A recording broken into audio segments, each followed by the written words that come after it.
News that impacts you and your community. 13 on Your Side Evening Plus starts now. Good Thursday evening, everyone, and welcome into Evening Plus here on 13 Plus. I'm Julia Gorman. We're so happy you're here. We have lots to talk about tonight. Some great guests here in studio. Take a look at what we will be walking through. We have a couple of different topics to kick things off. First, we will be talking about a Road to Restoration clinic that's happening here in Grand Rapids tomorrow. If your driving privileges have been taken away for some reason, for a variety of reasons, you may be able to have them restored tomorrow through a clinic. You can also get your real ID if you need to do that. So we have a guest to talk about that with us. And then we have a bunch of folks here to talk about this mentorship program through the Davenport University nursing program. So we'll learn all about that, what that's helping to do for nursing students here in our community. And then, as you've been hearing all day long for the last couple of days, we are tracking some severe weather potential for the next couple of hours. So Blake will join me to kick off our extensive streaming coverage planned for tonight to walk through what we could be looking at in just a matter of hours. So we will start talking about that Road to Restoration clinic tomorrow. I'm joined by Abigail Venman, the director of the Road to Restoration program, which is with the Department of State. Abigail, thanks so much for being here with us tonight on Evening Plus. This is a great resource for folks in the community, even if they're not able to necessarily get a license restored tomorrow.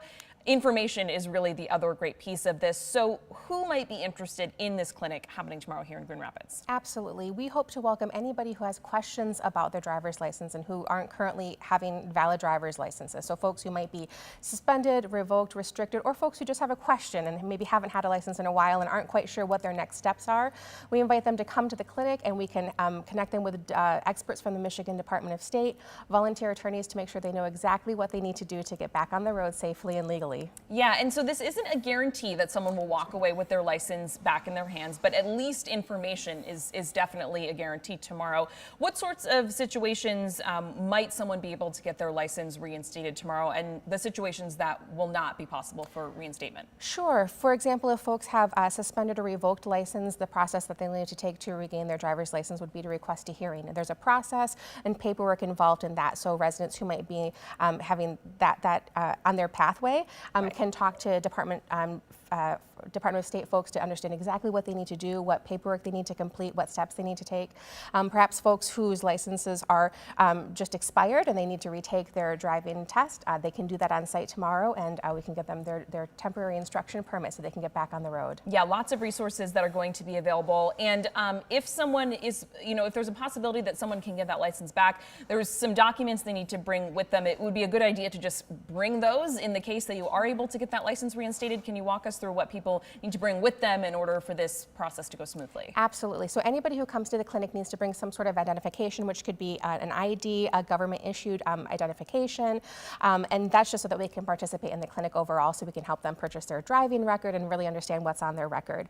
Folks who think that they might be eligible to get their license back are encouraged to bring their birth certificate or other proof of identification. That can include documentation that has their social security information on it, just anything that proof of residency, things that they might need to prove that they're a Michigan resident and that they are who they are. Yes, absolutely. And maybe you don't walk away with your license reinstated, but this is really about information and resources and explaining the process. What will this look like for someone who shows up tomorrow? Who will they be meeting with? What will they be being asked of? Kind of walk us through that. Absolutely. When folks first arrive, their first step will be to be checked into the clinic. From there, they'll go to our mobile Secretary of State, which is exactly what it sounds like. It's this incredible program through the Secretary of State where on wheels, it's exactly what happens in a brick and mortar office, except folks can do it on site. So cool. Folks will be able to purchase their driving record, which is $16. From there, they'll be able to speak with a Department of State expert to really talk through that driving record and understand what's there, what steps they need to take. There'll also be several volunteer attorneys there that residents can speak with if they have open actions or maybe failure to comply or failure to appear. They can speak with the attorneys to better understand what steps that they need to take, or maybe what actions to address first to make sure that they're getting back on the road. We'll also have some community partners there as well. So reentry will be there to help folks who maybe are on parole or probation. They have some resources available, as well as some interlock companies, folks who might need to have a device installed in their car. Some companies will be on site that can help residents understand what that process is and even make appointments if they'd like to have that installed on their vehicles. Yeah, really a lot of information and resources, will be available for people. There are a couple of scenarios that this will not work for tomorrow, what's happening at the clinic. What are those? So this is not an expungement clinic, so I want to be clear that we won't be able to take things off of folks' records, but we will be able to help folks understand what is there and what steps that they need to take. Yes, absolutely. And you mentioned the driving record. You can pay $16 tomorrow at the clinic, or you can print that out ahead of time too. That would kind of get one step out of the way for you. As far as where this is being held, timing, you guys are taking walk-ins, but pre-registration is encouraged. You can do that right now. What details do people need to know? Yes, so the clinic will take place starting tomorrow, Friday at 10 a.m. We'll be on campus at Grand Valley in the Eberhard Center, which is located on Fulton.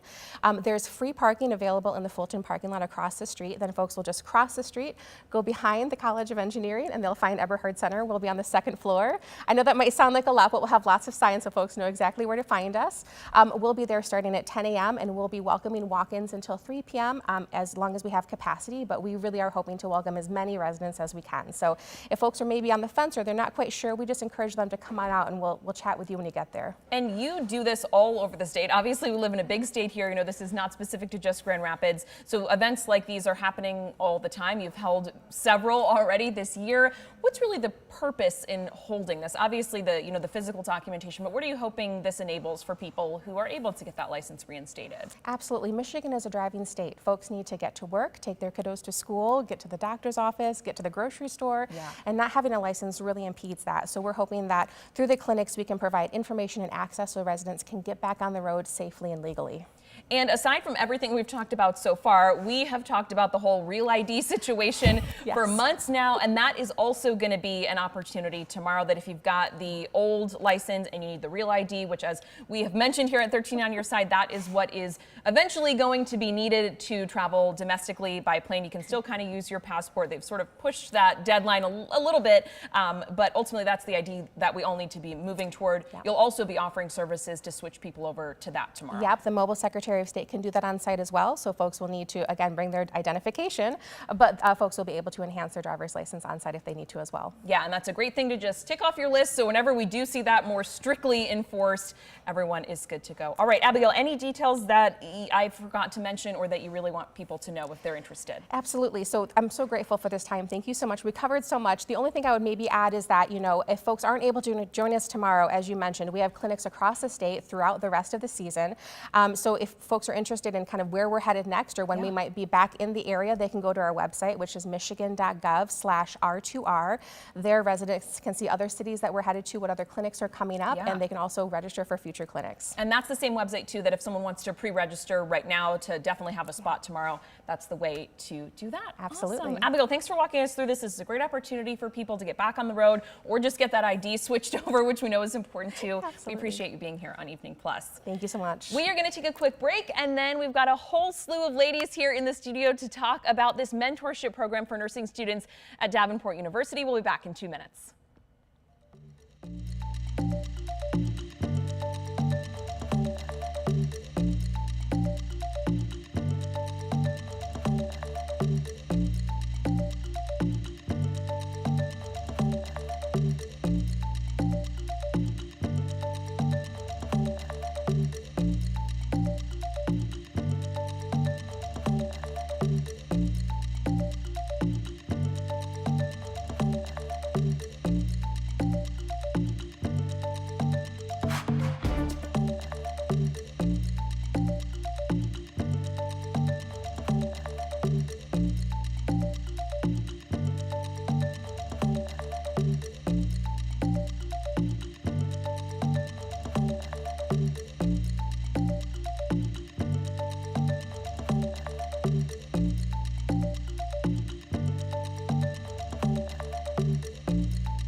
Hope you enjoyed that live interview talking all about that Road to Restoration program. Again, that clinic is happening tomorrow. We have a bunch more live guests here joining me now, and this is all talking about a mentorship program for nursing students at Davenport University here in West Michigan. So I am joined by a host of ladies here. Guys, thanks so much for being here with us. We have Ashley, Stephanie, Amanda, and Carrie. And ladies, you all sort of play a different role in this mentorship program. Ashley, you're a nursing student. Yes. And ladies, the rest of you tell me sort of what your role is here in this program, if I want to start with you. I am Ashley's nursing mentor as a DU alumni. Very cool. And Carrie and I, along with Cassie Cummings, another faculty at Davenport, have spearheaded the Nurse Mentor program. And we've developed it to support nursing students and connect alumni back to the university. Yeah, and so this is all about making sure that students like Ashley have people out in the field working as nurses in our community, have someone to connect with, have that sort of real world connection, which is so cool. Ashley, I'll start with you. What has this been like for you in continuing your education and moving out into the real world in this field? Yeah, so for me, I am a student who joined nursing school later in life. I'm married with children at home, so kind of getting back into that field. Yeah. And having Stephanie there and joining this program has been really beneficial because it's hard to kind of make connections with younger students. Yeah. And so it was really nice to have somebody who had recently gone through it and could kind of commiserate sometimes, but then also was able to guide me along the way. And Stephanie, where do you work? What has your experience been like in the nursing field? Currently, I'm with Trinity Health Grand Rapids. The department I am currently in is part of the surgical team. There's 2 departments in there that I am a clinical supervisor over, but I started my nursing career as an emergency nurse. Wow. And so that was only 6 years ago. So yes, it's probably not as short as some might think, but definitely still short enough that I'm able to relate to Ashley. And just like Ashley, I also started late. I was in my 30s going into the nursing program where our class had a mix of right out of high school, and we had people that were in their 40s and 50s. And so being able to relate to Ashley in that regard of it not only with that connection with your other students, but also what does that mean when you kind of are more mature with your personal life as well. That connection, I'm sure, is so great and so helpful. And for you ladies who sort of spearheaded this program, I know this sort of came from a desire from students to have something like these two have. How did this work kind of getting this off the ground, and what have you seen it do for students in the program? So we listen to our students. In terms of evaluations and feedback, this was something driven by student request. They needed a different level of support than we as instructors or even family members and friends not in the nursing program would be able to give them. And so we started collaborating and we came up with this idea for the Nurse Mentor program. It was also right after COVID. So a lot of push for additional mental wellness, just additional support that would help students, really getting back into this individualized and peer-to-peer opportunities, these mentorships that would help guide them through school. Yeah, through a rigorous training program and school and getting out into, the job. And as far as, finding people for students like Ashley to connect with, how does that work? Obviously you're looking for, it's Davenport alum, but as far as kind of picking and choosing people from the community, how does that work? So we found students first that needed it, and then we started reaching out on social media for recent DU alumni, and we were trying to stay in any range from 2, 4 years, whatever was recent, just because they went through the program, they understand. Obviously our students have a lot of academic stress and personal stress, and also the transition from academic to the healthcare it's very stressful. So even thinking about that piece of it too. So then we, on social media, reached out. We actually emailed some people and reached out any contact that we had with them, and just started garnering some interest for it. And we were very happily surprised by the amount of the DU alumni that wanted to give back. And I know the program's kind of been in the works for a little while, not a super long time. How many students, how many mentors have you guys garnered sort of at this point? Well, we started with a pilot semester, and initially our winter semester in January of 2023, we had 10 partnerships, and we were really excited about 10 partnerships. And then as interest grew, as students talked about the program, as we were able to continue to promote some of our events connected to the mentor program, it's continued to grow each year. This year, this academic year that's just coming to a close, has been our biggest one yet. We had 32 participants, so 16 partnerships, and we're projected to have even more starting in the fall. That is so great. And I mean, Ashley, for you and Stephanie, I mean, how has this worked as far as you guys kind of fostering a relationship as you're through school and you're obviously working out in our community? Yeah, I remember when Amanda reached out to our class to kind of present this idea, and we got a survey, I think is how it was presented to us, some of our interests, things we would look for in a mentor. And I remember me being an older student, going back, having a family, things like that was really important to me. And so they did a great job finding a partnership that made a lot of sense. And I have other people in my cohort too who are in the program, and they did a really great job partnering them as well. So I think that was a really great thing to have. Yeah, I mean, I feel like many people could relate to this, you know, moving from schooling in whatever field you're in into the actual job. I know I could totally relate, you know, having those mentors, having people that are already doing the job you're moving into is so helpful, having that support system. Stephanie, how has this been for you? I'm sure it's been beneficial on your end as well to kind of continue to grow as a person and a nurse. Absolutely. So not only just being able to give back to not only Davenport, but also to a future nurse, right? We are here to help grow those next generation and to build the nursing community. And so that's something that I can give. I can be there for Ashley for whatever she needs, and that might be different day to day, month to month, or even throughout the academic year. It might be, right now I just need texting. It might be, okay, let's, do a phone call. It might be about personal things. It might be about school things. And it's just something that we can connect together because we've been through it or are going through it, and not everybody can do that. Her support system at home doesn't know what the program is like and the rigorousness of it.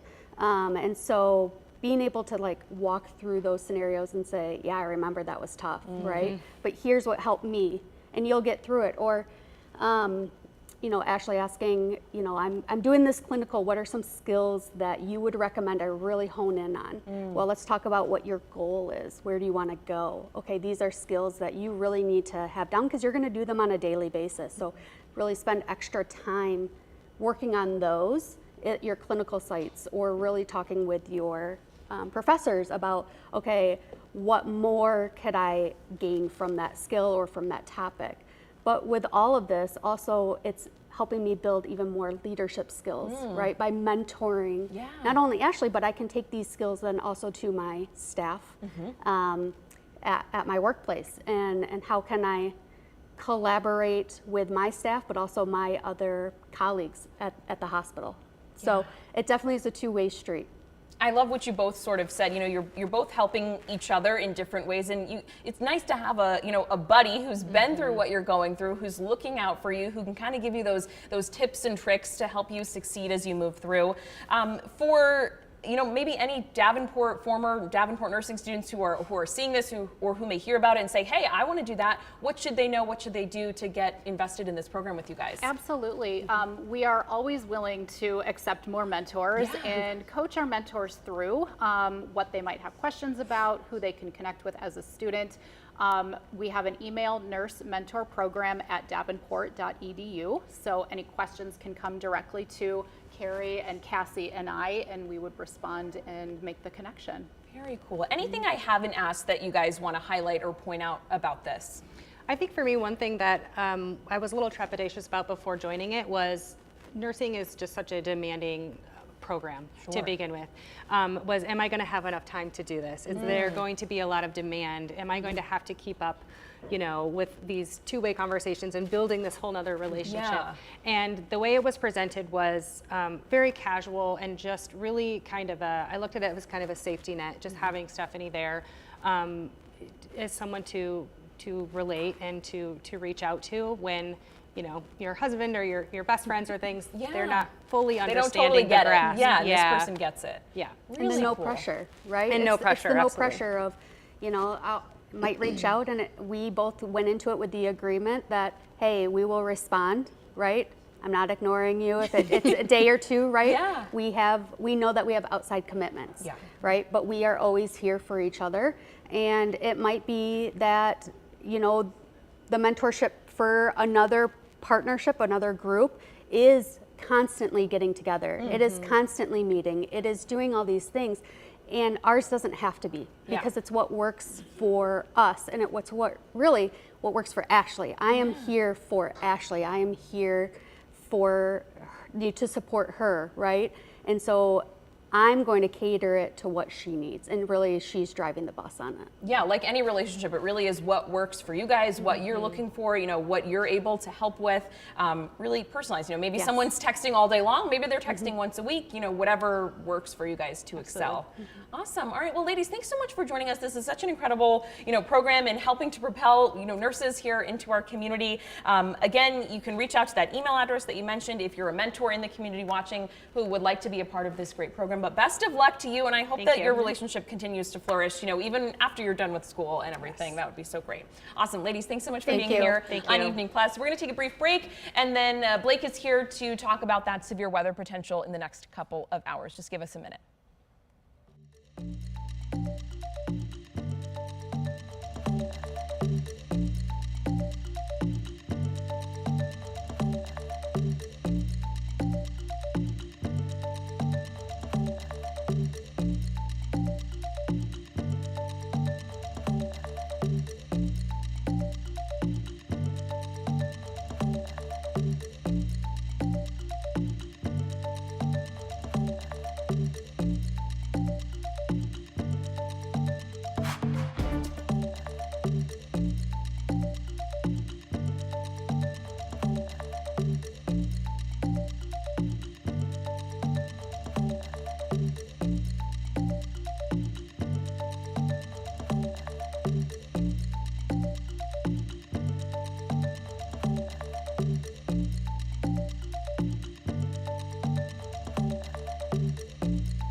Some really great content here on Evening Plus tonight, but we also want to stress the severe weather situation over the next couple of hours. Blake and Colton are both here.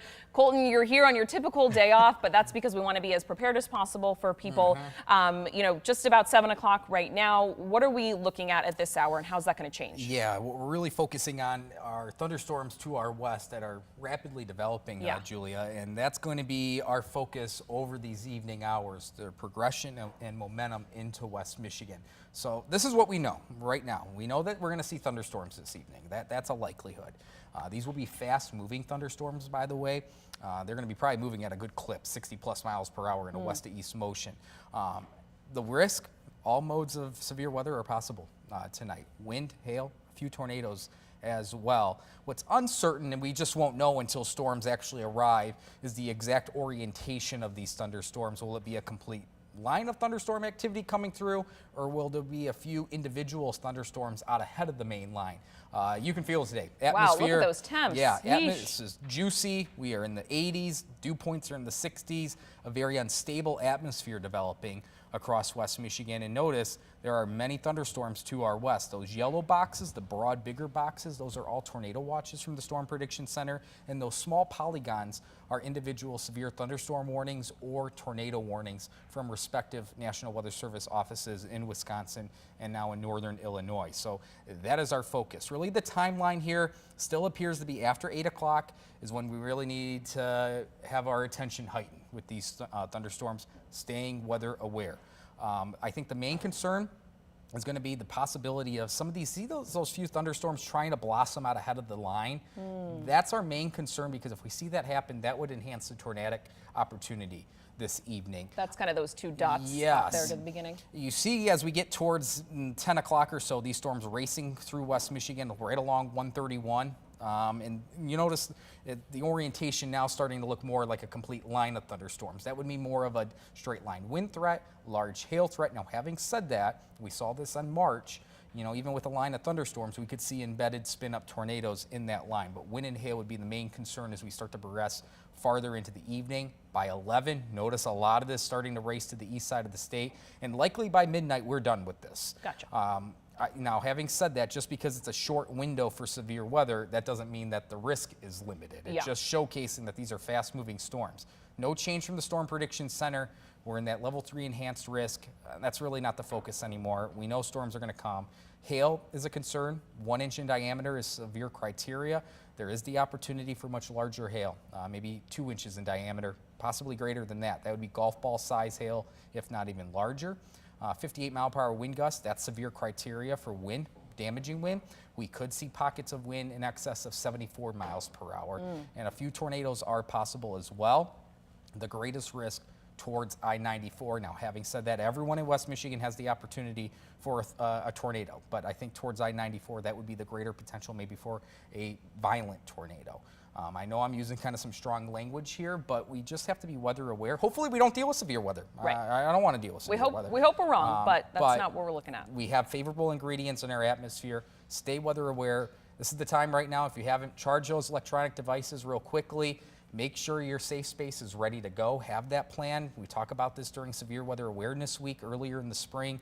Any outdoor objects you still have, bring them into the garage, bring them inside right about now. So the bottom line is that about 8 o'clock, that's when we need to be weather aware. Yeah. Those storms likely reaching the lake shore. I would say, Colton, probably about 9 o'clock. And myself, Mr. Woods here, Amber Tuardy's going to be here. Sam will be here on standby. She is 35 weeks pregnant, so we do That's our chief. She will be likely here towards the middle of the night to focus on tomorrow morning with the aftermath of stuff. We are going to be here, dedicated with anything that does occur. Again, hopefully we don't see severe weather. But better to be prepared. And I mean, that hail too. I mean, if you have a garage to bring your car into or something, some kind of covering, I would do that now if you can, because. And that's the thing, is that if this ends up being more of a hail threat, that is just as dangerous, that can be, especially to property. Yeah. So we really just need to be weather aware over these next 4 hours, and then we can, take a deep breath there and go from there. That's going to be our focus over these next few hours. We're going to continue to be streaming, obviously, here on 13 Plus, cutting in the programming if needed. I know there's a big night of programming on ABC tonight, but we will weather safety. We will figure that out, and you'll be fine. You'll get to watch your shows eventually if we do have to break in, but that's going to be the case this evening. Yeah, and when we say weather aware, coming up right after this for the next few minutes, we're going to air our special all about what it means to be weather aware, the tips you need to know, the things you need to be doing right now. So that is coming up next. And then, as Blake mentioned, we're going to have extensive coverage both on air and here on 13 Plus throughout the night to get you through whatever happens over the next few hours. Guys, thanks so much. It's going to be a busy night for all of us. That special is coming up next, and then we will rejoin you here on 13 Plus. Stay safe, everyone. Thanks for tuning in to this 13 Plus special covering our team's stories from Severe Weather Awareness Week. I'm meteorologist Amber Tuardy. From breathtaking resilience to the science that saves lives, our team brought you 6 stories, not just about the power of storms, but the power of preparation, science, and survival.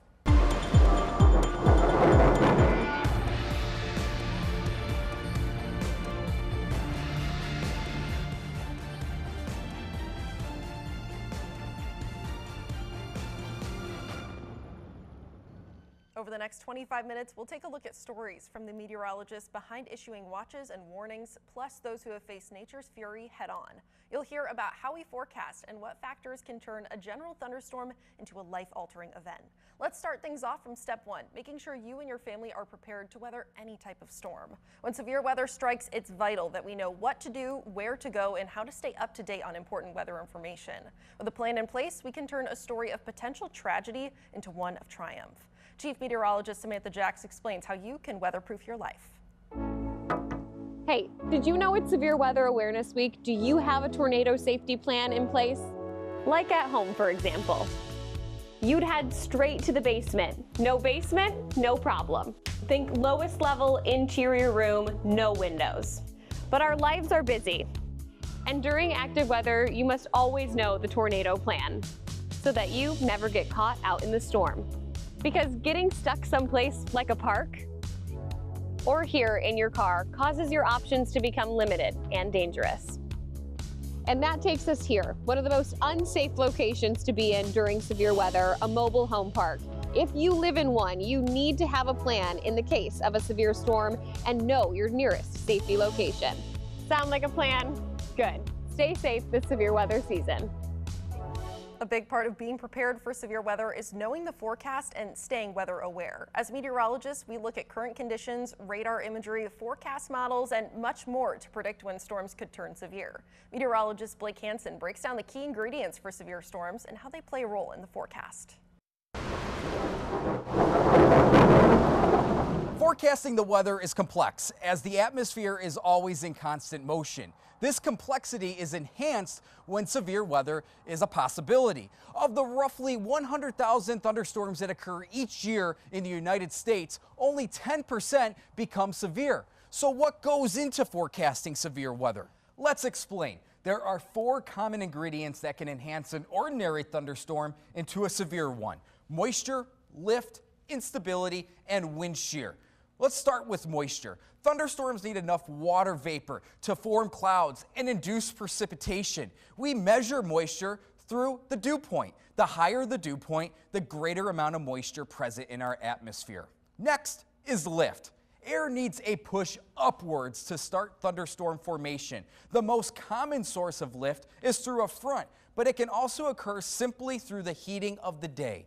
In West Michigan, we have a unique mechanism of lift. It's known as the lake breeze. Simply, lift gets things going.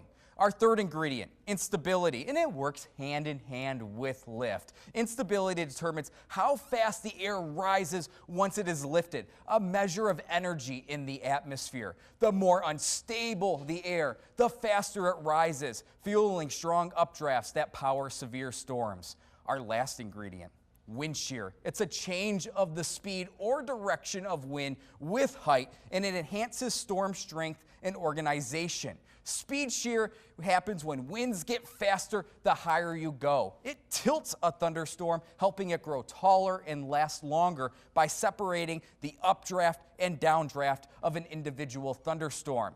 Directional shear is when winds change with height.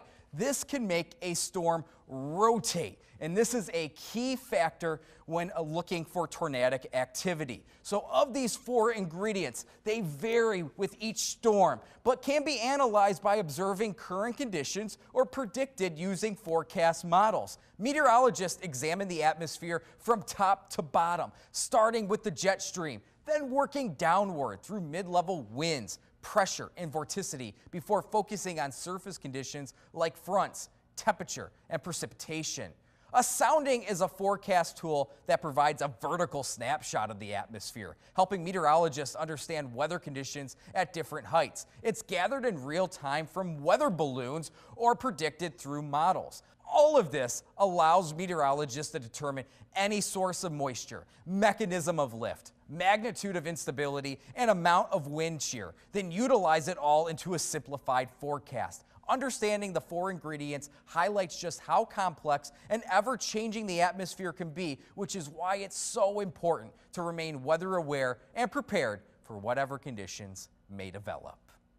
Well, when storms arrive, many take cover, but these unseen heroes stay at their post. Inside the National Weather Service, meteorologists are working around the clock, monitoring threats and issuing alerts when the weather turns dangerous. Meteorologist Colton Woods visited the Grand Rapids National Weather Service office to show the behind the scenes of their operation and how they jump into action when severe weather arrives.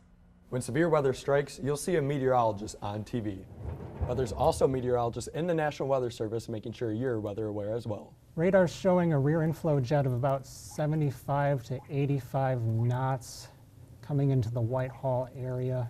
Late March through May is peak tornado season in West Michigan. I believe this is going to require a severe thunderstorm warning for 80-mile-per-hour winds. But severe thunderstorms, tornadoes, and damaging winds can happen year-round. The Flint tornado killed 116 people. That occurred on June 8th of 1953. A stark reminder that we all need to be prepared. Any outdoor activities, you go fishing out on the lake, to have a means of getting weather information, specifically weather alerts for severe weather. Receiving critical weather alerts is crucial for your safety. That's why the NWS office in Grand Rapids is staffed 24/7 to ensure you have enough lead time to get to shelter, no matter the time of year or day. So we issued a severe thunderstorm warning for Muskegon County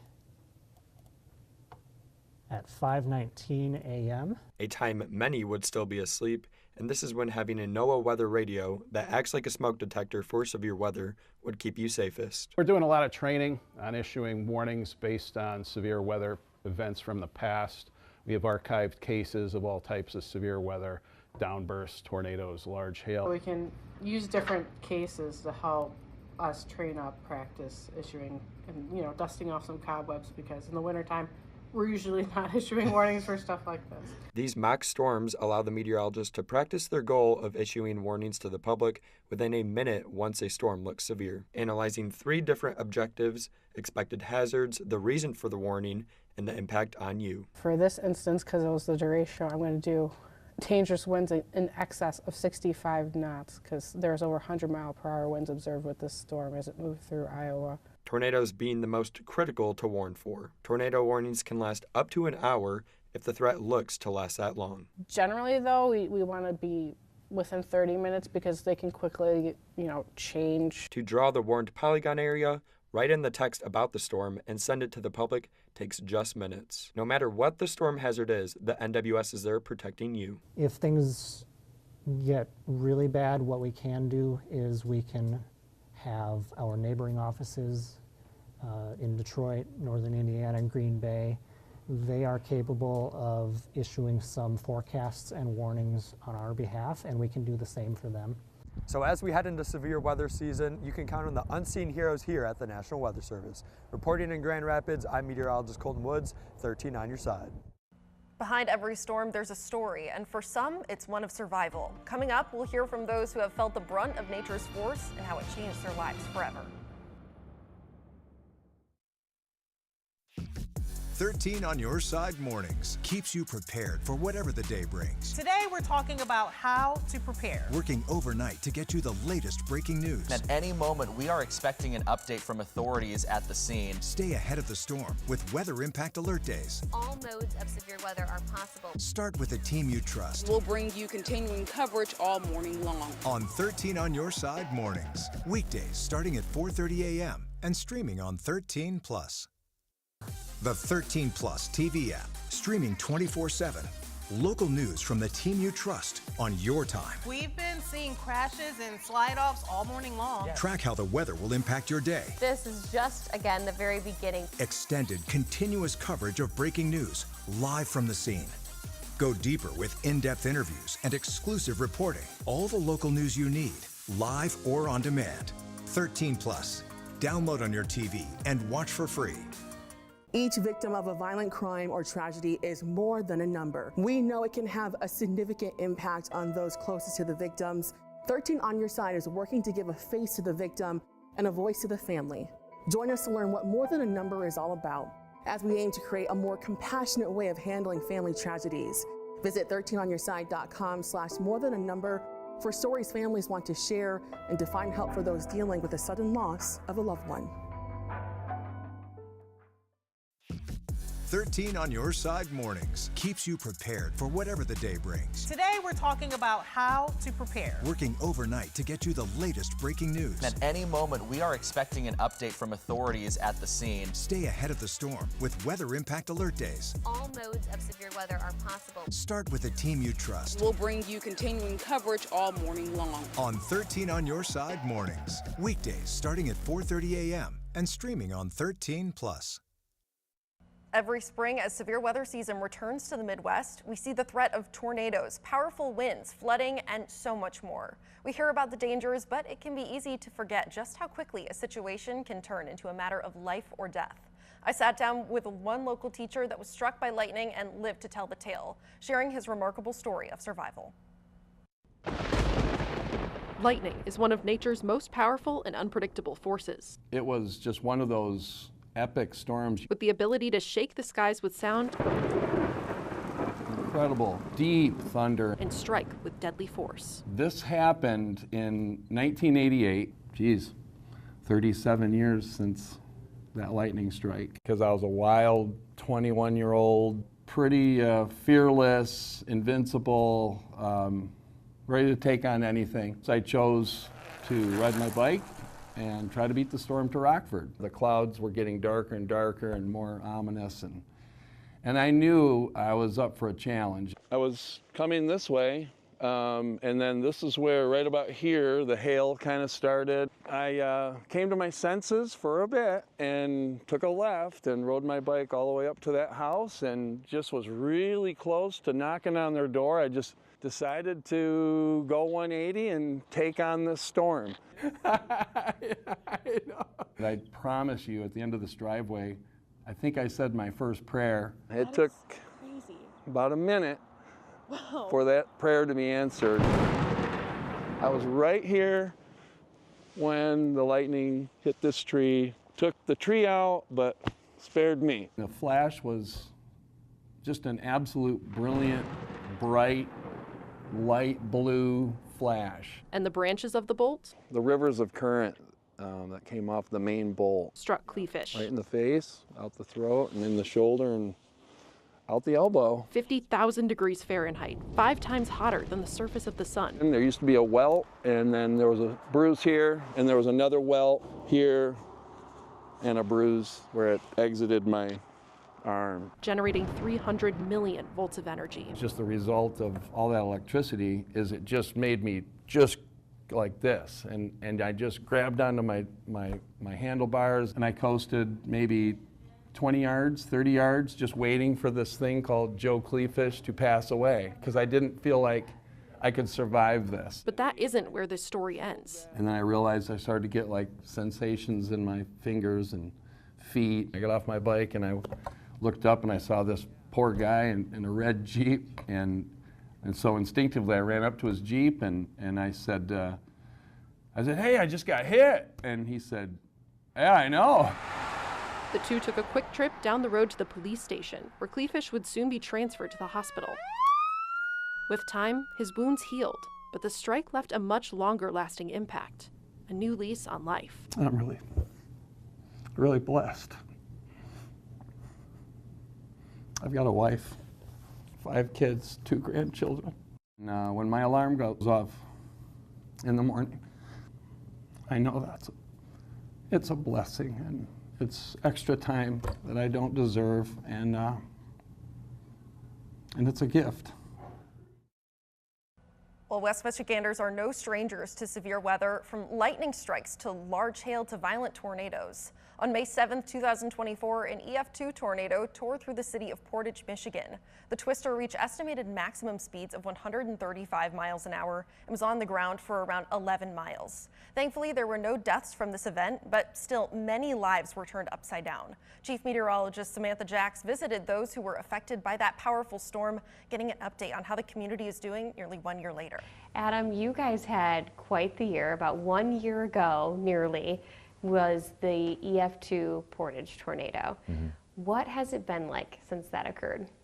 It's been certainly an experience for this community. It has changed the perspective, I think, for every resident of Portage when you hear the tornado sirens go off or you see a tornado hit another community. It's certainly become a much more of a reality, just as far as what impact those other places are going to be going through. Can you tell me a little bit about what the immediate response efforts were following the tornado?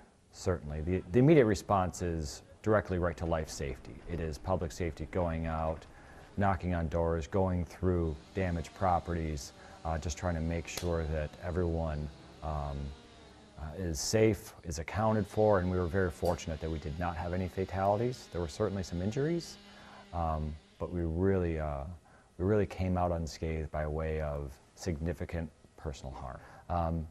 Of course, the first weeks and months in the aftermath are much more intense, but that doesn't mean that there's still not a significant need out there. And one of those needs has been funding all along. Can you speak to that? Sure, I'm happy to speak to that. We've been fortunate that we've had very supportive local nonprofits like Griffin Place after the storm. We've also had state legislators that have kind of stepped up to help provide some additional funding. It's never enough. There's always going to be a greater need for financial assistance than there are dollars available, but we are making progress in that regard. Now, going through this, I mean, and you just spoke to me before the interview started. You guys had the ice storm, then the tornado, then a windstorm. What are some of the unexpected difficulties that you all have seen surrounding these different severe weather events? Certainly it's been a challenge for our Public Works Department. Oftentimes they're the unsung heroes who are out there with chainsaws in the middle of the night. They don't really operate with lights and sirens, so they're kind of a quieter response, but they've really been on the spot as you deal with ice storm and downed trees. A lot of this is related to debris management and tree debris management, and how do you handle that? What does someone do when half of their garage has been destroyed? Where does that debris go? How much space do you have for a windstorm and a tornado that wipe out, we're estimating, around 48,000 trees? The outpouring of volunteers and just person on the street coming out and being willing to help was truly heartwarming. I have talked to hundreds, if not thousands, of residents, businesses, others, and just the communal support, the support from neighbors, certainly has gone to another level. Is there any way that the outside community can help support you? At this point, I guess it would just be when you come to Portage, frequent our businesses, support the local economy. There are still a number of local businesses, especially in the path of the tornado, that really took a beating and are struggling to recover. So as far as those outside the community, I would say just come in, patronize those businesses, visit our parks. They may have fewer trees, but they're still beautiful to me. Tell me a little bit about what the days, weeks, months after that tornado have been like. The days after, we unfortunately had to remain closed for the 2 days immediately following the storm. We couldn't even get to our building.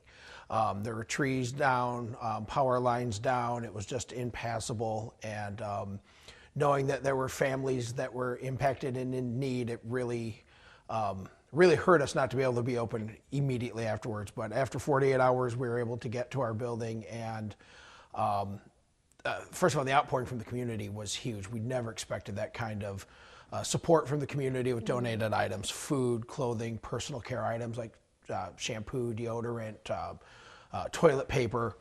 And then we started seeing clients immediately, right away. And the stories we were hearing from the families impacted by the tornado were just, you started to get a bigger sense of the damage. Again, there were still spots right immediately after that we could not get to in town. So it was probably a week before some of us could get through and drive through the disaster area in town. We helped over 400 families in the 3 weeks immediately following the storm with food, clothing, and personal care items. So just basic needs and necessities. Basic needs, absolutely. Yep. And since then? Since then, it has been, food pantry visits are up 8% over this time last year, and personal care and clothing requests are up 27%. Most of that is due to families still impacted by the storm. A lot of families were, why they may have had insurance, were underinsured, so there are a lot of out-of-pocket expenses, and things are just still tight for a lot of these families. So the need is still there, and that's why we're here. What did the Portage tornado teach you, even within the building, but also just personally, about handling severe weather situations? Expect the unexpected. Yeah, we were very fortunate. The tornado turned north of our 200 yards north of our building, so we were spared any damage here. Anyone in the community that doesn't know about the resources available to them, what would you say? How do they access them? How do they get in contact with you? Go to our website, www.portagecommunitycenter.org, or give us a call. Even calling places like City Hall, they'll refer residents to us for assistance, and we can point them in the right direction. And what does that process look like from there? People have to do an intake with us. There are income guidelines, residential guidelines, so you have to live within the city of Portage, and just show some proofs before and fill out an intake with us, and then we can get you the help you need. Anything else that you'd like to add? No, we just thank you to the community as a whole. Like I said, the Portage community just never ceases to amaze me with their support and everything after the disaster. My name is Paul Myers, but my wife's parents bought this after World War II, 1947, and we had it for 75 years. And along comes this tornado and destroyed everything. I had my business set up here, was working and out of here, and it's changed a lot in the last few years, but who can predict a tornado? So this is the damage left behind nearly a year later. I've gotten a lot of it out of here, all my trucks and business equipment and everything out of here. That house, there was a house right there. And actually, this is a historical house, but I never claimed it for the city. It's the original airport office for Kalamazoo. What's the last year been like for me? I've never been under social stress in my whole life, but I don't blame God, I don't blame the city. I just go to work and try to help, or do what you got to do as a citizen. Were you here on the day of the tornado? No, thank God. If somebody would have been in either one of these houses, they wouldn't have made it. But I've told you, a lot of people have been donating their help and helping me. It's just amazing. It just shows me how faith in people. Yeah. People can be generous. Mm-hmm. Next week for the state of Michigan is Severe Weather Awareness Week. Okay. After living through this event, what's a message you would like to get out to the public about severe weather safety? You can be preventative in the sense that be reasonable about it, but when something as major as a tornado happens, there's nothing you can do. You're not going to stop the hand of nature from inflicting your life. And it's the aftermath that counts, what you're going to do about it. And hopefully you'll keep moving in a positive direction. From science to survival, severe weather awareness reminds us that although the intricacies of thunderstorms can be unpredictable, how we respond doesn't have to be. As the severe weather season ramps up, be sure to have a severe weather plan in place, know the forecast before the storm arrives, and of course, stay weather aware. Thanks for joining me for this 13 Plus exclusive special. I'm meteorologist Amber Twardy. Have a great day.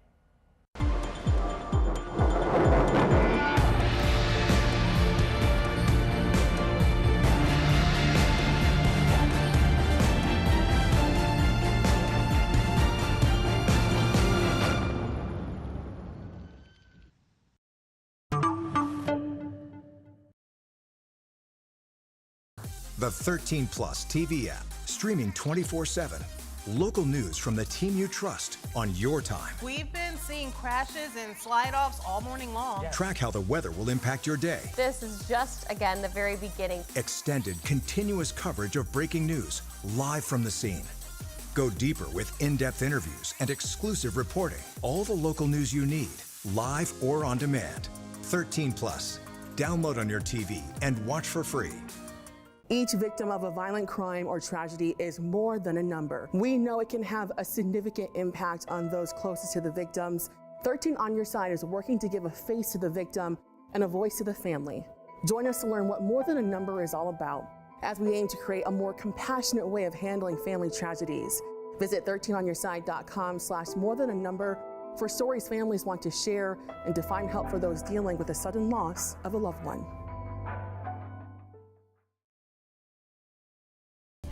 This is a 13 Weather Impact Alert.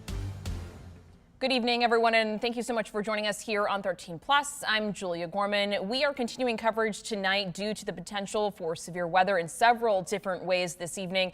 Coming in just the next couple of hours, I'm going to send it straight over to meteorologist Blake Hansen and Colton Woods in the Weather Center with where we stand right now. Blake, Colton. Yeah, Julia, that's the focus of this evening is the potential of severe weather. You know, I think we've been talking about this for a few days now, and it's really been amplifying our messaging over the last 24 hours that we're going to see thunderstorms tonight, Colton. There's no doubt about it. For sure. There's going to be a lot of thunder and lightning, some quick, heavy rain, but it really comes down to the severity of these thunderstorms.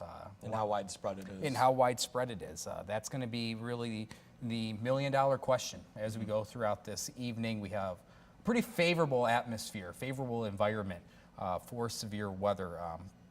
Only a handful of times in a given season. You can even argue only once or twice in a given, severe weather season here in West Michigan.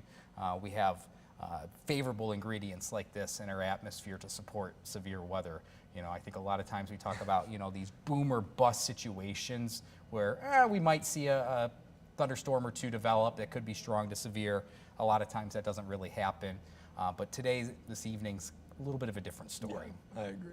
And so, we're roughly, it's about now 7:26 or so we're almost near 7:30 here on this Thursday evening. A lot of storms have developed to our west, across Wisconsin, into Illinois, which was expected.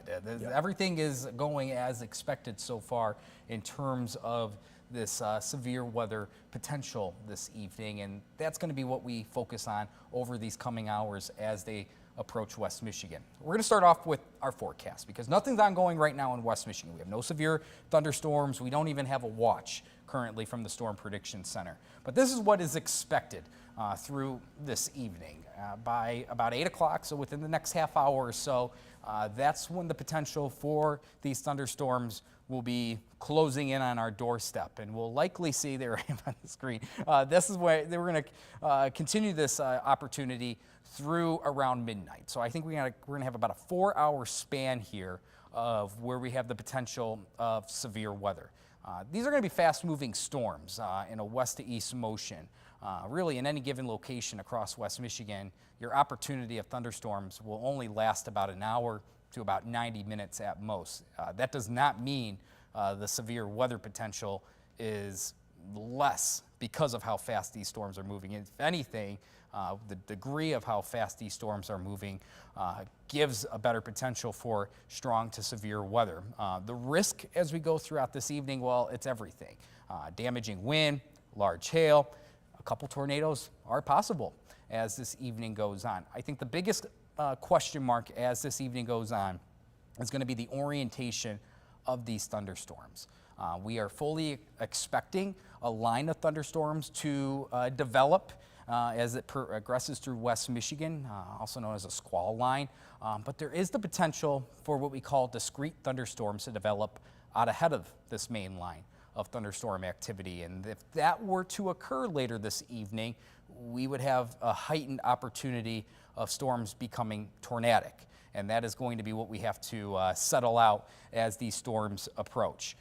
Today has been a warm day. We have soared into the 80s. We've had a fair amount of sunshine throughout the day. It's been quite muggy as well. Still some sunshine here and there, but you can see this is the view in Grand Haven. So this is looking west towards Wisconsin. And you can see those dark clouds on the horizon. Those are the thunderstorms that are to our west right now. Now, the numbers, we're still well into the 80s. We're at 83 here in Grand Rapids, still holding on to 86 here in Holland.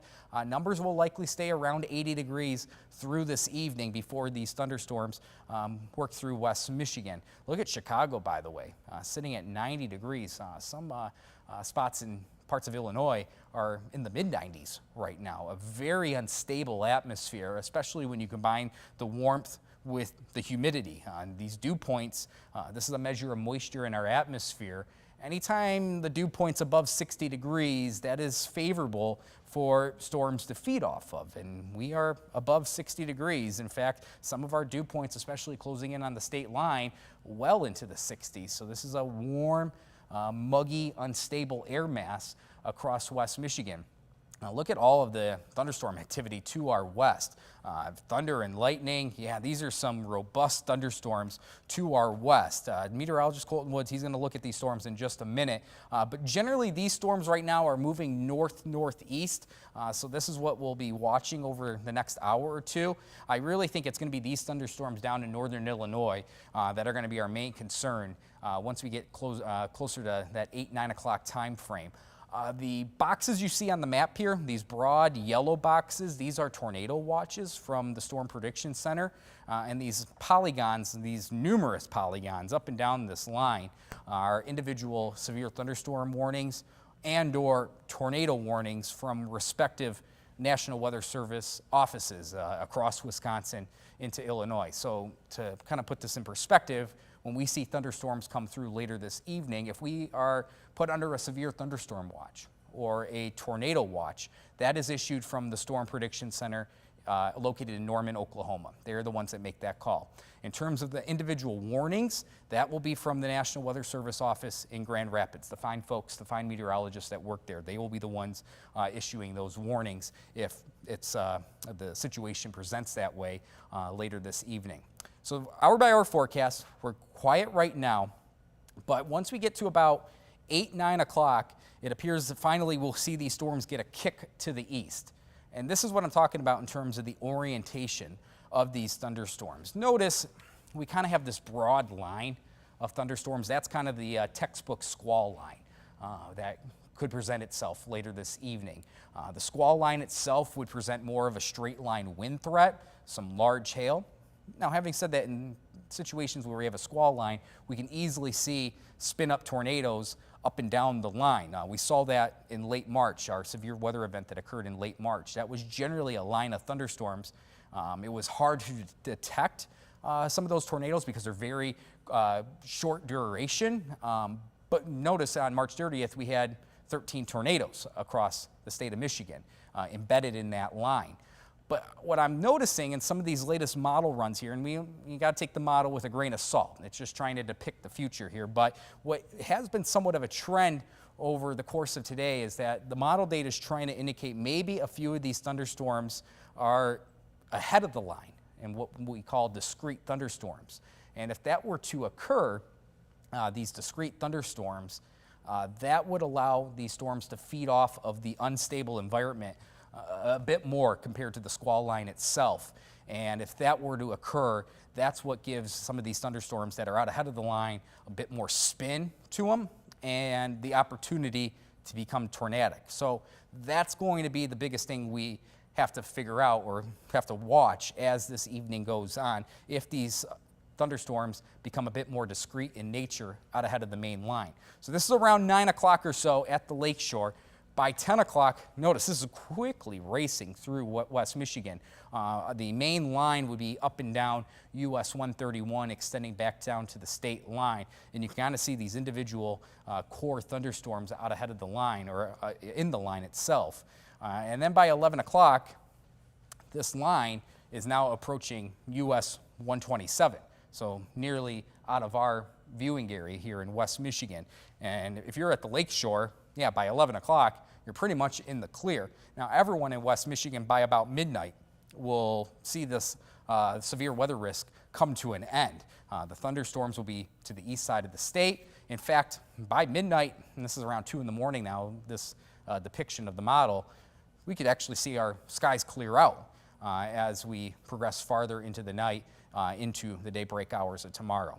Storm Prediction Center has made no change to their outlook today. If anything, they've extended the enhanced risk a little bit into northern Indiana, into northwest Ohio, but our risk here in West Michigan has not changed today. We are still in a level 3 enhanced risk, and what that means, there are 5 categories from the Storm Prediction Center in terms of a severe weather risk. We are at level 3 out of 5, and the meaning behind a level 3 enhanced risk is that there is the opportunity of numerous severe storms possible. It's a little bit more persistent, somewhat widespread, and there's the opportunity that a few of those thunderstorms could be on the intense side, either in the way of wind, hail, or tornadoes. And you can see that orange risk, that enhanced risk, basically includes all of West Michigan, stretching from Ludington to Muskegon and Grand Rapids, down to Kalamazoo, towards the state line. So everyone basically in this level 3 risk.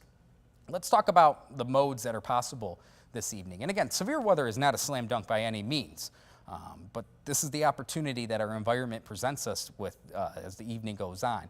We could see some large hail. In fact, I do think that hail could be an issue this evening. Severe criteria means that we have hail at least of 1 inch in diameter. That's a quarter size hail. But there is the opportunity, and we'll show this in just a minute, the Storm Prediction Center also has West Michigan outlined with significant hail, possibly in excess of 2 inches in diameter, and that's approaching golf ball size hail. We could see even larger hail in those strongest storms. Now, in terms of wind, severe criteria for damaging wind is wind gust in excess of 58 miles per hour. The Storm Prediction Center has West Michigan in an area where there's the potential for destructive wind gust in excess of 74 miles per hour. And yes, we do have that tornado risk all across West Michigan. A few are possible, but if we do see a few of those discrete thunderstorms, those individual thunderstorms ahead of the line, there could be some stronger tornadoes, possibly EF2 strength or greater. The best opportunity for that would be closer to I-94. So here's the look for wind. I showed that broad severe weather risk from the Storm Prediction Center. This is the individual risk by hazard type. So this is for damaging wind. Notice this shaded all in red. This is what we call a 30% chance. I wouldn't get hung up on that. I just think what this means is that out of this evening's severe weather setup, West Michigan has the greater opportunity to see damaging wind. And these dash marks you see here from the Storm Prediction Center, that's the opportunity that a few of these gusts, a few pockets could be in excess of 74 miles per hour. Now here's hail.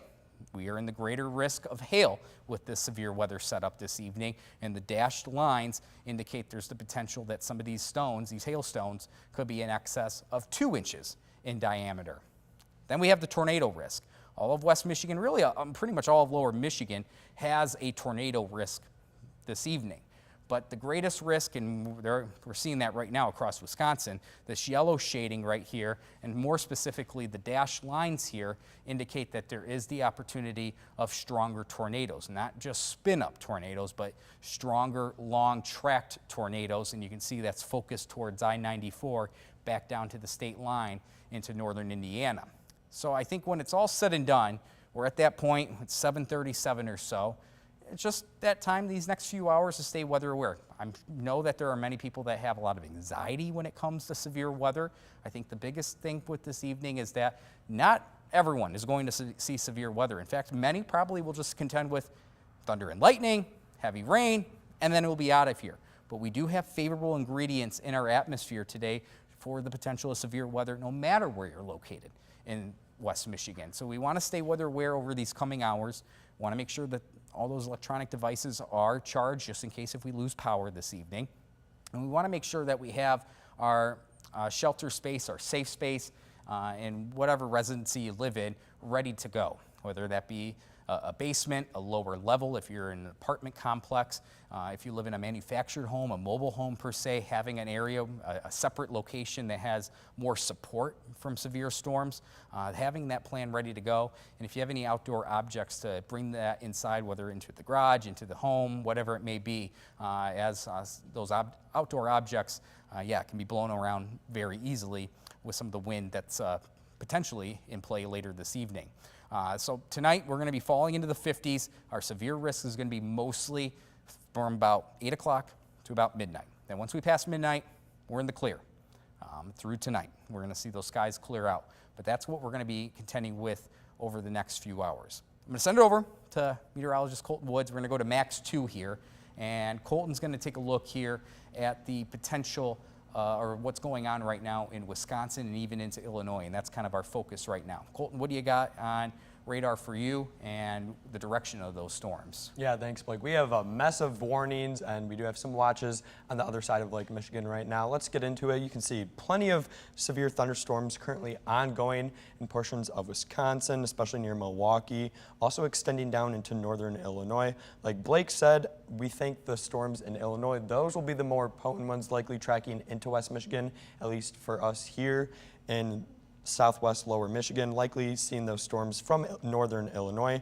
The storms in Wisconsin, those are moving more to the northeast. So if anything, maybe northern portions of West Michigan could see those. But I think much of the storm activity you're seeing currently in Wisconsin right now continuing to move off to the north rather than moving toward the east here in West Michigan. But the storms in Illinois will likely continue to grow over the next coming hours, and those will be the ones to watch as they continue to march off to the east. But right now you can see we have a tornado watch for much of northern Illinois, extending also into the Chicagoland region. There's also another tornado watch for much of Wisconsin, and then another one currently in Minnesota and also in western Wisconsin. That one probably likely going to expire here within the next few minutes because there's no storms currently in that region, as all those storms actually have moved well to the north out of that watch box. But you can see the big story right now by far is all the storms we're currently seeing in eastern portions of Wisconsin, central portions of Wisconsin. If I zoom in closer, you can see we do have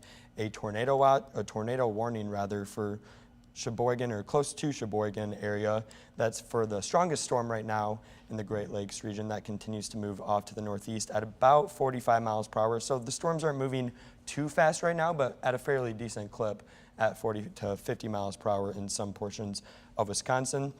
Like Blake mentioned, much of these storms, especially near Sheboygan, likely moving to the north, possibly even to the north of Ludington. So this may be more of a Traverse City problem rather than us here in West Michigan, but the storms further down to the south, especially near Milwaukee right now, those are really starting to blossom currently across eastern portions of Wisconsin, right on the shore of Lake Michigan. Those storms probably will be more of an issue for us here in West Michigan, especially once they get that easterly kick and they start to head in our direction, likely arriving along the lakeshore right around 9, shortly before 9 p.m. this evening, and then continuing to move further inland, likely reaching Grand Rapids right around 10 p.m. or maybe even shortly before that as well. But right now you can even see in portions of Lake County, Illinois, seeing some storms fire up near Grays Lake and also toward Waukegan area. Those storms continuing to blossom in that neck of the woods. Also into north central Illinois, we are seeing some more storm coverage blossom there as well. Currently, a severe thunderstorm warning has been issued for Boone County, DeKalb County, McHenry, and also Winnebago County. Those storms likely packing at least up to maybe an inch size hail and wind gusts upwards of 60 miles per hour. So a lot of these storms that we're currently seeing in Illinois, they're kind of discrete right now. So right now, at least the big threat probably over the next coming hours in northern Illinois will probably be hail rather than wind. But like Blake showed with the future radar, we'll likely have these storms kind of congeal into more of a line. And as that does happen, we could have some of these storms what we call bow out, which means the storms actually advance and you get damaging winds on the leading edge of those storms. So that very well could happen for us here in West Michigan. As Blake also mentioned, the damaging wind threat is the highest right now in portions of West Michigan and also in northern Indiana as well. But zooming out, you can see these storms even are well to the south, even out of the tornado watch right now, just to the west of Champaign, Illinois, and just to the south of Peoria. There's actually another strong storm just around Springfield, Illinois. So we do have these storms developing along a cold front / even dry line, as the humidity is pretty much tanking right behind these storms as well. So the humidity eventually will leave us here in West Michigan also once these storms pass through. Most likely later tomorrow into the weekend, the humidity will start to fall, but the warmth and humidity that we're seeing currently right now is definitely adding to the fuel for these showers and storms as they continue to advance to the east. But I want to zoom in here on just the severe thunderstorm warnings that are currently ongoing in portions of Wisconsin. Milwaukee getting hit pretty hard actually with a strong thunderstorm right now. Milwaukee is in a severe thunderstorm warning for a considerable tag, which means this is a pretty powerful thunderstorm for the threat of pretty large hail. You can see the max hail size in the storm is forecasted to be 1.75 inches from the National Weather Service. So that's pretty large hail, approaching golf ball sized hail in Milwaukee. So these storms likely tracking to the northeast still. So over the next coming hours, we'll definitely monitor this storm in Milwaukee as it marches our direction, likely probably getting closer to Oceana County, maybe even Muskegon County by the time we get to 9 p.m. or shortly before 9 p.m.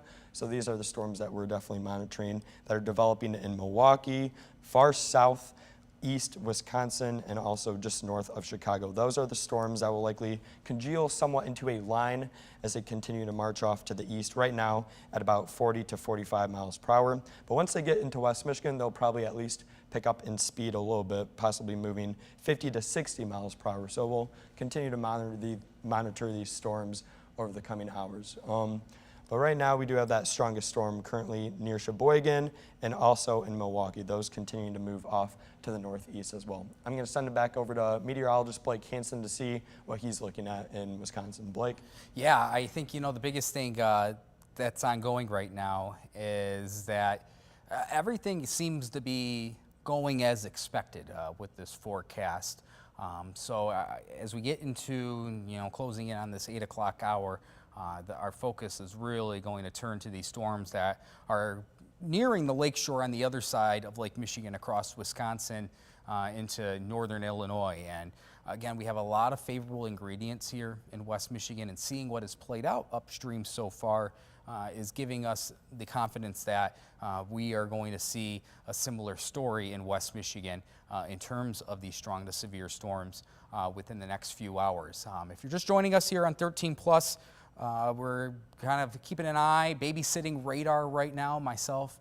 Mr. Woods over there, meteorologist Amber Twardy is going to be here shortly as well. We are fully staffed here. Chief Meteorologist Samantha Jack, she is also on standby. She is 35 weeks pregnant, so she is going to be here later tonight, especially in the aftermath of these storms. She has got full attention at home. But for now, myself, Colton, Amber, we are here in the Weather Center, here in the studio, to keep all of you updated, no matter what happens over the next few hours. And again, I think the biggest takeaway here is that I know storms, severe weather can be give people some anxiety, can be very nerve-wracking. I completely understand that. I think the biggest thing here is that if we stay weather aware, we will get through these storms no problem, and hopefully we don't contend with severe weather later this evening. That would be the perfect scenario, in my opinion. But if we do contend with severe weather, it's staying on top of the forecast, on top of the radar, having numerous ways to receive weather notifications. That is key, because I kind of used this line over the last 24 hours. Knowledge is power, and when we're contending with storms, we're contending with the atmosphere and what it can bring. Being on top of things is the best thing that we can do. And I think the biggest takeaway here as well is that we only see this type of setup occur here in West Michigan a couple times at most in a given severe weather season, where we have all the favorable ingredients in play. And if you're not familiar with some of the ingredients in severe weather, there are 4 of them. They are moisture, lift, instability, and wind shear. And we'll go through some of these in a bit, but we have the instability. We have been rather warm today. We are well into the 80s. We have a very warm air mass overhead. We have moisture. It's a humid field today. Dew points are in the 60s. So we're checking the box off of instability. We're checking the box off of moisture. We have lift in our atmosphere. We have a cold front that's driving these thunderstorms associated with a rather robust low pressure system. That's the lift that's generating these storms.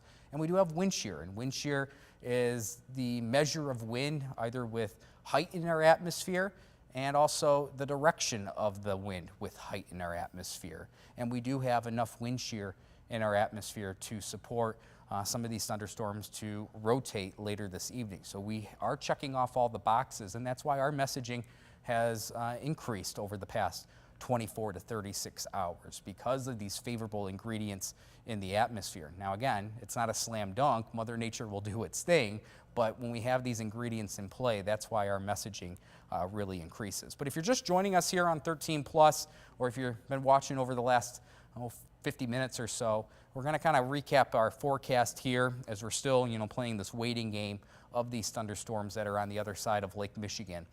We are still expecting these thunderstorms to come through between 8 o'clock and midnight. I do think that the timing of these thunderstorms, at least at the lake shore, is going to be closer to about 9 o'clock this evening based on the trajectory of these thunderstorms that are currently ongoing across Wisconsin, across northern Illinois. These will be fast-moving storms. By the time we get to midnight, pretty much all of West Michigan will be done with its severe weather threat.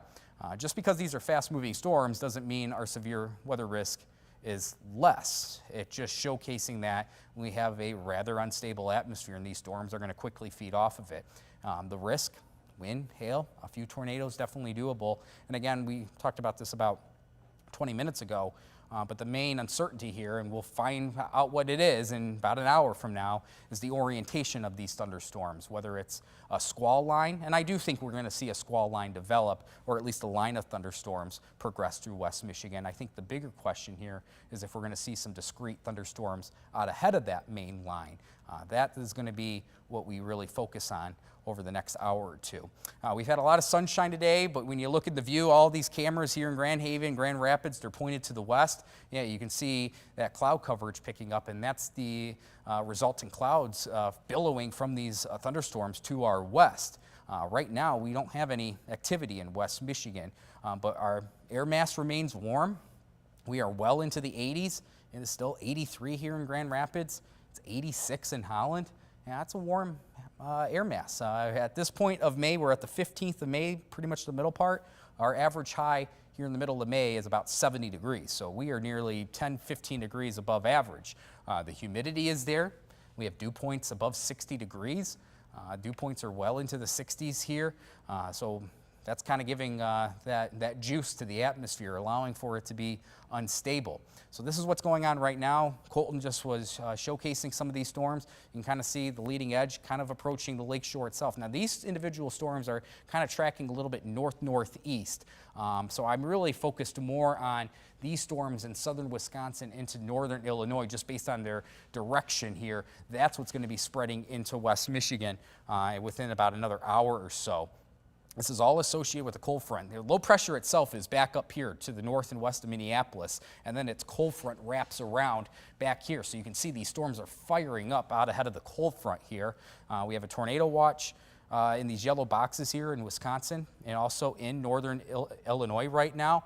I would not be surprised if the Storm Prediction Center issues a watch, whether it's a severe thunderstorm watch or a tornado watch across West Michigan. I think that will possibly occur rather shortly. We'll see how it goes, but there's many severe storms to our west. So there's the coverage going on right now. This is our model trying to depict these thunderstorms. It's doing an okay job at depicting these thunderstorms, but you can see by about 9 o'clock, it's really starting to take that kick eastward into our area. You can see that broad line of thunderstorms that will likely occur. And within a line of thunderstorm activity, our biggest risk would be straight line wind. As that line bows out a little bit, straight line wind, some large hail. But again, I think the thing that we need to keep a close eye on, like this model's trying to depict here, is a few thunderstorms out ahead of the line. And if that is the case in about another hour and some change, what that would mean is that these thunderstorms out ahead of the line are fully feeding off of the environment of our atmosphere. Again, taking advantage of all the check marks of severe weather, those ingredients, and that would possibly allow a heightened risk of tornadic ability in these individual thunderstorms. And we'll show the risk from the Storm Prediction Center, but it does appear right in here, south of I-96 towards I-94, back down to the state line. That would be the better opportunity for some of those discrete thunderstorms compared to farther to the north, let's say Muskegon to the north. These storms will continue to race through West Michigan, west to east. You can see kind of that broad line setting up here, congealing into a line, these thunderstorms. And then by 11 o'clock, it's now racing towards US 127. So at 10 o'clock, it's at 131. At 11 o'clock, it's at 127, the corridor at least. And then by midnight, these storms race to the east side of the state, and our severe weather threat comes to an end. So we're only talking a couple hour stretch here of that severe weather risk. These are going to be some fast-moving storms. No change in the outlook from the Storm Prediction Center today. Really, the only difference between this morning and now is that they have allowed the enhanced risk to spread a little bit into northern Indiana, into northwest Ohio. But for us in West Michigan, that risk has not changed today. Everyone in the level 3 out of 5 risk. And what does a level 3 risk mean at the end of the day? I know we kind of throw that out there. Well, the definition of a level 3 enhanced risk from the Storm Prediction Center is that there's the possibility of numerous severe thunderstorms, a little bit more persistent, somewhat widespread. That's what we're kind of expecting later, and a few of those potentially on the intense side. And again, that is the possibility as we get farther into this evening. We have the hail risk tonight, the wind risk as well, and also the tornado risk. There's easily the opportunity of 1-inch size hail. That's severe criteria if in terms of hail, but the Storm Prediction Center is definitely keying on the potential for isolated hail that's in excess of 2 inches in diameter, and that's larger than golf ball size hail. For wind, 58-mile-per-hour wind gust, that meets the criteria for a severe thunderstorm. But the Storm Prediction Center is also keying on here that there could be the potential for wind gusts in excess of 74 miles per hour, dangerous wind. And again, as mentioned with those tornadoes, everyone could have the possibility of a tornado, a spin-up tornado along that line that develops. But the greatest risk for maybe one of those discrete thunderstorms will be closer to I-94. So here's the outlook of wind from the SPC.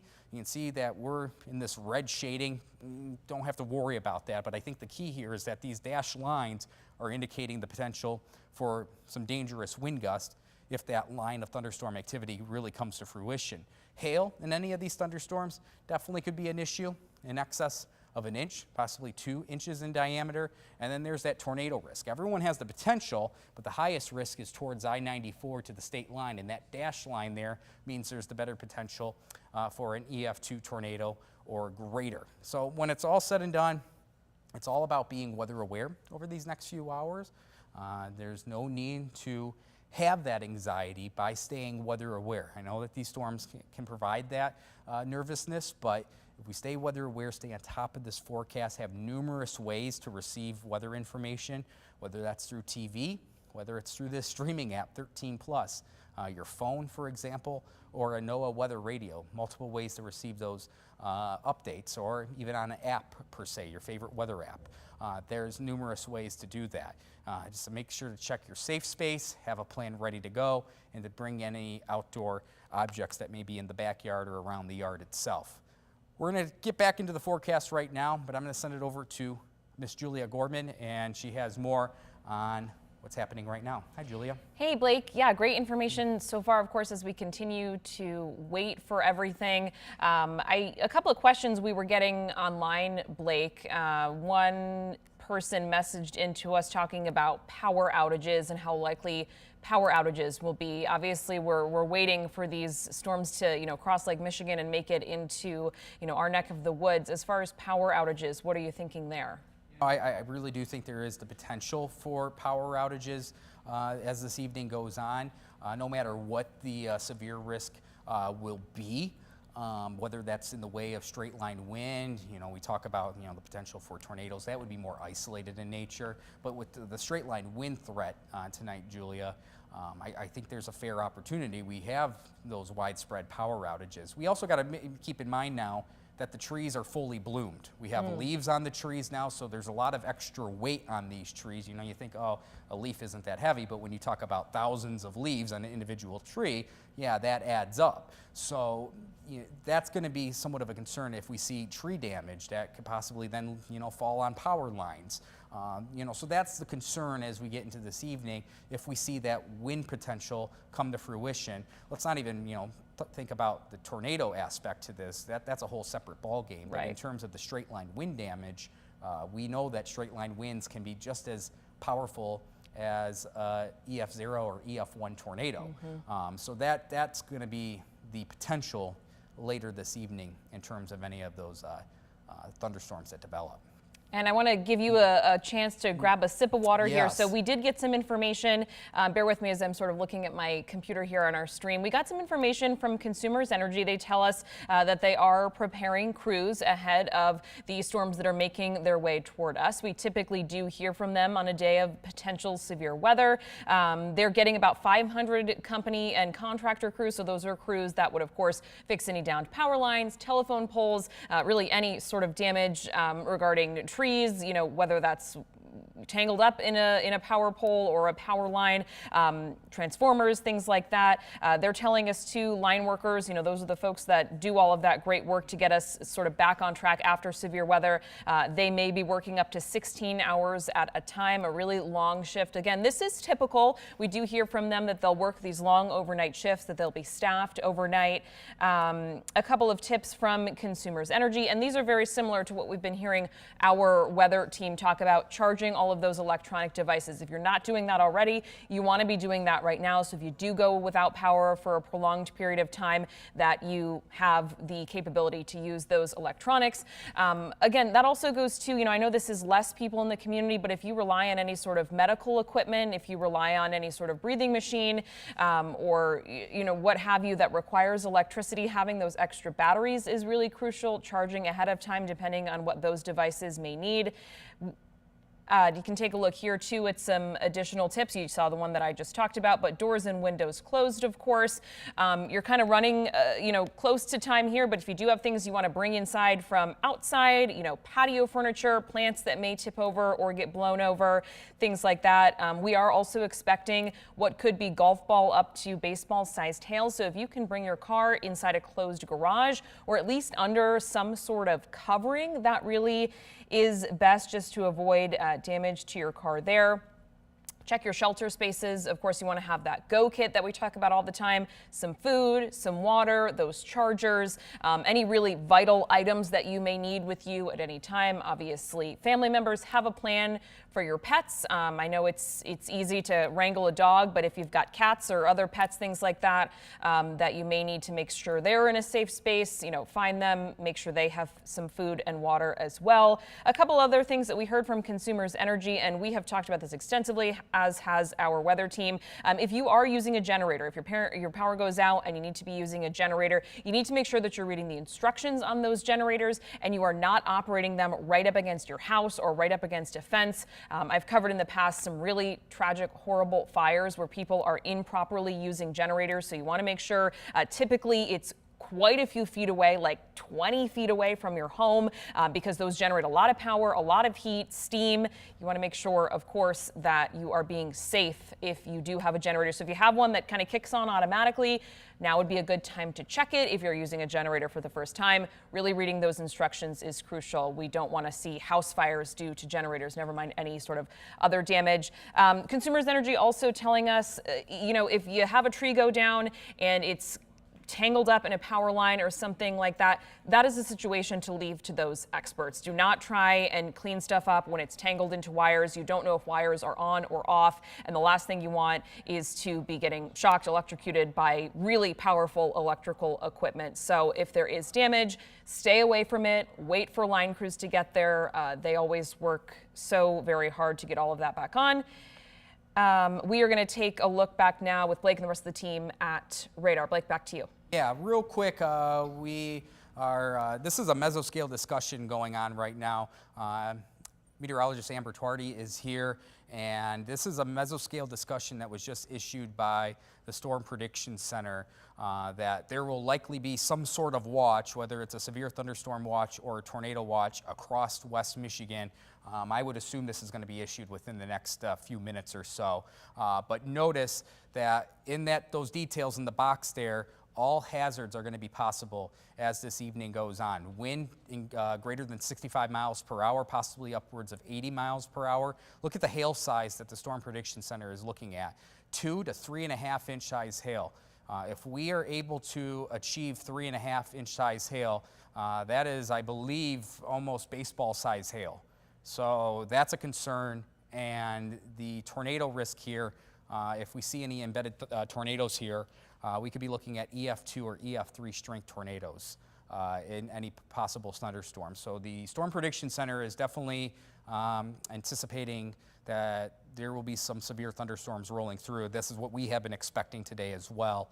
But within the next few minutes, they're going to be likely issuing a watch. We are going to take a quick break here for a few minutes, probably about a 10-minute break here before we jump back on to our stream. We're going to have radar loop over these next several minutes. So if you're watching us here on 13 Plus, stay with us. We're going to be back in just a few minutes and have the latest, especially once this watch is issued, come the Storm Prediction Center. Again, we'll be right back in a few minutes from now.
This is a 13 Weather Impact Alert. Good evening, everyone. Thanks so much for joining us here on 13 Plus. We are continuing to closely monitor potential severe weather making its way toward West Michigan. We have meteorologist Amber Twardy, Blake Hansen, Colton Woods, all here tonight, continuing to watch everything. Guys, where are we right now? Yeah, at this point, we are still watching these storms making their way across Lake Michigan. They're still not here yet, but we are going to be anticipating that time frame between about an 8 to 9 p.m. arrival time and then continuing into this evening, lasting until about midnight. And it does look like these storms are going to be packing quite a bit of a punch. Yeah, it does appear that way, guys. In fact, the Storm Prediction Center just issued what's called a mesoscale discussion. This is kind of a precursor to any watch they would issue, whether that's a severe thunderstorm watch or a tornado watch. And notice that this mesoscale discussion encompasses all of West Michigan, actually extends all the way up into parts of northern lower Michigan, into the Traverse City area. It does appear a tornado watch is going to be issued shortly from the Storm Prediction Center, where we have all hazards possible. So what I want to make this clear, while a tornado watch is likely going to be issued any minute now, all modes of severe weather are possible as this evening goes on. Start with wind. Yeah, we could see some wind gusts 65 plus miles per hour, maybe on the top end of these storms, 80 miles per hour. The hail size here, yeah, 2 inches in diameter at the very least is possible in some of these strongest storms. That's larger than golf ball size hail. It's a 3.5 inches in diameter, possibly. Almost baseball. Yeah, that's almost baseball size hail. And of course, you know, the tornado risk really stands out, where, you know, some of this severity here could be greater than EF2 strength. Obviously, we have those thunderstorms to our west right now. These are all across eastern Wisconsin, northern Illinois right now. You can see that line starting to develop over the lake itself, the western half of the lake. It does appear probably within the next 45 minutes we'll see some of these storms come through. We'll say, you know, some of you might be watching at home, you know, this look at radar right now, and you say, if I'm watching from Holland, I might not see much right now. These storms are heading north and east.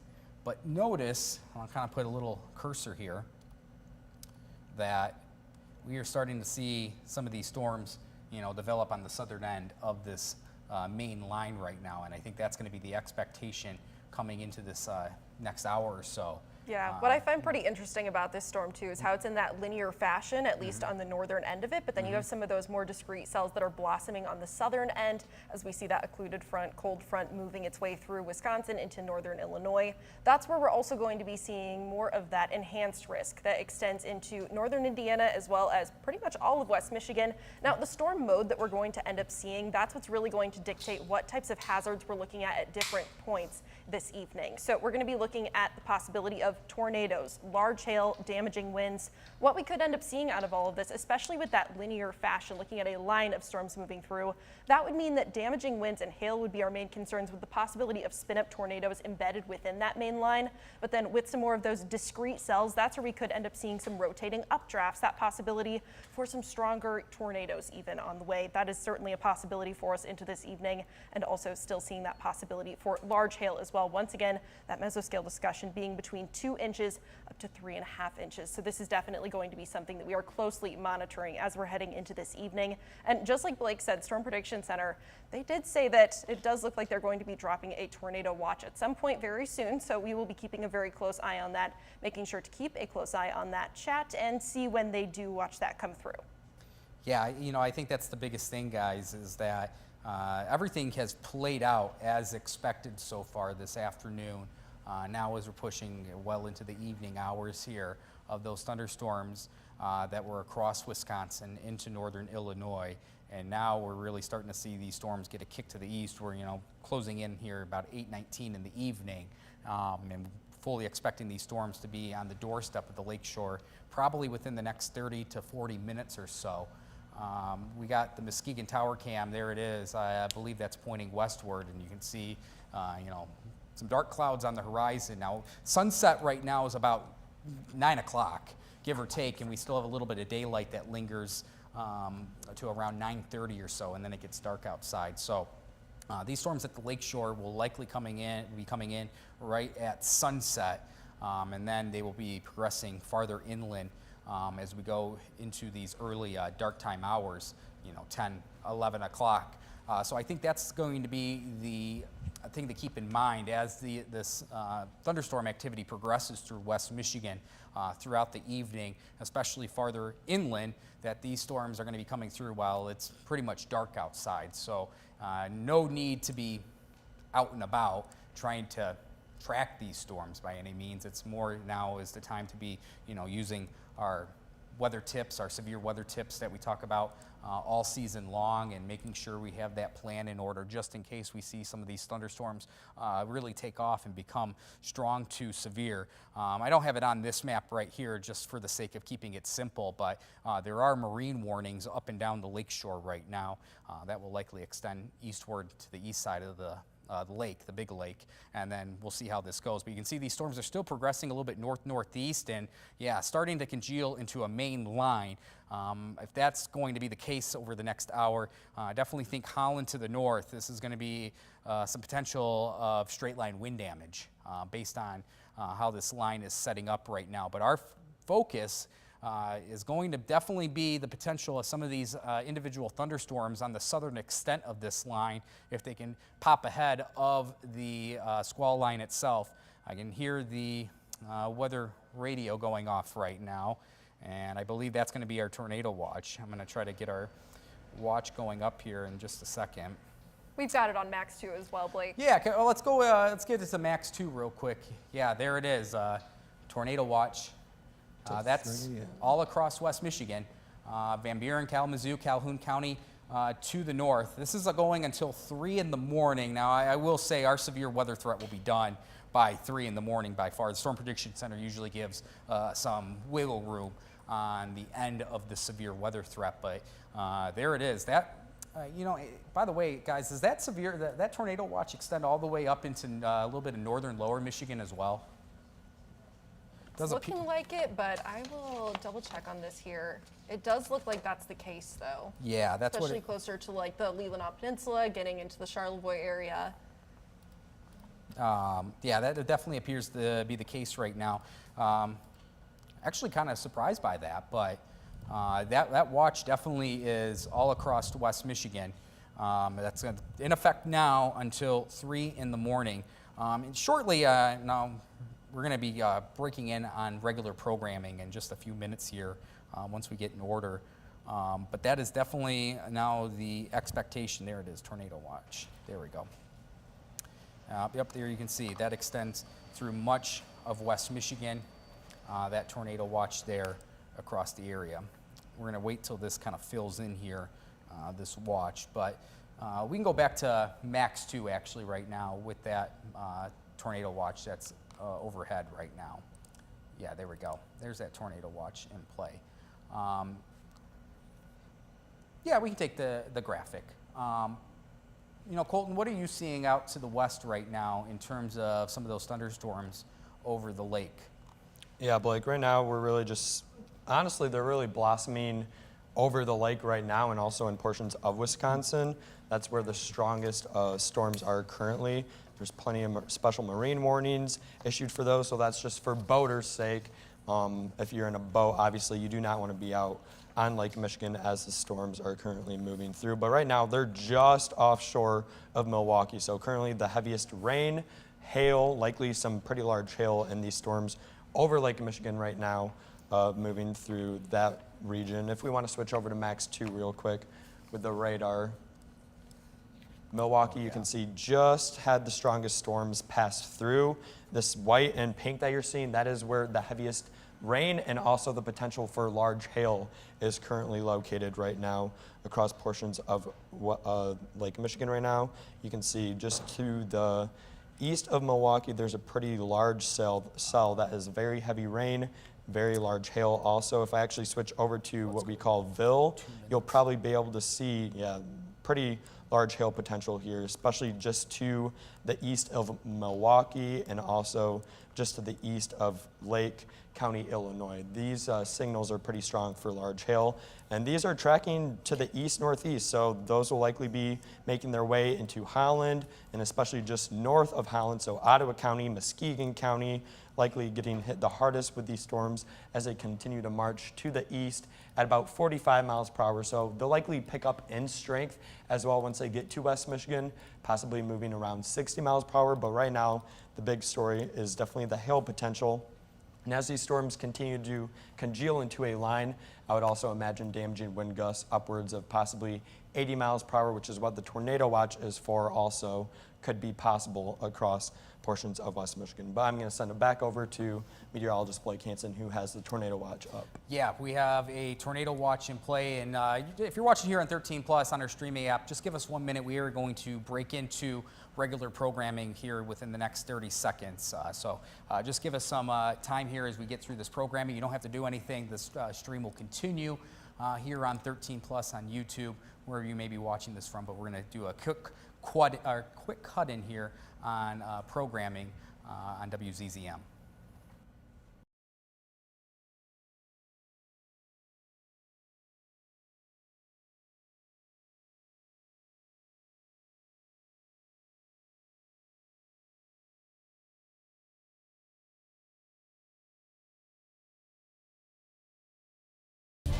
This is a 13 Weather Impact Alert.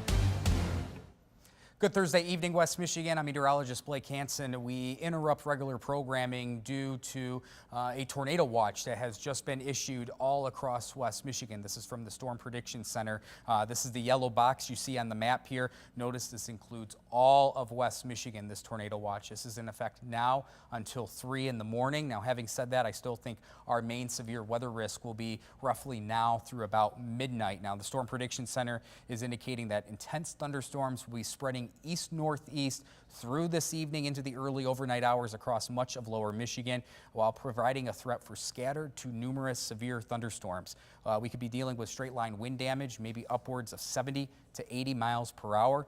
Large hail, maybe in excess of 2 inches in diameter, is doable in some of these strongest storms. And of course, with the tornado watch in play, there is the possibility of a few thunderstorms. Right now, we have thunderstorms on the other side of Lake Michigan, really now crossing the heart of Lake Michigan. These are progressing a little bit north-northeast. We are still watching for more thunderstorm development to the south on the southern tip of Lake Michigan. So everyone in West Michigan definitely has the opportunity of severe weather over the coming hours. Again, if you're watching us, a tornado watch has just been issued by the Storm Prediction Center. That's now in effect through 3 in the morning. But our main concern for severe thunderstorms will be now through about midnight. And within the next 30 minutes or so, these thunderstorms will be on the doorstep for our lakeshore communities. So this is the time to stay weather aware, on top of any notifications, any alerts that are issued from the National Weather Service and also the Storm Prediction Center. We will have you covered throughout this evening with any alerts that do occur, whether that is a severe thunderstorm warning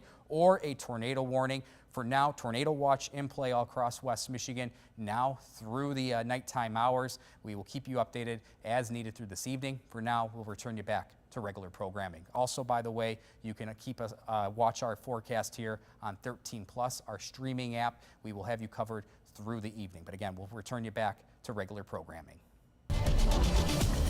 This has been a 13 Weather Impact Alert.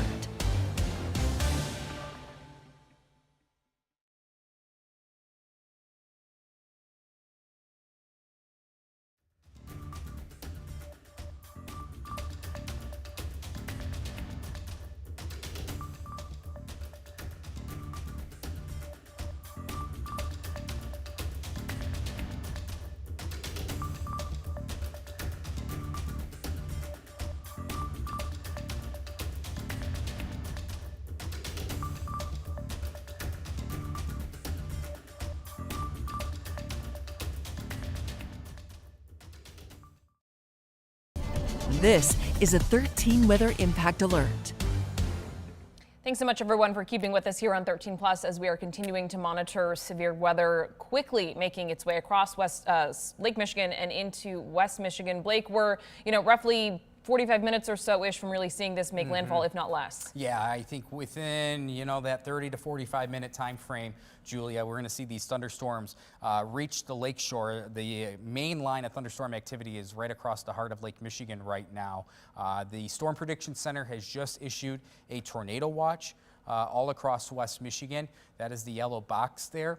And that is in effect now through 3 in the morning. Now, having said that, I still think our severe weather risk will be between now and midnight.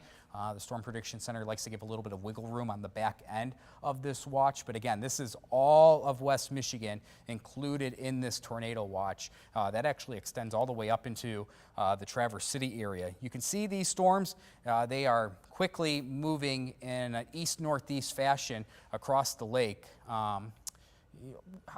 Colton, Amber, how quick are these storms moving right now that are over the heart of the lake? 45 miles per hour. 45 miles per hour right now? Okay. And I'm just going to put a quick look here. Try to track this real quick. This is moving a little bit to the east-northeast right now. Let's just do this. And you can see, yeah, roughly about, we'll say 40 to 45 minutes at this storm, or this line of thunderstorm activity will be reaching the lakeshore, reaching the Silver Lake area, at least the Silver Lake State Park at about 9:15, into the Muskegon area, probably around 9:20. But again, I think within the next half hour, these storms will be closing in on the lakeshore. So while the times here are listed 9:15, 9:23, this gets a little bit farther north of West Michigan, the Manistee area. But now is the time, if you're at the lakeshore, especially as of now, let's say from Saugatuck to the north, we really need to start being prepared for some stronger to severe thunderstorms as this line continues to progress to the east-northeast. There is a lot of lightning associated with this severe weather. Let's put on lightning right now. Yeah, look at all of those lightning strikes. This is going to be a light show as these storms come through. We'll say, as we turn on the hail potential, this is a concern that I'm going to have over the next few hours as these storms progress.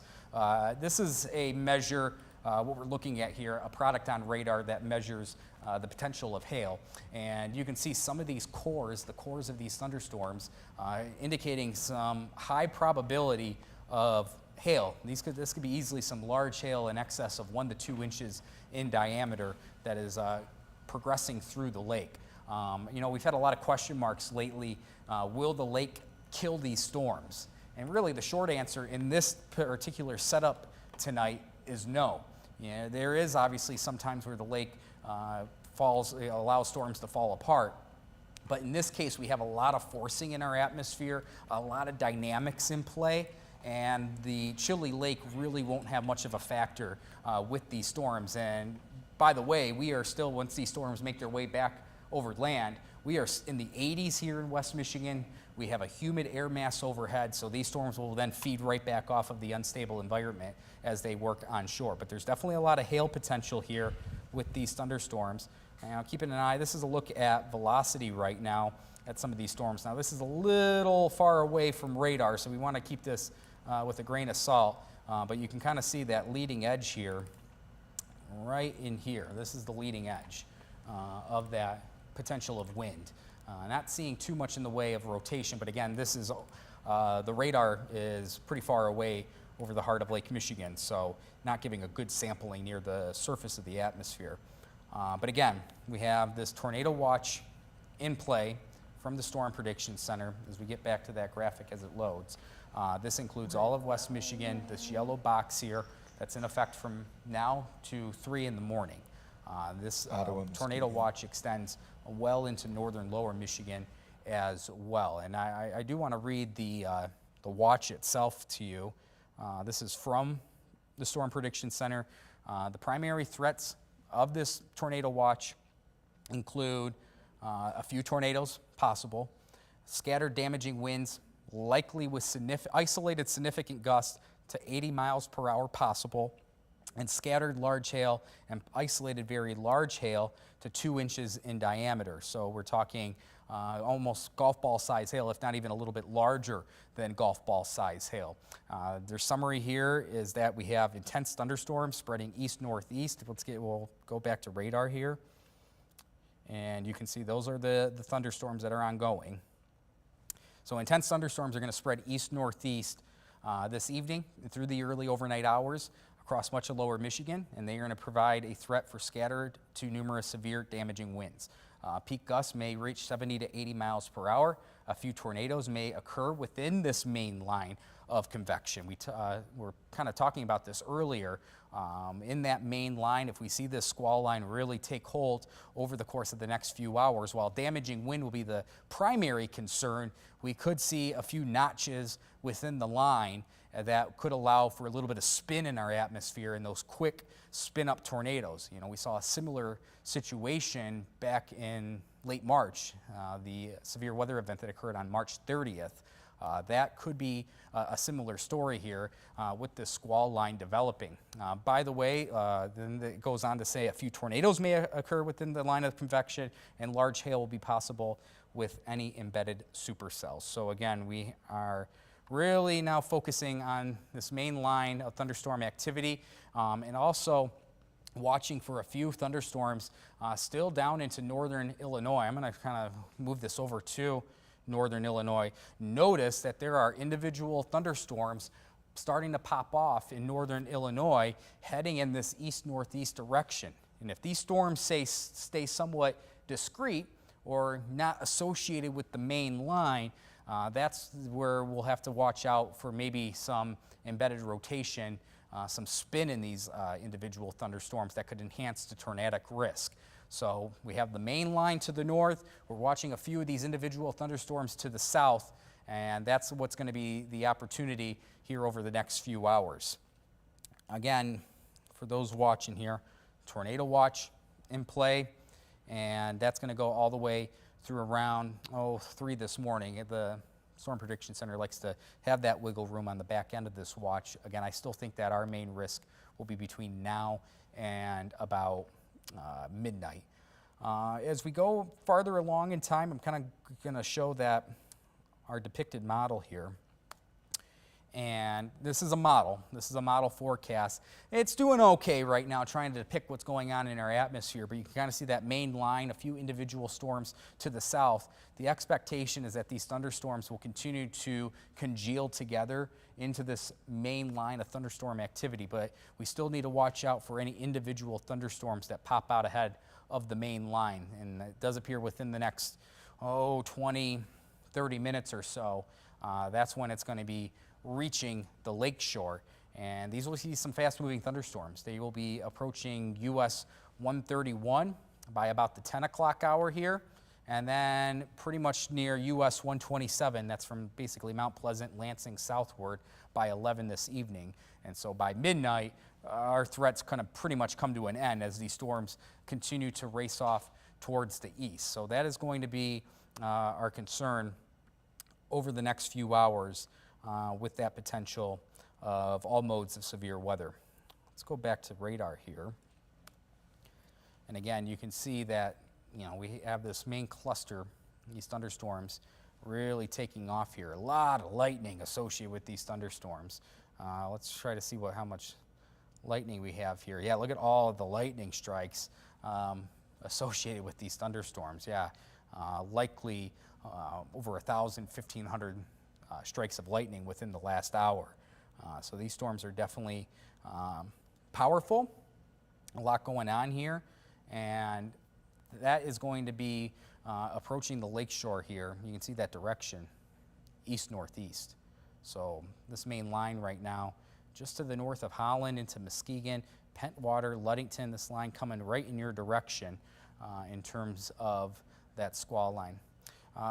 There it is, there's a live view of the Grand Haven tower camera, and you can see a few people on the beach there still at the bottom end of your screen, but definitely a dark look on the horizon here. There's Muskegon.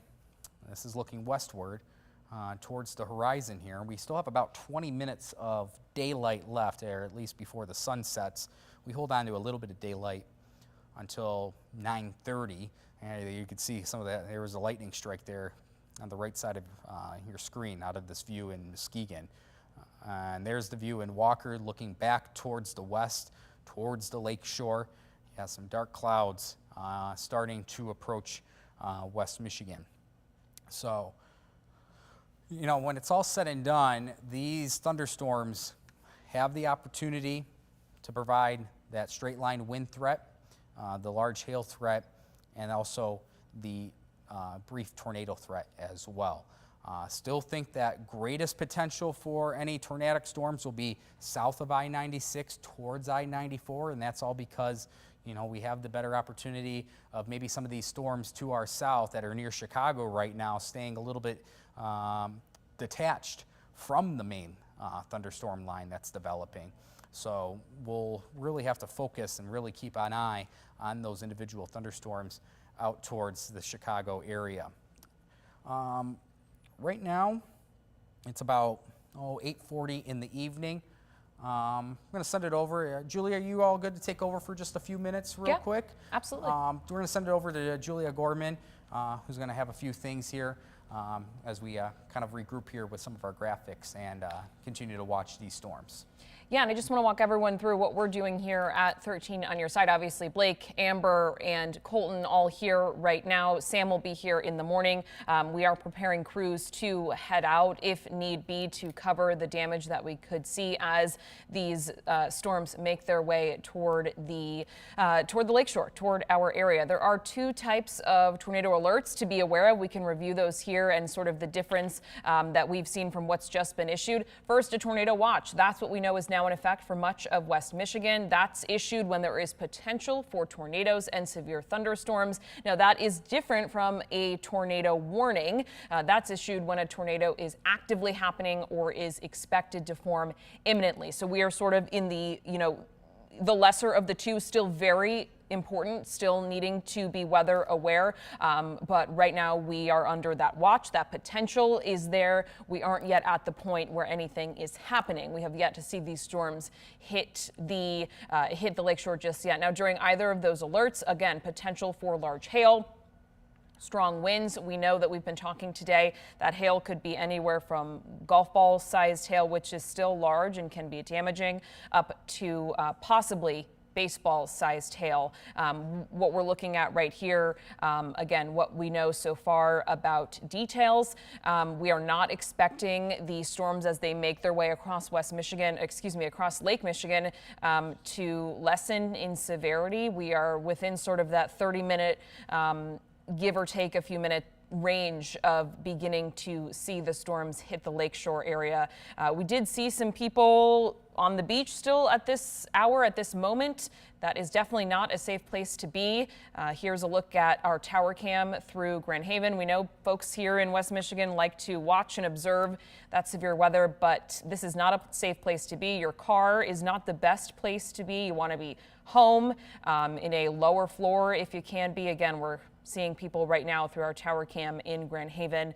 Obviously, they're not watching our stream, but if you are out and about right now and you're hearing this, you're seeing this, you want to be home. If you are living in a mobile home, a trailer park, anything like that, hopefully you have moved away. We just saw some lightning there across the lake. You could see if you watch here for a moment, sort of on the horizon, just popped up again. Obviously, some very dark storm clouds. You can be watching us here as we are on 13 Plus. That may be on Apple Fire, Roku TV. You can also watch us live on YouTube right now. Gosh, yeah, you can see a lot of people there likely storm watching, and this is not what we recommend. We will keep you posted. 13 Plus, Apple Fire, Roku TV. At this point, we are going to pass it over to meteorologist Colton Woods with the very latest. Colton.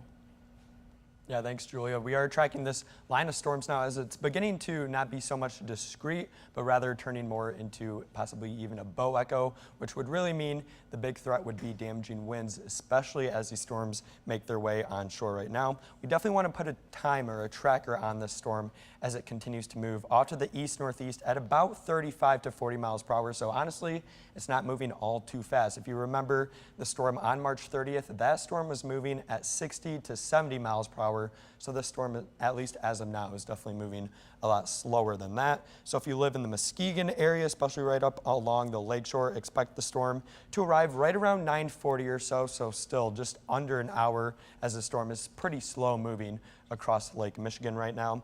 Holland expecting the storm to arrive at around 10 p.m. or so, but Holland and points to the south probably will see less in the way of this stronger part of the storm. The strongest storm, at least in this line of cluster of thunderstorms, likely arriving in Muskegon and Ottawa counties. The further south you go, especially toward I-94, the line is more broken, at least as of now, but I would expect the storms to further develop, especially around the Chicagoland region, which would pose more of a threat for those that live along I-94 later this evening. But right now, our main focus is definitely this line or cluster of storms currently over Lake Michigan right now.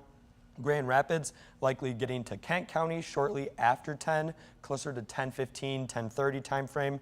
Cadillac likely closer to 11:22 as it continues to move well to the east of our area. But right now, we definitely have a lot of alerts currently across the Great Lakes region. The tornado watch for us expires at 3 in the morning. The tornado watch off to the west and Wisconsin will expire here shortly as the storms continue to move out of Wisconsin and they continue to move off to the east here in West Michigan. But you can see the storms are bringing heavy rain and lightning. That's a for sure thing. If I turn on the lightning right now, very strong storms with a lot of lightning. Lightning in of itself is very dangerous. You do not want to be outside as these storms continue to move off to the east, impacting West Michigan and those along the lakeshore first within the next 45 to an hour or so. So make sure you take shelter as these storms move through.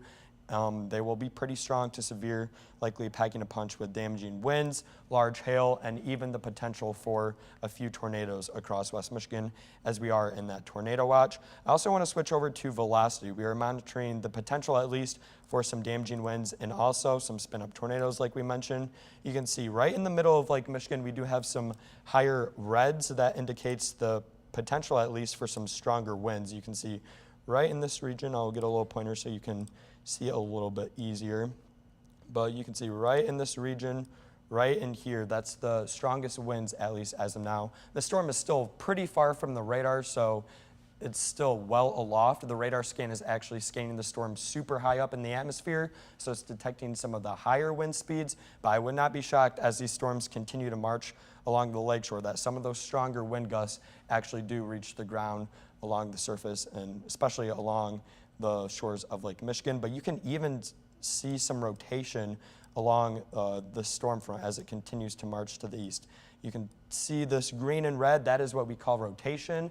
The green indicates winds moving toward the radar. The red indicates winds moving away from the radar. So when you get a couplet super close like that, where it's green and red right next to each other, that shows pretty strong rotation within the storm. So that's just indicative that we very well could see some tornadoes as these storms continue to move into West Michigan over the coming hours, as we do have signs already of rotation over Lake Michigan as these storms continue to move through. This is a current look at Grand Haven right now, and yeah, you can tell storms are definitely on the way. Right now we're just seeing some of those high mid-level clouds with the strong cumulonimbus cloud that we're seeing moving over Lake Michigan right now. But with due time, those storms will be approaching the lakeshore, likely in Grand Haven, I would say right around 9:30, 9:40 or so. So give or take 45 minutes, the storms will likely be making their way onshore in Grand Haven. So you can see some pretty dark clouds. The sunset is about 10 minutes from now, and if these storms were not there, it would be a lot brighter out, but you can see cars already have their headlights on, showing just how impressive this storm is as it's darkening the western horizon as these storms continue to advance toward West Michigan. But switching back over to Max 2, you can really tell that these storms probably going to be on the strong, if not severe side for much of West Michigan. Not only are we tracking the potential at least for damaging winds with this strong cluster of storms, but also some hail. If we look at VIL, what we call VIL, this shows the hail potential in these storms. The pink area is really showing the greatest chance, at least, of seeing some large hail. So as these storms continue to move to the east, that places places like Holland, Ottawa County, and eventually Kent County, Muskegon, possibly seeing the largest hail. And we aren't in that tornado watch for the potential of hail up to 2 to maybe even 3.5 inches in diameter. And to put that in perspective, that's about the size of a golf ball, maybe upwards of a baseball in size hail. So very impressive hail. You really don't even see hail that size that often here in West Michigan. So that's something we definitely also have to pay attention to as these storms make their way along the lakeshore within the next 45 minutes or so. So the large hail potential, heavy rain, lightning, also damaging winds, and the potential also for a few tornadoes to move into West Michigan over the next 45 to an hour along the lakeshore. And these storms will probably continue here in Kent County through about 10 or 11 or so. This is Muskegon right now. You can already see all the street lights on as the storm is really darkening the sky. You saw a few lightning bolts out in the distance. There's a ton of lightning with this storm as it continues to move along the lakeshore. So lightning in of itself, like I said, is very dangerous. You do not want to be outside as these storms march in, so make sure you're taking shelter away from the outdoors, away from windows as well. These storms definitely will be strong, if not severe, as they continue to move into West Michigan. So I think I'm going to send it back over to meteorologist Blake Hansen. Oh, wow. Ooh, Yeah, some look at that pretty lightning good, strike. pretty good lightning strike there. Yeah, a lot of lightning associated with this. With these thunderstorms pushing through really the heart of Lake Michigan right now. And while lightning is technically not a criteria for severe weather, we all know that can be just as dangerous to contend with. Julia Gorman was just talking about the dangers of lightning a few minutes ago. Obviously, we're getting close to dark within the next 30 minutes or so, sunset within the next 10 minutes, but there's no really need to be outside to watch these storms, especially now we're pushing into nighttime. It is time to really head inside and try to let these storms pass. So we know that these thunderstorms are on their way now through about midnight. You know, it is a little surprising. I think if there's been one thing that's a little surprising right now, these storms aren't moving too fast as of now, only around 30 to 40 miles per hour. But at least for now, that current trajectory is going to support these thunderstorms through West Michigan to about midnight. We know the risk is at any given severe weather mode, whether that's damaging wind, large hail, even a few tornadoes. We still are keeping an eye on how this storm mode will progress over the next few hours. We have that main line over the heart of Lake Michigan right now, but also a few individual thunderstorms towards the Chicago metropolitan area. Look at the numbers right now. We are still in the lower 80s. Across West Michigan, 81 here in Grand Rapids, 83 in Holland. We're still very warm as we're approaching the sunset hour. We have lower 80s across the board. We have dew points now starting to creep up a little bit and now approaching 64, 65 degrees. Dew points on the measure of moisture in our atmosphere. And so that's definitely a little bit of a concern that we have this amount of moisture and instability with the warm air mass overhead. You know, so when we go back to satellite radar here, these storms, while they're progressing through a chilly Lake Michigan currently, there's still a lot of forcing, a lot of dynamics with the setup this evening that you can clearly see the lake is not diminishing this storm coverage by any means. These storms are really starting to take hold. And, you know, Amber and Colton, you know, one thing I'm starting to notice a little bit here is that we're really starting to see these thunderstorms become a little more widespread on the southern extent of this line. And, you know, even a few of these individual thunderstorms that are somewhat ahead of the line itself. That's going to be interesting to look at over the next, 30 to 45 minutes. You know, when we initially had this tornado watch issued, from roughly, we'll just stop this about an hour ago. This was an hour ago. You know, this was the look an hour ago. There's that line. Not too much on the southern extent here. Here's what we got now. So that line really taking hold, but starting to see a few additional thunderstorms across the southern tip of Lake Michigan into northern Illinois. I'm going to go to velocity here, and you can kind of see this is going to be the leading edge of the wind right here. The green shading here, this is a measure of wind in our atmosphere. The green is inbound towards the radar site. There's the radar site in Grand Rapids. Now, this is shooting well up into the atmosphere because of how far away these storms are respective to the radar site at the Ford International Airport, just to the southeast of downtown Grand Rapids. But you can see there's the leading edge there, and we'll be watching as this line approaches the lakeshore for any notches in the line itself that could provide a little bit of extra spin, some rotation as these storms work their way on shore. You know, and the other thing here is that we have, Colton just mentioned this, a lot of hail potential. I don't want to dismiss the hail potential here with these thunderstorms. I know we get kind of caught up when we start talking about straight line winds or the opportunity of tornadoes. Hail is just as much of a concern this evening in these individual thunderstorms. Of course, if we're inside, hail not necessarily issue to an individual, but it definitely is an issue to property if we're going to see large hail. And there is the potential this evening for some of these hailstones to be 2 inches or greater in diameter. To be a severe thunderstorm, you only need 1 inch diameter size hail. That's about the size of a quarter. That's all you need for a severe thunderstorm warning in terms of hail. But some of these thunderstorms, you can see the core here of this individual thunderstorm. Yeah, that's some high potential. We're starting to see those shades of pink here, and you got the legend, some very high hail potential right here. And if this is continuing in its direction, let's make a loop here, just kind of showcase this individual thunderstorm. So this is moving pretty quickly to the east-northeast. Let's give it at about 35 miles per, going at a clip to the east-northeast at about 35 miles per hour. Yeah, these storms are really slowing down, but should be closing in on the lakeshore here within the hour. I think this could be a little sooner than 9:59 for the Grand Haven area, but still, this is the direction this storm is heading towards. So if you're watching from parts of Ottawa into Muskegon County, some of these thunderstorms, at least right now on radar, are definitely indicating they have the potential of large hail. Yeah, this is a large thunderstorm cluster across the heart of Lake Michigan. And again, you're starting to see in these last few frames of radar starting to fill in on the southern half of this line. So while it looked like an hour ago, a lot of these storms were just going to move to the north and east of I-96. Yeah, these storms are starting to fill in on the southern half of Lake Michigan. And so everyone, as this cold front associated thunderstorms continue to progress into West Michigan, everyone will have a fair shot at some of these thunderstorms.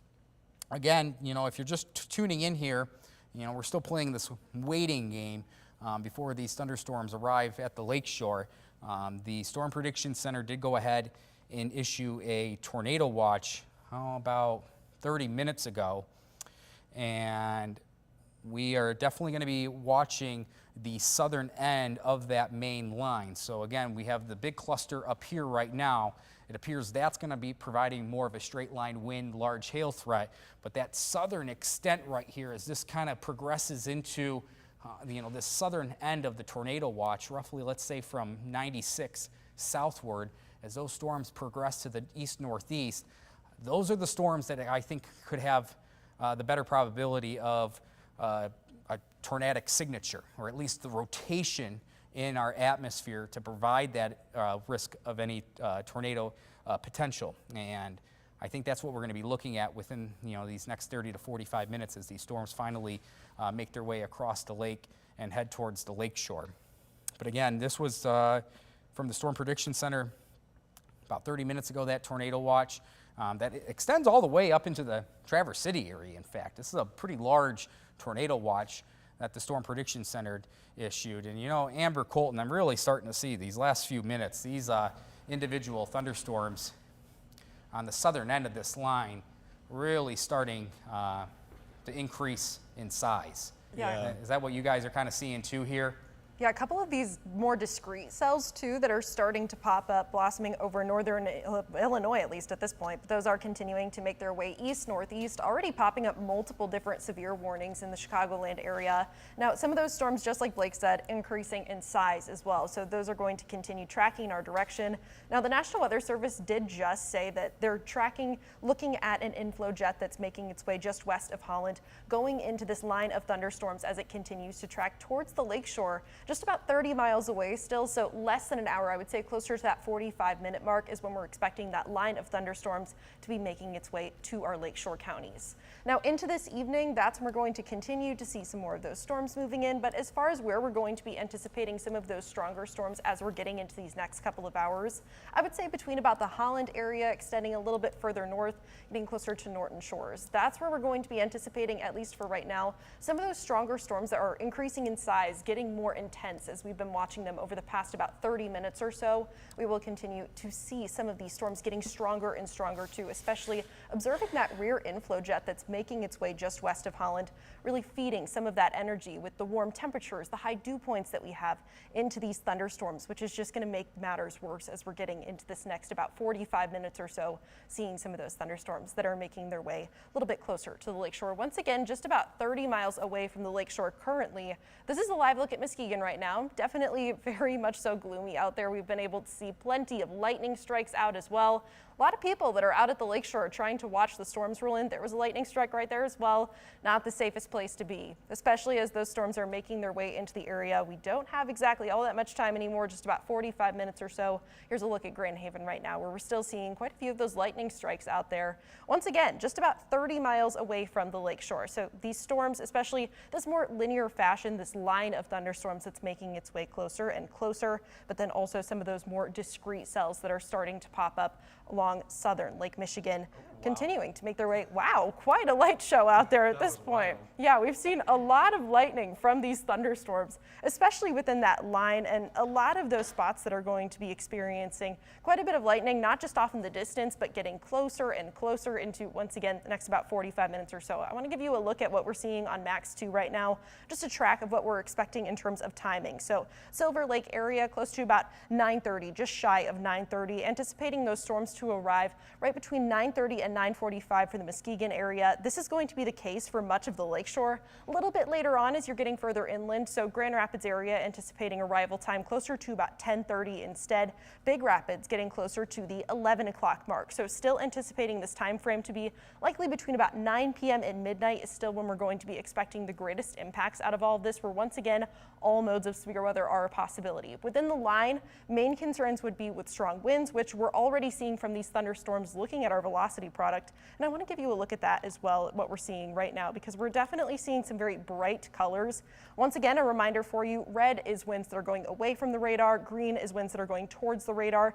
You can even see some of those little inflow jets that are popping up just to the west of Holland that are going to be feeding into those thunderstorms. Now, where we're seeing a lot of these stronger thunderstorms at this point, those will be continuing to make their way further and further east and northeast as we're getting into, once again, next 30-45 minutes along the lakeshore, continuing to make their way on in. Now, where we see the more linear fashion of thunderstorms, that line of thunderstorms that's more organized, that's where damaging winds as well as hail would be a concern, but also the possibility of some more spin-up tornadoes. The discrete cells that we're still seeing over southern Lake Michigan, that's where we could be anticipating the possibility instead for maybe even some larger tornadoes. That certainly is a possibility. Many areas that are in southwest Michigan that are under a hatched area for tornado risk from the Storm Prediction Center. What that means is that EF2 tornadoes or greater is a possibility here. Now, at this point, going to be watching for all modes though, so I don't want you to get too hung up on just one type of hazard because all are going to be at play here.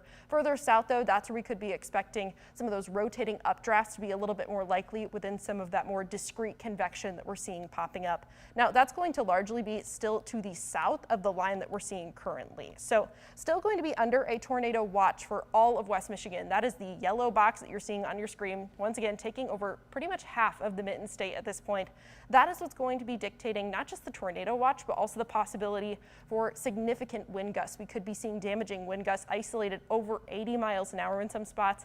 And once again, the possibility for hail that could be over 2 inches in some areas as well. Storm Prediction Center was looking at about 2 inches up to about 3.5 inches in diameter for hailstones. So expecting a lot out of this. This is going to be a storm that's packing quite a bit of a punch.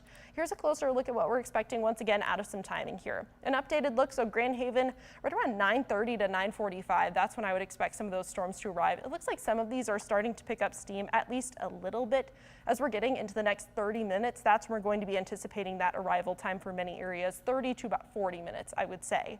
Expecting some of those thunderstorms thunderstorms between about 10:15 to 10:30 for the Grand Rapids area. Those will be continuing to move their way further east, arriving around 11 p.m. and a little bit after that for the Cadillac area. Crossing over and getting closer to the 127 area, 127 corridor as we're getting into the overnight hours, especially looking closer to about 11:30 to midnight and then continuing past that. But past about midnight, West Michigan at least is going to be seeing a lower risk for severe weather. Now, still, we will be able to be clear past that point. These are very much so going to be faster moving storms, anticipating this line of thunderstorms to be moving through, bringing all modes of severe weather. Here's a look at what we're seeing as that line approaches. Here's a live look out at Muskegon right now. Still quite a bit of lightning out there.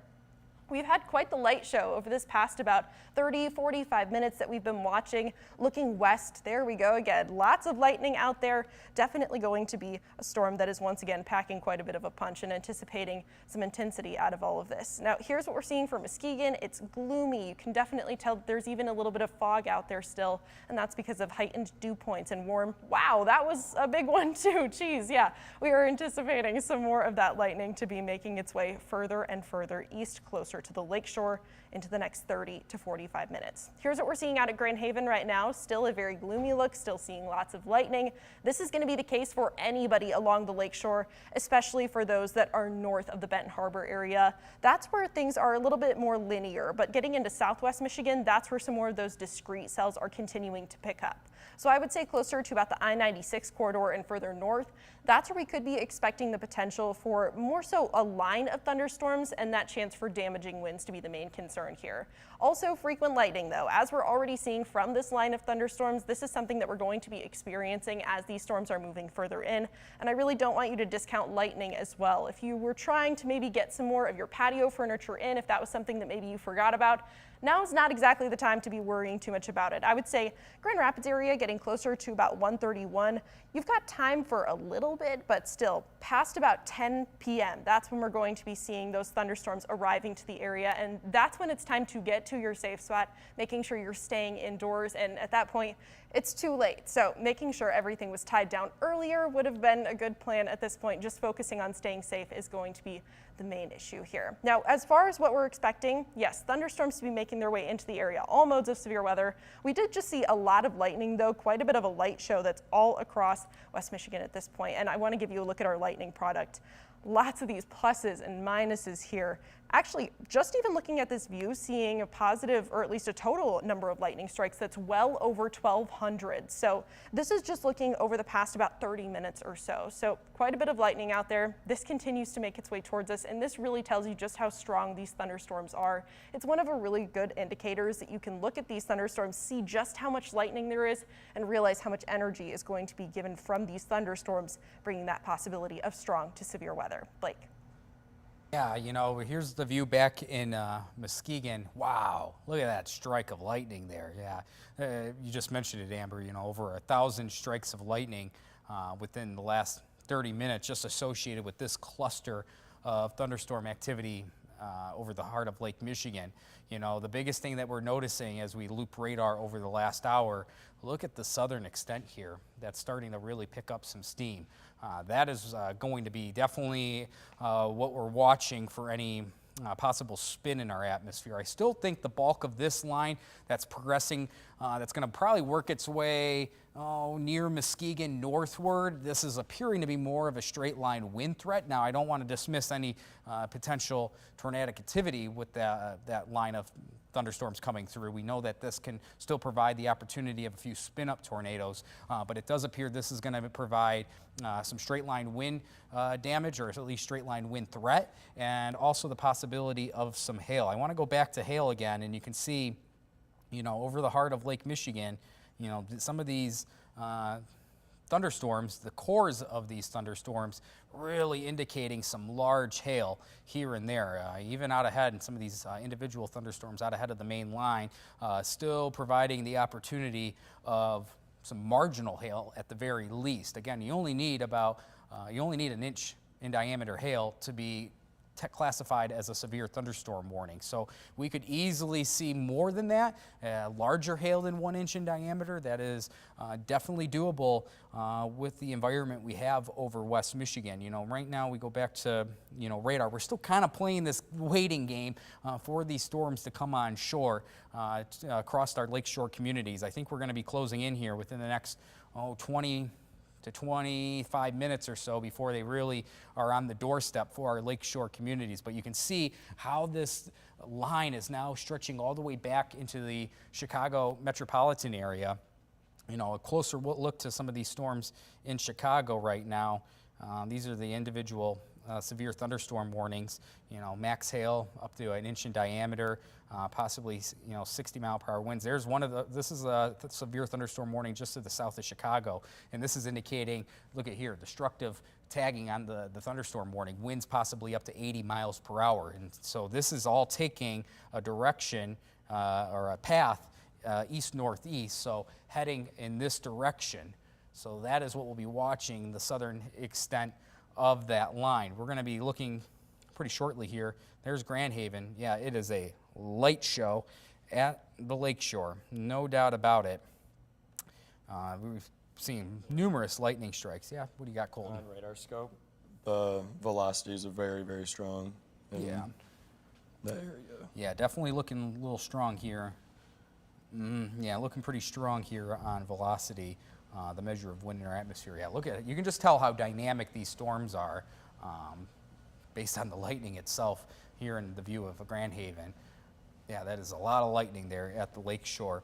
You know, again, it's going to be a matter, these storms coming through, you know, over the next 30 to 40 minutes. There's another view, our other camera there in Grand Haven. Wow. Yeah, a lot of cloud-to-cloud lightning, even looks like some cloud-to-ground lightning there. You know, for the most part, here as we, kind of take a path here, I think these storms are, what would you say, guys, kind of moving now at a closer to 40 miles per hour? Yeah. To the east-northeast? That's what it's seeming. Picking up a little bit. Picking up a little bit of steam. You know, I definitely think, yeah, here, we put a track on radar here. It's definitely appearing that these storms, even if they're only moving at about, I have this set here moving the east-northeast at about 40 miles per hour, reaching the Muskegon area at about 9:30. Same thing for Ludington at 9:33. We'll watch out for this leading edge here in Holland. It might be a little sooner than 9:50. This is kind of back to the main line itself, but notice there's a few additional thunderstorms trying to fire up ahead of the main line here. And then roughly getting into the greater Grand Rapids area, probably in that 10 to 10:30 time frame, and then up towards Big Rapids as we're closing in on the back half of 10:30 to 11. So we have a lot of time still to go. These storms have not even reached the lakeshore yet. So we are, just starting this event as we approach the next, 20 minutes or so.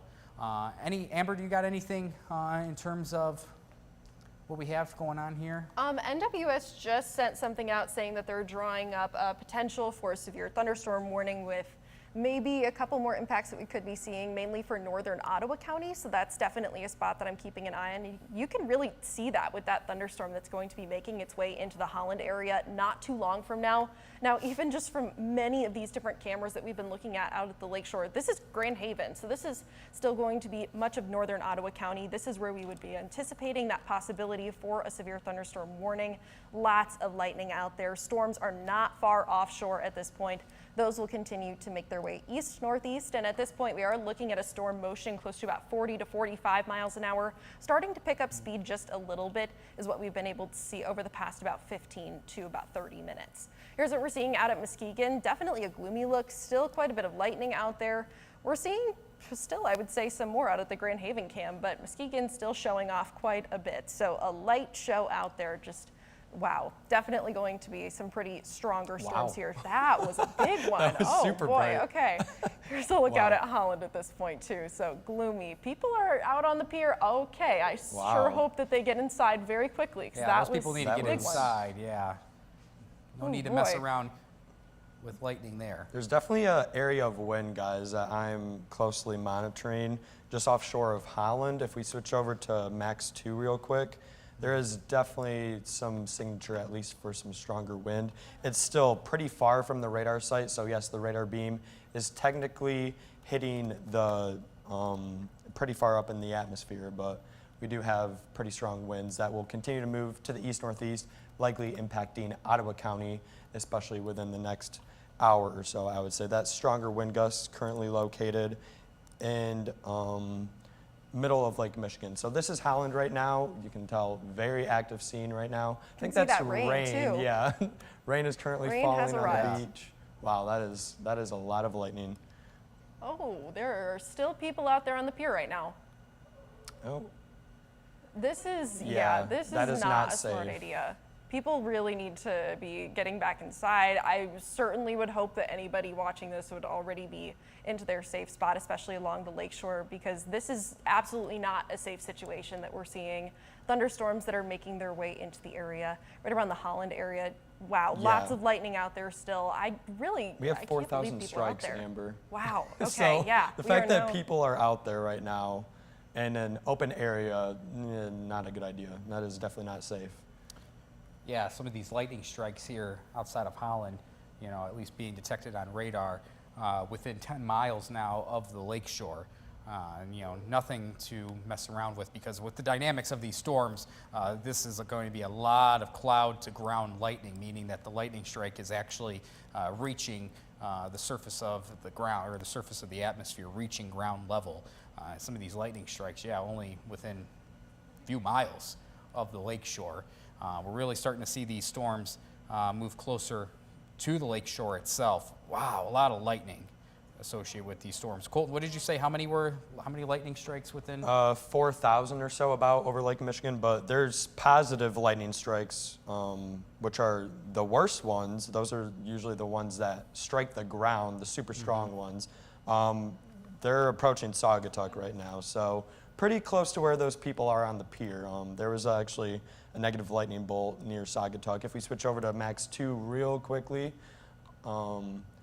just to get a glimpse at the lightning. But yeah, you can see those people well out on the pier. That is definitely not safe.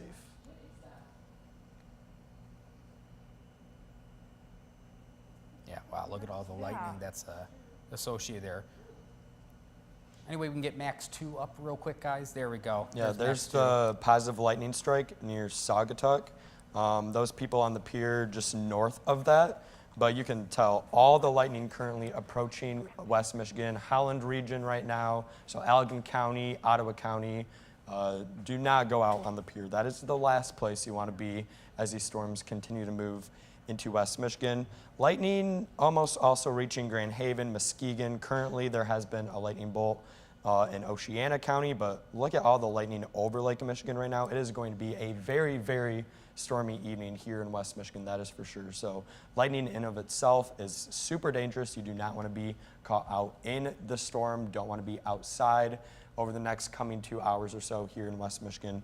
Very serious situation going on with just the amount of lightning. If I expand the zoom even on the view on Max 2, you can see total lightning strikes approaching even 5,000 right now. So super impressive. Basically the entirety of Lake Michigan itself is covered with lightning. So that is just speaking volume to how strong these storms are, even extending into Chicago.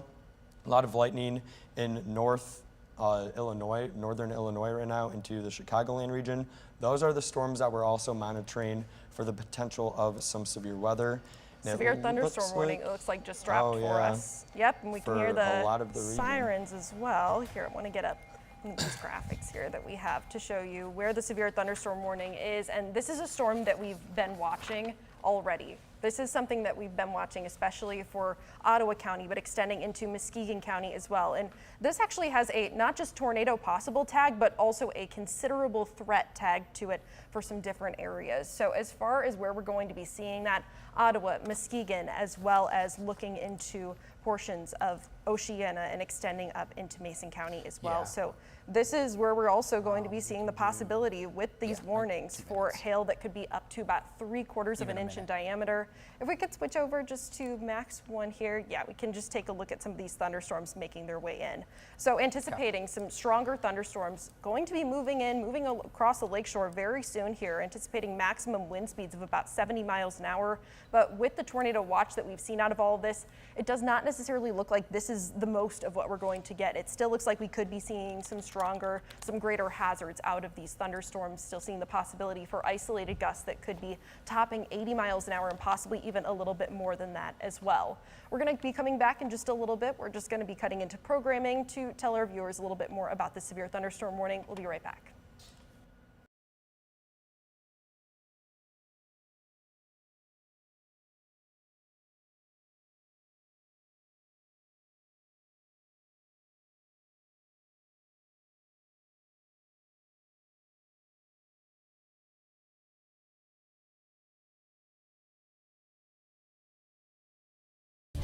This is a 13 Weather Impact Alert. Good Thursday evening, West Michigan. I'm meteorologist Blake Hansen. We're interrupting regular programming due to a severe thunderstorm warning that has just been issued by the National Weather Service. This includes Mason, Oceana, Muskegon, and also Ottawa County. You can see this large line of thunderstorm activity closing in on the lakeshore. This severe thunderstorm warning has the potential of wind gusts upwards of 70 miles per hour. That is considered a considerable threat in terms of severe weather. There is also the potential, as this line moves into the lakeshore, into our lakeshore counties listed here, that there could be a spin-up tornado. But this is the view in Grand Haven right now. Yeah, a lot of lightning associated with these thunderstorms. This is looking a little bit to the north. And again, this is all moving to the east-northeast at about 55 miles per hour. This is again causing, it could be upwards of 70 mile per hour winds and also penny-size hail. As we kind of get back to Max 1 here, I just want to showcase this line right here as it continues to move to the east-northeast. Yeah, this is going to be in the Ludington area by about 9:32. So within the next 15 minutes, Muskegon 9:34. So within 15 to 20 minutes, if not even sooner, this line of thunderstorm activity will be progressing into our lakeshore communities, especially from roughly, let's say, Grand Haven to the north. So this will include Muskegon to Pentwater up to Ludington. The status here is that these severe thunderstorms could produce wind gusts up to 70 miles per hour and also penny-size hail. This is radar indicated. This is the view in Muskegon, and you can see just the numerous lightning strikes here. As we get back to Max 1 here, we do have, again, this line of thunderstorm activity progressing into our lakeshore communities. This is a severe thunderstorm warning just issued by the National Weather Service for Ottawa, Muskegon, Oceana, and Mason County. This is the first warning of the evening across West Michigan. We also have a broader tornado watch that's in play for all of West Michigan. That tornado watch from the Storm Prediction Center goes all the way until 3 this morning. There it is. There's the broad watch across West Michigan. We also have additional thunderstorms to our south that are currently over the southern tip of Lake Michigan into the Chicago metropolitan area. We'll be watching those storms. You can see those storms to the south. We'll be watching those storms as we get farther into this evening. So it's about 9:21 here on this Thursday evening. You can stay up with our continuing coverage on 13 Plus. We are also on YouTube. We are also up on Facebook on our 13 on Your Side page. We will continue that coverage there. If we need to, with any additional warnings, break back into regular programming. But again, we are on 13 Plus, YouTube, and also on Facebook. It is 9:21. I'm meteorologist Blake Hansen. We'll return you back to regular programming. This has been a 13 Weather Impact Alert.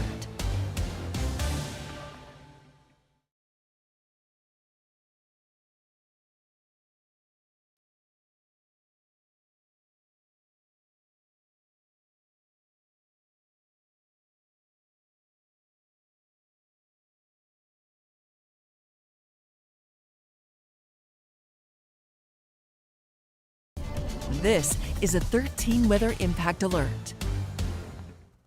All right, we're back on streaming here on 13 Plus, and Within the last few minutes, the National Weather Service just issued a severe thunderstorm warning for several counties across West Michigan. We'll kind of get back to that loop in just a second here. We're having a few power strikes, though, near the station as well. But again, as we get towards our severe thunderstorm warning that's ongoing right now, you can see, wow, a lot of lightning here in the Muskegon area. We have a severe thunderstorm warning for Mason, Oceana, Muskegon, and Ottawa County.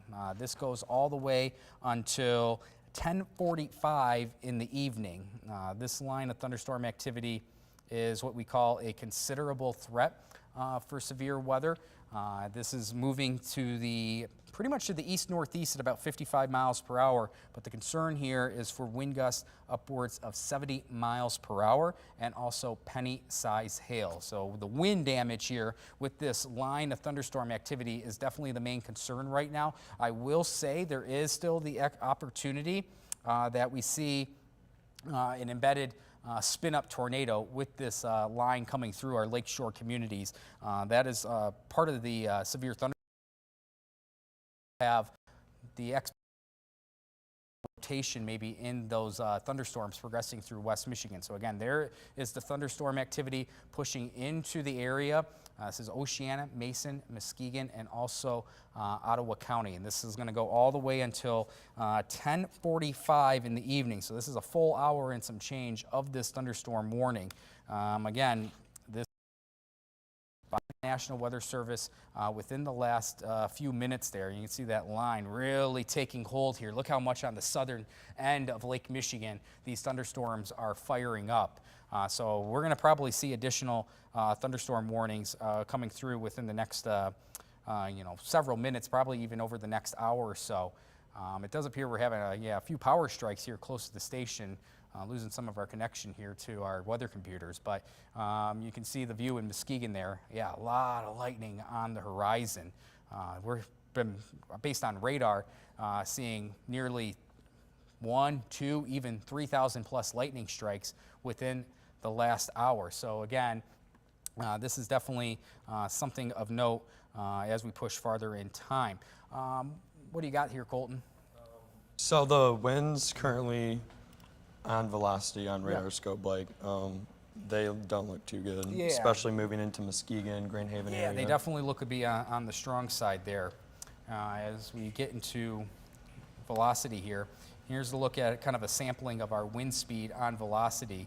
And you can see that bright green. Now this is shooting up well high up into the atmosphere from the respective radar site at the Ford International Airport. That's our radar site here in West Michigan. But you can see that bright green blob over the heart of Lake Michigan.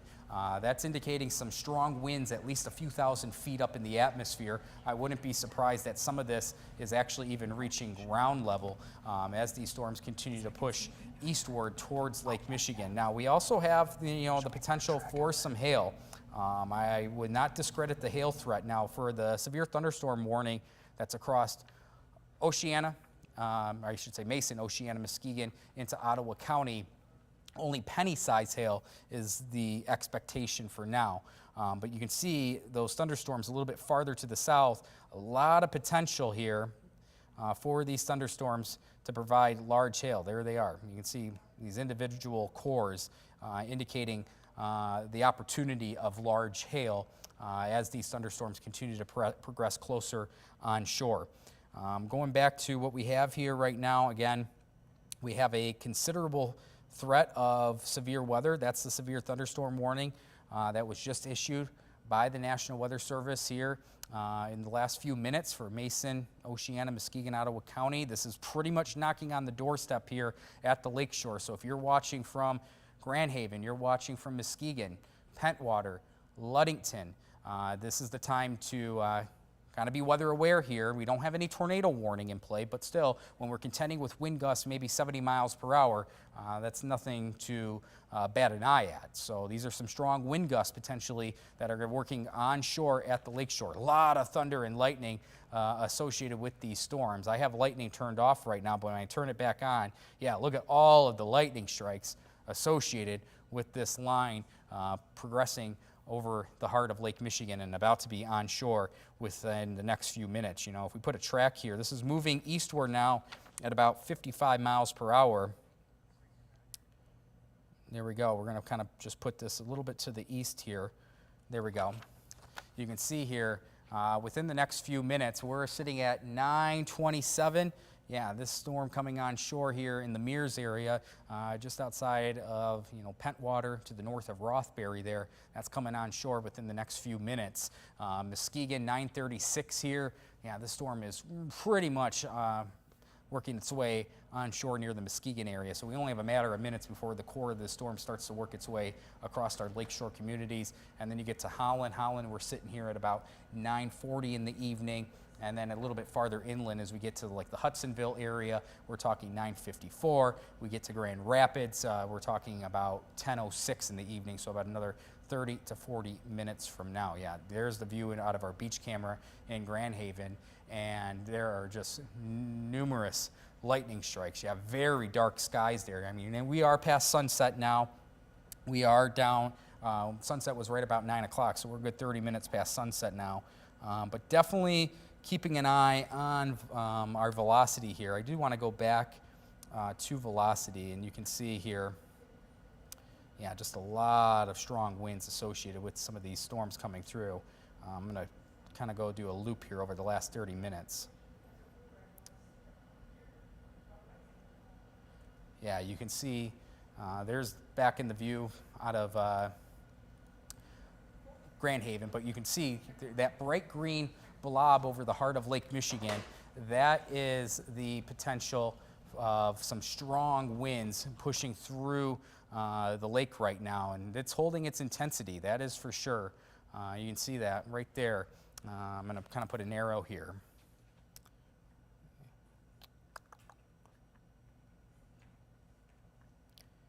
Yeah, right in here. That is what we're really keeping an eye on. That seems to be the strongest of the winds here. Track pulled up on Max 2 to kind of show off where that strongest segment is going to be moving in for many areas. Yeah, there you go. Yeah, so looking 9:40 for Oakfield Township, Muskegon about 9:49, so just about 20, I would say 15, 20 minutes from now even, as we continue to see this storm that's been picking up speed pretty quickly. And it even looks like since we've last drawn this track, it's already moved a little bit. So Grand Haven about 9:44, seeing 9:46 for Muskegon now. So close to about, I would say, 15 minutes for many areas, especially close to the lakeshore, Muskegon, Grand Haven, Holland areas. That's where we're going to be anticipating some of those stronger winds to be moving in not too long from now. Make sure that you are taking shelter, knowing exactly where your safe spot is, getting to the most inner room of your home, making sure you're away from windows. If you have a basement, that's a great place. That line will continue to make its way further east, so Coopersville close to about 10 p.m., Casnovia also just shortly after 10 p.m. So this is going to be a segment of the thunderstorm that we are really keeping a very close eye on as we continue to see these brighter colors. And something else that can be concerning with this too, and also here's a live look out at Grand Haven right now, frequent lightning. That's going to be something to really pay attention to. Do not go outside. This is not the time to be spending time outdoors, taking pictures of the thunderstorms, getting videos. We've got these live cams. We just are worried more so about your safety than anything else. So staying indoors, making sure that you, your family, your pets are all in your safe spot away from those thunderstorms. Frequent lightning, those clouds that are also going to be very much so gloomy gray moving their way in, and they're moving in very quickly too. So a lot of us are going to be seeing those stronger winds, still seeing this considerable threat attached to the severe thunderstorm warning that's through Ottawa County and extending further north along the lakeshore. So with that being said, that warning is showing off a 70-mile-an-hour maximum wind speed warning. So we still do have that possibility for isolated gusts that could be closer to the 80-mile-an-hour mark. That certainly is a possibility as we continue to watch this line of thunderstorms making its way closer to the lakeshore and eventually further inland as well. Now, something else to be concerned with that I would say, when you have such strong winds like this, something that we've already been able to see is along, especially those strongest winds, you can see a couple of those spots where rotation does become a concern as well. So looking at the possibility for a couple of spin-up tornadoes embedded within the main line. So that's going to be something that we're really keeping a close eye on as well. Already some areas that are showing off a little bit of rotation at this point. Those are entirely over Lake Michigan at this time. We will be watching those as they make their way further to the east and northeast, though, because as they get closer to land, that's when we're really going to be seeing that possibility for things to get a bit dicey. So this is something to be really keeping an eye on. Here's one area that I'm watching right now, too, west of Ottawa County, looking especially just west of Muskegon in general. If we can switch over to next to here real quick, just to show where some of that rotation is. Some of those white arrows that are showing that little red next to green, which is exactly what we don't want. There's also quite a bit of red next to green that we're seeing, though, further south, just to the west of Holland in general. I'll pull out a pointer here so we can see a little bit more of that as well. So watching the potential for rotating updrafts as we're heading into these next about hour, 2 hours or so. That's when we're going to be seeing this main line with especially these bowing segments possible as they're making their way closer to the lakeshore. It also looks like we might have a tornado watch here, so we're going to switch over. Tornado watch already was in place for much of West Michigan, but that's been extended, it looks like, to many other areas as well.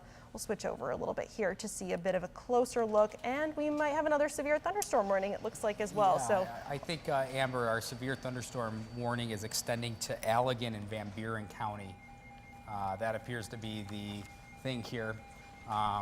We're going to get the updated look here. This is extending to Allegan and Van Buren County. Yeah, you can already start to see Golf some ball of those. size hail and 70-mile-per-hour gusts possible. The more Okay. discrete storms. So we'll switch over here to kind of look at a closer look at where we're do we getting. have a tornado warning? Tornado warning also Okay. now. We are going to be progressing to a cut-in on our regular programming here. As we have a tornado warning now in effect for Muskegon, Newaygo, and Ottawa County. So we are going to be cutting into regular programming in just a minute. So just stay with us here. We're on our 13 Plus. We're on our streaming app right now. Guys in the back, can we switch over to Max 1, by the way, right now?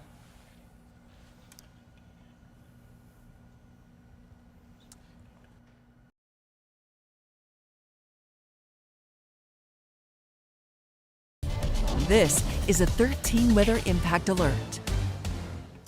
Good Thursday evening, West Michigan. I'm meteorologist Blake Hansen here on 13 Plus, or not 13 Plus, on our regular programming now. The reason why we are cutting in is that the National Weather Service has just issued a tornado warning for parts of Ottawa, Muskegon, and also into Newaygo County, it appears. We're going to take a look at this tornado warning. This is radar indicated, so no confirmation of a tornado on the ground, but there's definitely enough spin and rotation in these storms that are progressing at the lakeshore here that the National Weather Service has gone ahead and issued a tornado warning again for Muskegon, Newaygo, and Ottawa County until 10:15 this evening. This is radar indicated. There's also the potential for hail upwards of 1 inch in diameter.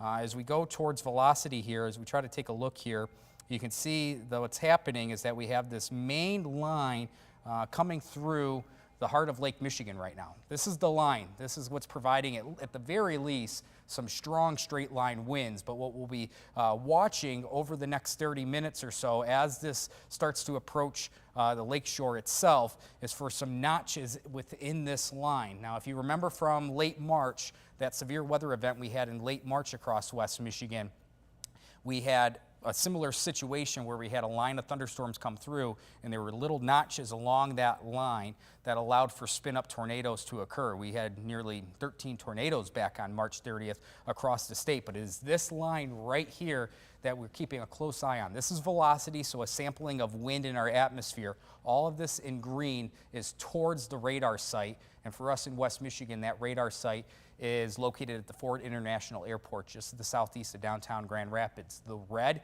shade you see here, that is outbound winds or away from the lakeshore, and we will be watching for any little notch up and down that line over the course of the next 30 minutes as this approaches the area. We have the view out in Grand Haven, a lot of lightning associated with this cluster of thunderstorm activity pushing through the area. We also have numerous severe thunderstorm warnings that are ongoing across the lakeshore.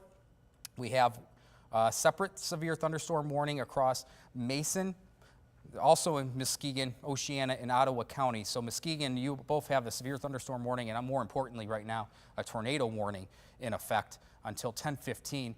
But we have this broad severe thunderstorm warning up and down the lakeshore for possible winds of 70 miles per hour.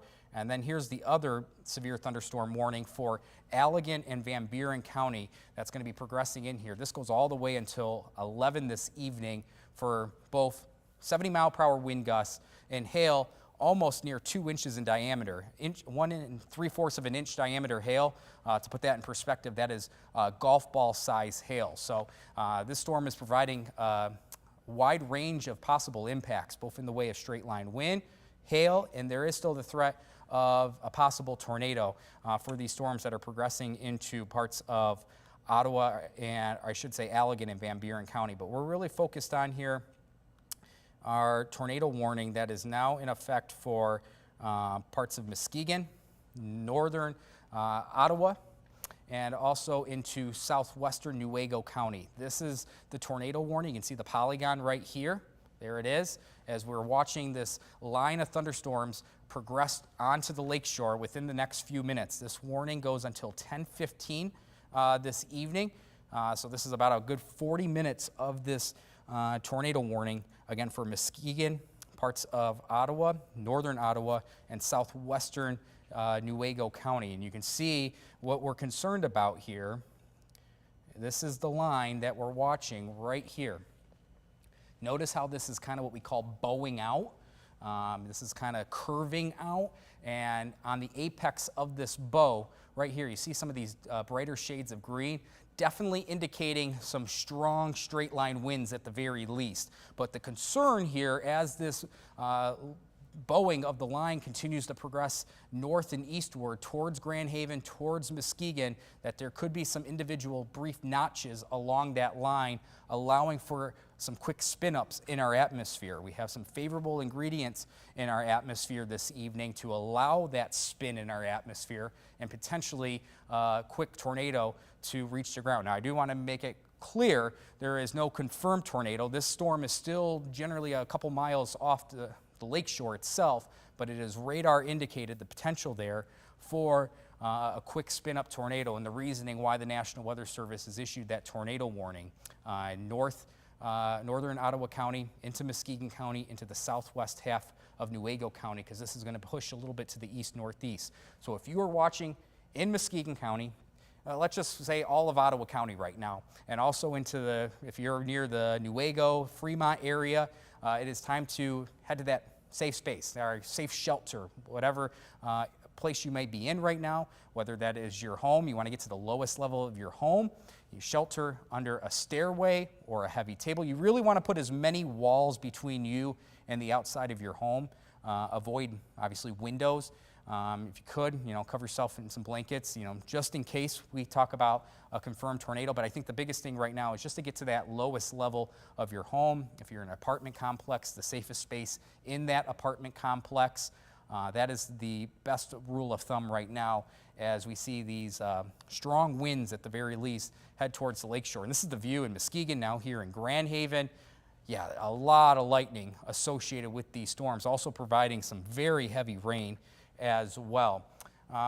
I'm going to send it over. Amber, do you have anything updated right now? Yeah, just kind of a look at what we're seeing from all of these different warnings that we have at this point. The tornado warning that's going to be in place going into the Muskegon area, extending further off to the east and northeast. So looking at the southern portion of Muskegon County, southwestern actually corner of Newaygo County, extending also all the way further south into the northern half of Ottawa County. So from this, we are going to be expecting the possibility of 1-inch hail, the chance for even a tornado, some spin in the atmosphere that the National Weather Service has been able to see. If we can switch on over to Max 2 to get a little bit of a closer look at what we're seeing for right now. So that red polygon on your screen, that is where we are seeing the tornado warning. So if you are in Grand Haven, Muskegon, Norton Shores area, this is going to be the spot where you want to make sure that you are getting to your safe spot right now. Being prepared is going to be the #1 way to keep you as safe as possible, but it's not just the tornado warning that we're seeing. I do want to give you a little bit bit of a broader scope because we do have some more severe thunderstorm warnings also in progress. Now, considerable tags, tornado possible tags.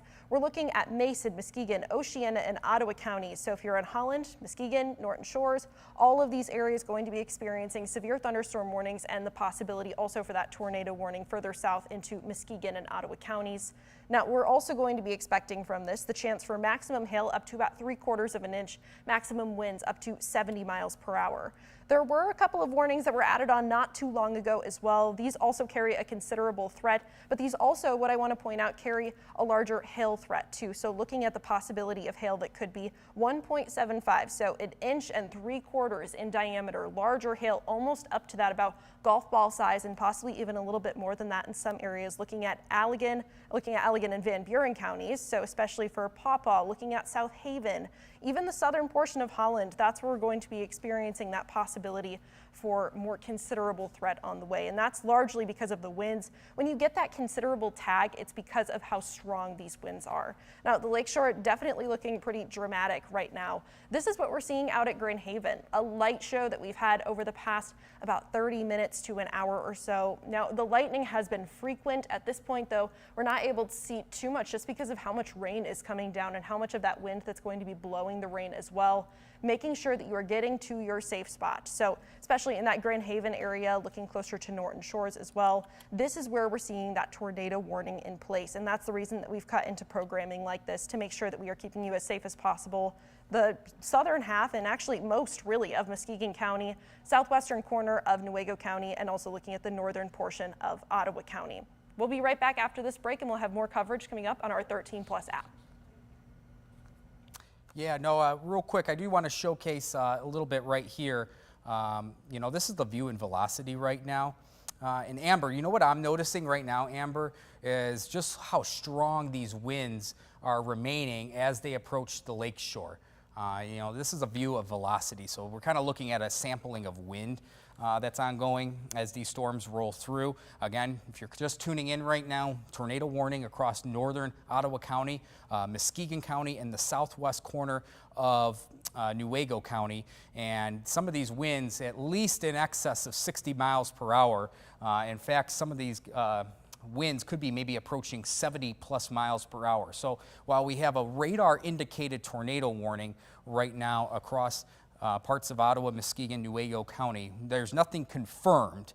But having said that, even if we avoid any confirmed tornado, this is by far causing a lot of wind to work its way onshore. This thunderstorm is providing a lot of wind at the very least. And again, this is coming right onshore in the Grand Haven area on the south side of Muskegon within the next few minutes. I believe that's the view out of our Grand Haven camera. You can see just how dark it is. I know we are past sunset, well past sunset now, but really can't see too much out of that Grand Haven view.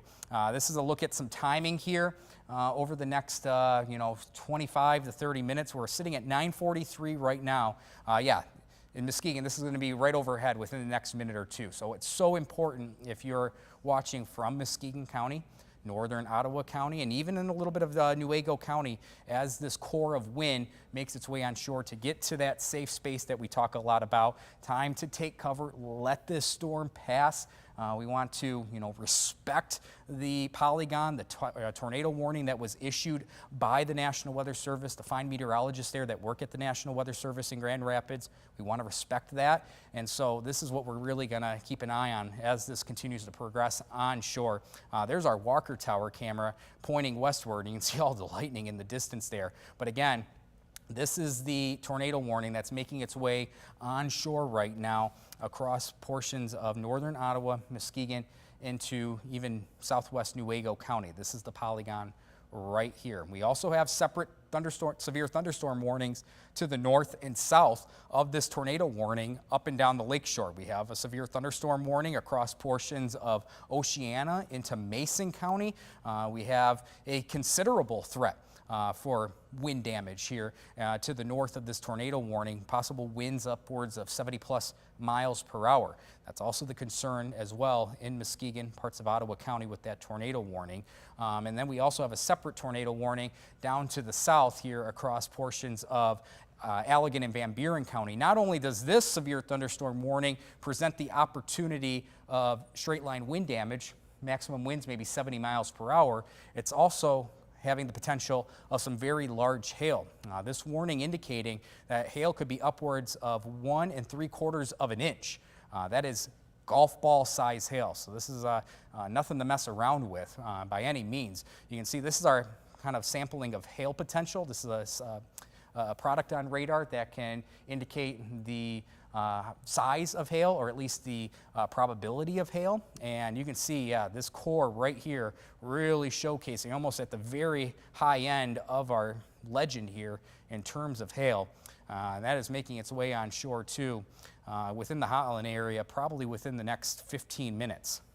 So again, we have numerous thunderstorms up and down the lakeshore right now that are pretty much making its way on shore right about now, that are at the very least providing straight line wind damage, possibly some large hail, and we're really keeping a close eye on that potential in parts of northern Ottawa County, Muskegon County, and the southwest corner of Newaygo County for the potential of any brief spin-up tornado.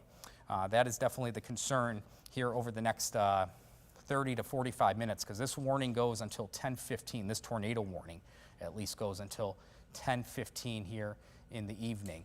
That is what we're really watching right now. But look at the line that's progressing, that's really developed here in the last 30 minutes, up and down the lakeshore, and starting to see a few thunderstorms trying to work ahead of the main line. We talked about this earlier, that we could see maybe a few of these discrete thunderstorms. Yeah, this one in particular here in Allegan County, southern Allegan County, not liking the look there on radar. If we see a few of these discrete thunderstorms out ahead of the main line, that would allow those storms to feed off of the favorable ingredients that we have here in our atmosphere. We're warm, we're in the 80s. We have a good deal of mugginess in play. We have a cold front that's sweeping through and a little bit of rotation in our atmosphere. So when you combine all of those ingredients together, this is looking at radar right here, it looks like some broad rotation, nothing that's concrete, but definitely something that we'll be closely looking at as that storm continues to work its way into southern Allegan County, just north of South Haven and the Grand Junction area. That's just to the north of the Van Buren County line there into southern Allegan County. Let's go back up to Muskegon County there, Colton, and this is the view and velocity. Wow, look at these winds here. Yeah, this is probably indicating right here at least 60 mile per hour wind gust at the lakeshore based on velocity here, showcasing these bright greens here. So this leading edge of the wind is now making its way on shore just to the east of Muskegon Heights in the Fruitport area right now, stretching back to the north of West Olive Township. The core of the wind right now, definitely in Grand Haven and in the Ferrysburg area. Again, no confirmed tornado with this tornado warning. This is just radar indicated. I really think the main concern right now is more in the way of straight line winds based on how our velocity, our sampling of winds in our atmosphere is looking right now. But I'm going to take over just real quick here on radar.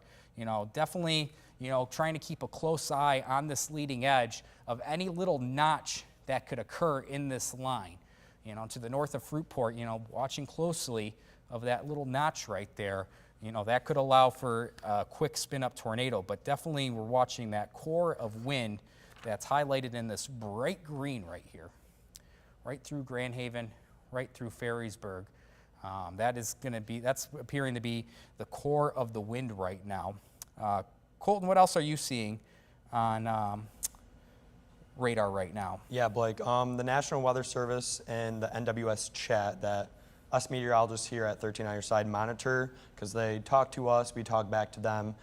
They're monitoring the potential of issuing a warning here for that would be a destructive tag for southern Newaygo and also Kent counties.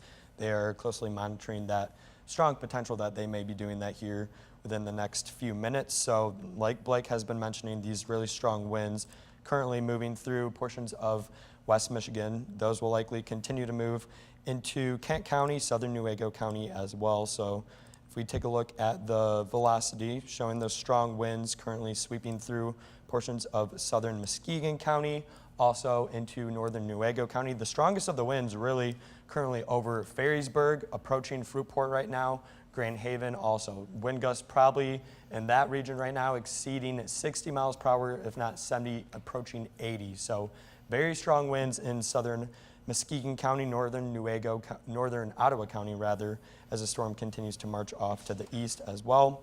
And like I said, the National Weather Service is closely monitoring that potential of issuing a severe thunderstorm warning as well for Kent County and also Newaygo County as these storms continue to move off to the east at a fairly strong pace as well, approaching 55 miles per hour. This could be the severe thunderstorm warning. Yep, there it is. So the National Weather Service, if we go back to Max 2 real quickly, has just issued a severe thunderstorm warning for Newaygo County and Kent County. This is until 11:15 this evening, so still a ways away. This is for a destructive tag, which means winds could approach 80 miles per hour, as we saw in northern Ottawa County, southern Muskegon County, where the strongest winds currently are. Those could continue to move into Kent County and also Newaygo County for that destructive tag with very strong winds. The hail potential with this storm, at least right now, isn't looking too high or too likely at least, but hail could possibly be in size of 3/4 of an inch, which is still at least pretty significant in some ways, but we're not expecting super large hail out of this storm system right now. The big story by far with this storm approaching Kent County and also Newaygo County right now is at least damaging winds, because you can tell that the storm is kind of doing what we call bow out as the strong winds are quickly moving through Muskegon and also Newaygo. So if we switch over to velocity, you can tell the winds are super strong right now in southern Muskegon County, northern Ottawa County, and that is the wind that we're monitoring heading toward Kent County, especially, and also into portions of Newaygo County. So the worst of the storm right now, wind-wise, is currently impacting Grand Haven right now. That's continuing to move off to the east-northeast. So if I put a quick tracker on that, it's moving at about 55 miles per hour. So you can see in Grand Haven, Muskegon, moving off to the east-northeast. That puts the storm in Wolf Lake right around 9:53, in Allendale shortly after 10 p.m., right around 10:05. Walker, where we are located here at 13 on your side, right around 10:15. Comstock Park, 10:18. And Grattan, right around 10:30, shortly after that. In Greenville, right around 10:40. Sydney, around 10:46, as the storm continues to move off to the east at 55 miles per hour. So with that, brings the highest chance of seeing some damaging wind gusts and also maybe some smaller hail. But overall, the wind gust threat is by far the greatest threat, at least in Muskegon, Ottawa, Kent, and Newaygo counties over the next hour or so. Blake, what are you monitoring? Yeah, just keeping an eye on this destructive severe thunderstorm warning that was just issued from the National Weather Service, again, for all of Kent County and parts of Newaygo County. Right in here, you can see that purple outline right there. There is the potential here for wind gusts upwards of 80 miles per hour. This is what we deem as a destructive severe thunderstorm warning. That's the classification in terms of this warning. Treat this as a tornado warning if you're watching here from Kent and southern Newaygo County. We talk about straight line winds, maybe upwards of 80 miles per hour. That is some dangerous straight line wind coverage. And you can see this line here. Let me get into a better look here. This bowing of the line across portions of Muskegon into northern Ottawa County here, right in the heart of Grand Haven. You can see those dark shades of green, even blue. This is probably indicating right here wind gusts possibly over 70 to 80 miles per hour in parts of northern Ottawa into Muskegon County. And again, on the leading edge of this bow, you want to watch out for any little notch on this line. That's where we could see some brief spin-up tornadoes. We saw this happen with that severe weather event at the end of March, on March 30th, where we had 13 tornadoes, at least recorded by the National Weather Service, because we saw numerous spin-ups along the main line. And that is the concern right here as this line comes through. Regardless of any notch that forms, this is definitely providing strong, dangerous wind out ahead of or behind this main core of wind. I do want to send it over to Julia Gorman. And Julia, has there been any power outages in the Grand Haven, Muskegon area, just to kind of solidify what we're seeing here on radar? Yeah, Blake, we're seeing about 7,000 customers impacted with power outages right now. This is a look at the Consumers Energy outage map, and we're seeing many of those power outages where we are seeing this storm break onto the land there on the lake shore. Appears that some of the most severe there, as we are zooming into the map, surrounding the Norton Shores area, looks like there's about 2,000 just in that area in the last 15 minutes, but they're sort of continuing to grow and sprinkle further and further inland. I had just refreshed my screen in the last 5 minutes and it went from about 6,000 to about 7,000. Oh wow, I just actually refreshed my computer. We're now at 10,000 customers impacted, about 164 outages. So yeah, we are certainly seeing power outages grow by the minute in the area as we're seeing these storms make their way off of Lake Michigan and onto land. Yeah, it looks like another big section if I'm zooming in here. Yeah, the Fruitport area passing right over 96 and kind of some sprinkled all throughout, but that's a red area where there appears to be a lot of outages. Muskegon, Norton Shores.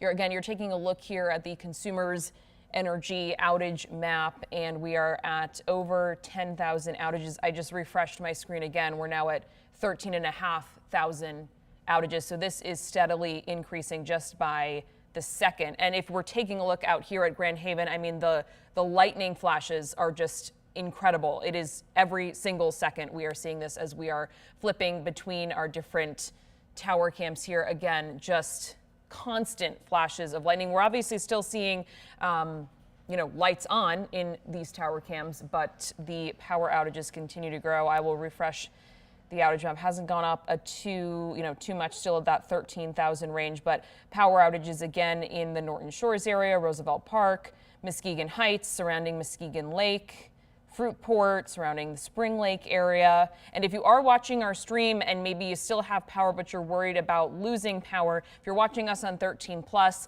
Apple Fire, Roku TV, that's great. But you can also watch us on YouTube. You can watch us on Facebook, so you can have us on your phone if you do lose power to your television. Hopefully everything is charged at this point. If you still have power, you want to make sure that you are charging your devices. Okay, we are approaching 15,000 outages now at this point. I just refreshed my screen once again, taking a live look through some of our tower cams at just the amount of lightning. Apologies. We are seeing some power strikes here in the Walker area. But yeah, some really impressive lightning in our area. And Walker, yeah, here's Walker. So this is near where our station is. Continuing to see more and more lightning make its way closer to the area, so much further inland here in West Michigan as that storm continues to really make its way onto land. Blake, we'll send it back to you now. Yeah, just keeping an eye on radar here, and obviously we have this leading edge of this line of thunderstorms, this squall line that's progressing through the area. I'm keeping a close eye here with this leading edge. So here's all the wind. Here's all the wind, Fruitport, Ferrysburg, Grand Haven, stretching a little bit up into the Muskegon area. Guys, Amber, Colton, it's kind of looking like we're getting a little bit of a notch here. It definitely looks that way. Just to the right there, that appears to be a little bit of a notch there. Doesn't that appear to be that way, Colton? Yeah, it does look like there's trying to be some rotation approaching Ravenna. And there was also a wind gust reported, observed a wind gust of 80 miles per hour in Roosevelt Park. So oh, wow, yeah. These storms moving through Muskegon are definitely a big deal. So the bottom line here, folks, is that we are getting confirmation not only through a reported wind gust at Roosevelt Park of 80 miles per hour, but we're also seeing that in the way of these numerous power outages that Julia Gorman just indicated, 10 to 15,000 plus reported outages. I'm assuming that number is going to continue to go up. A lot of lightning associated with these thunderstorms. We're getting a few, power surges here at the station itself. But again, we are really keeping an eye on that main line of thunderstorm activity that continues to press into parts of Muskegon County to the east of Fruitport now, just to the west of the Ravenna area. It does look like over the last frame here, guys, on radar, kind of a little bit of a diminishing trend. That would be good news, possibly, but still, we got this leading edge coming right through, and definitely, you know, keeping a close eye on this little notch right here. Again, we're looking at velocity. So if you don't know what velocity is, this is a sampling of wind in our atmosphere. The green you see shaded here, that's inbound winds towards the radar site at the Ford International Airport, southeast of downtown Grand Rapids. The red is outbound, going away from the radar site. And what we're seeing there is a little bit of that notch. That's definitely been, you know, a little bit of a concern there, just because anytime we see a little bit of a notch on that leading edge of straight line winds, there could be a little bit of rotation in that individual notch. But regardless, we're seeing a lot of wind there. We still have that tornado warning in place for northern Ottawa County, Muskegon County, into southwest Newaygo County. But I also want to take a close look here at our hail potential for the opportunity of large hail in the southern half of Ottawa County, almost into that Ottawa-Allegan County line here, just to the north of Holland. This is concerning right here, this hail potential. That's indicating some large hail at the very least. Looks like we got another tornado warning coming up here. Let's see what we got here.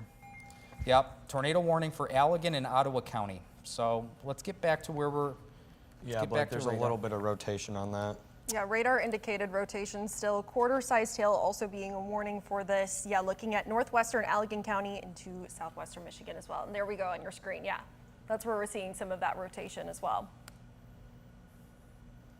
Oh, I see it right there. Yeah, you can definitely see the red and the green right next to each other is exactly what we would be looking for in terms of rotation. So you can see it plain and simple right there, just west of Holland at this point.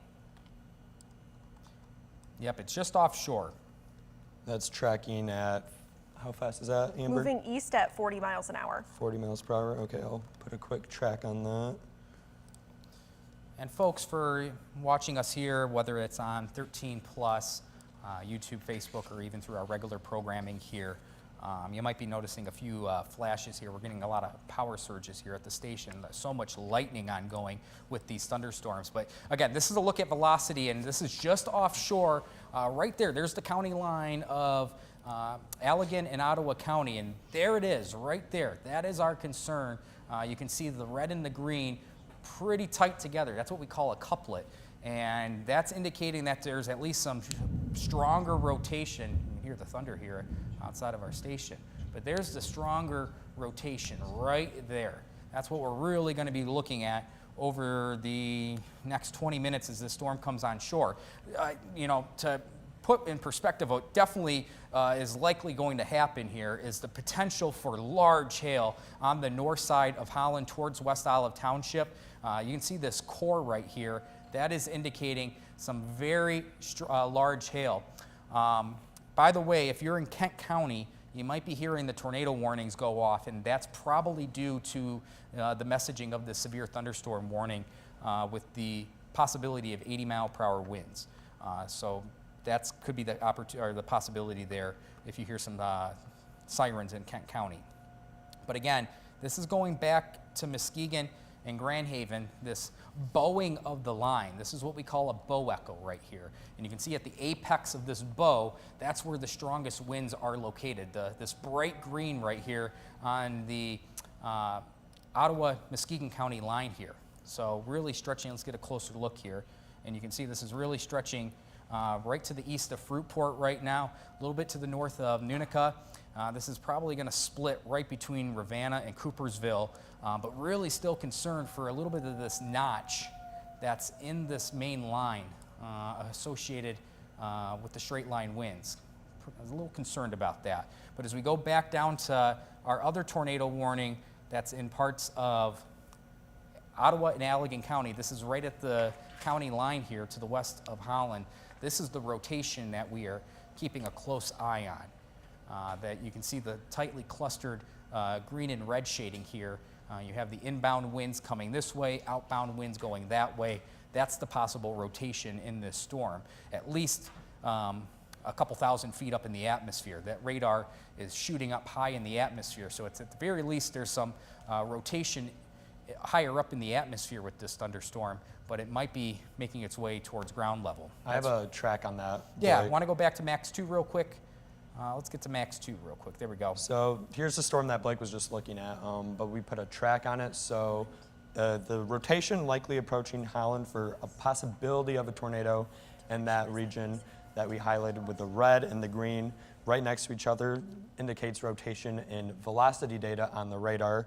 It shows that we do have some potential tornado there, approaching Holland around 10:12, Zeeland around 10:20, Hudsonville area around 10:30. If it does continue to move into Kent County, Wyoming, you could be witnessing that rotation right around 10:45, and in downtown Grand Rapids around 10:50. But it does appear like that the strongest rotation with this storm would be advancing to the south of downtown Grand Rapids, probably closer toward Hudsonville, Wyoming, and also points to the south as it continues to march off to the east. But the latest rotation, the latest scan at least, does show it might be weakening slightly a little bit, I would say, Blake. Looks like a little bit, but I want to say if you're watching from the Holland area, Zeeland, even as far east into Hudsonville right now, it is time to head to that safe space, the lowest level of the structure that you are in. If you're in a home, go to your basement, try to put as many walls between you and the outside of your home.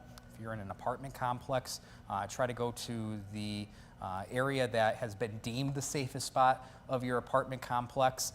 That is definitely what you need to be doing right now. If you're in the Holland area, stretching a little bit eastward of Zeeland into Hudsonville, there's no need to mess with this storm. Let this tornado warning pass within the next 45 minutes or so, because this tornado warning for Allegan and Ottawa County goes all the way until 10:45. So let's respect this warning from the fine meteorologists that work at the National Weather Service. They have issued it for a reason. We're seeing that on our sampling of radar. Again, you might be seeing our screen go black here a little bit, a few power surges here at the station. So much lightning with these storms. But again, this tornado warning going until 10:45 in the evening.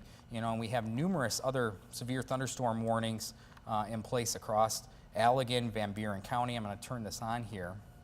And this severe thunderstorm warning for Allegan and Van Buren County goes until 11 this evening. Notice the southern extent of this squall line still really hasn't made its way on shore in the South Haven area. So that's why this warning goes all the way until 11 o'clock. We still have a lot of time for this storm to pass through both Allegan, the heart of Allegan County, into Van Buren County. But notice this is a considerable threat. Wind gusts 70 miles per hour, golf ball size hail, and the potential for that quick spin up tornado in the line itself. Then we go a little bit farther to the north. We got a lot of warnings here, so just hold on with us. We still have that destructive severe thunderstorm warning here for pretty much all of Kent County into a little bit of southern Newaygo County. The main concern here, 80-mile-per-hour wind gust. Those are some of the winds that were making its way on shore in parts of Muskegon and also into the Grand Haven area.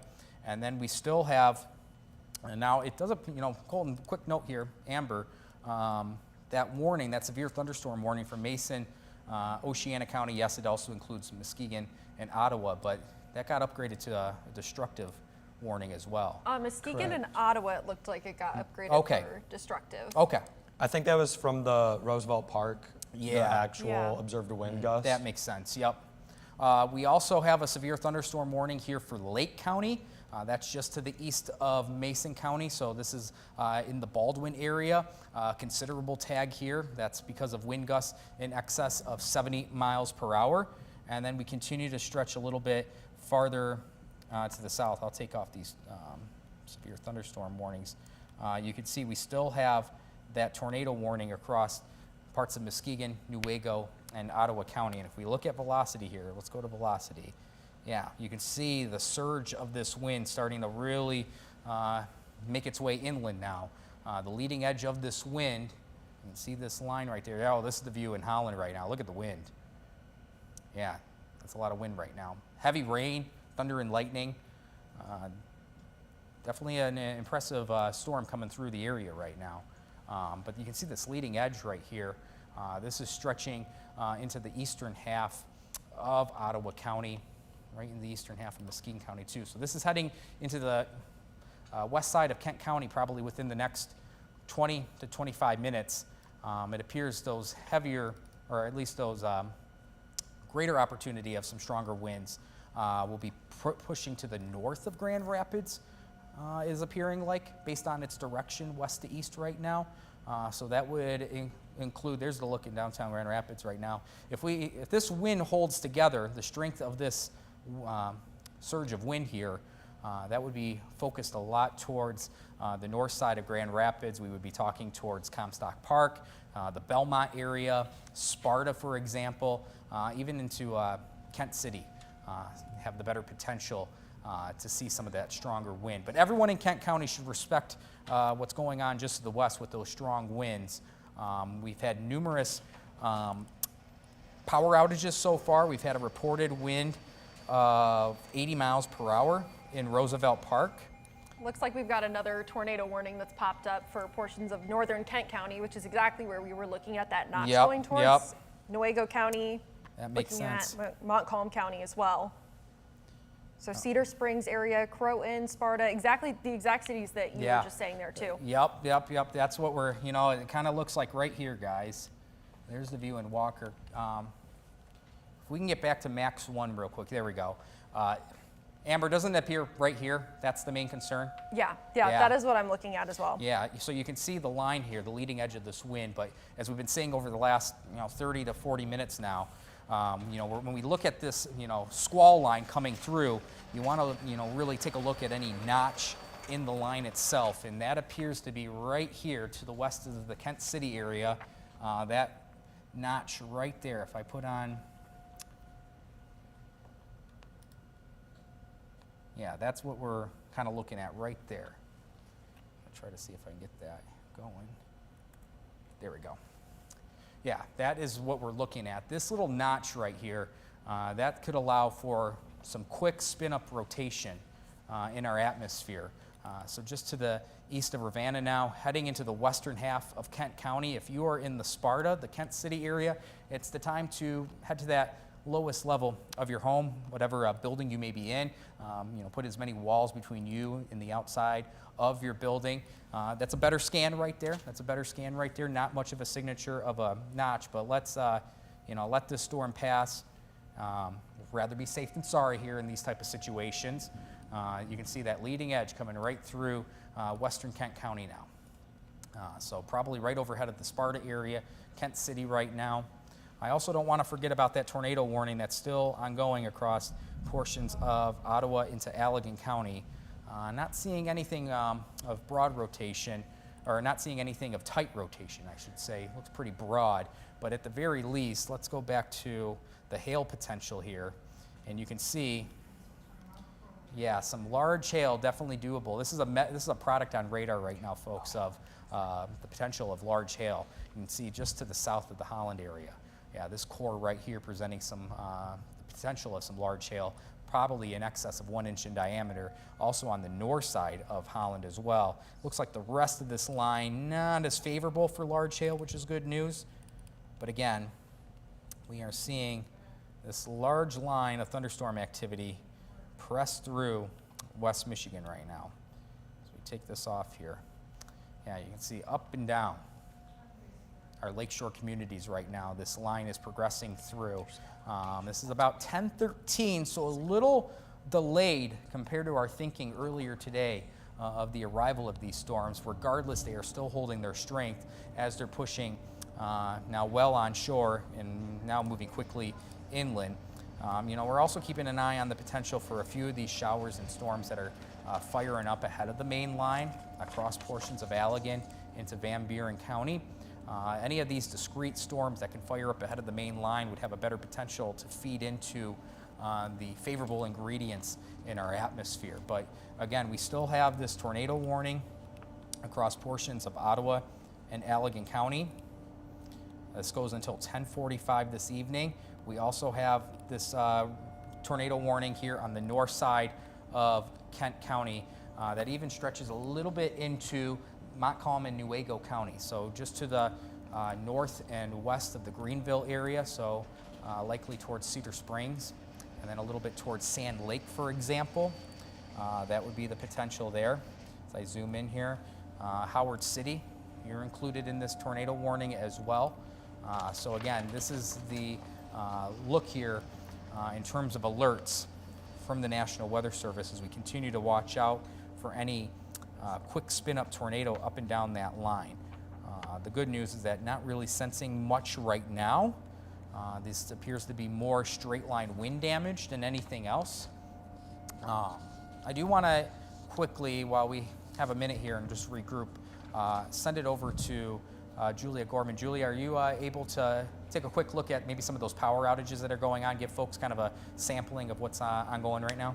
Yeah, absolutely, Blake. Let's take a look again at the Consumers Energy outage map, significantly more than we last checked in. We are at almost 31,000 outages, and as far as county that we are seeing there, obviously Muskegon County is where we're seeing the most at this point, roughly 20,000 of those outages in Muskegon County, but we are also seeing outages in Oceana County, in Newaygo County, here in Kent County, Ottawa County, and further to our south, Allegan County, Van Buren County. So again, we're about 31,000 customers without power. You're seeing those chunks of outages where the red spots are. That's more concentrated outages. We've now hit about 31,500 outages at this point, so we are steadily going up by the second. Obviously, that's where we saw these storms moving onto the lakeshore. You can see they're just continuing to sprinkle more and more inland.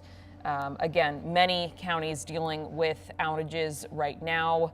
Muskegon County, Kent County, Ottawa County, Allegan County, Newaygo County.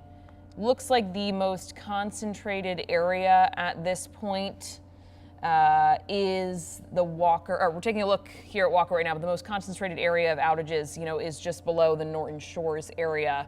That's why that is red there, but lots of outages. I'll refresh our map, still, heading toward the 32,000 number of outages. So if you do still have power at this point and you're worried about losing it, you're watching us on a television, you can continue to watch us on YouTube, on our website, through our app. So you can do all of that on a phone or an iPad or a device like that if you do lose power. But we are, of course, going to continue to stay here on 13 Plus with our stream.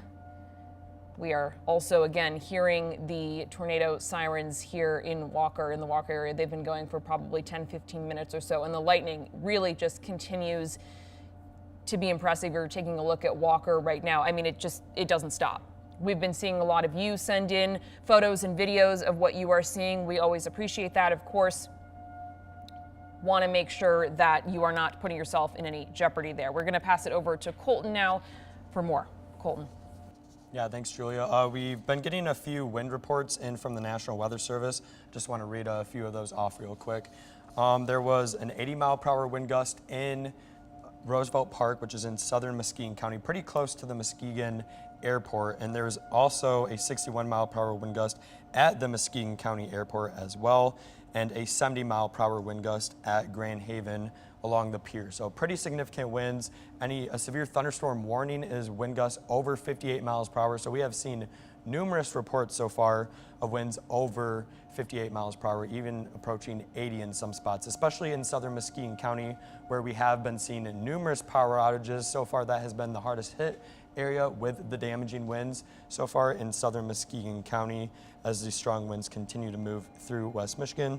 There's also another severe thunderstorm warning that has been issued for Mecosta County now. You have not been in a warning so far yet for Mecosta up until now. This is for now through 11:45 p.m. If we switch over to Max 2 real quick, you can see the storm approaching Mecosta County from the southwest. This is for all of Mecosta County until 11:45 this evening. This is also a considerable threat for mostly in the way of damaging winds like we have been seeing so far this evening. Max wind gusts upwards of 70 miles per hour will be possible with the storm as it moves into the Big Rapids region, Morley, Canadian Lakes, And like I said, this is a considerable threat for max wind gusts up to 70 miles per hour. The hail, we're not seeing much in the way of hail right now. Hail possibly upwards of 3/4 of an inch, which is technically not severe. But overall, we still have plenty of storms all across West Michigan.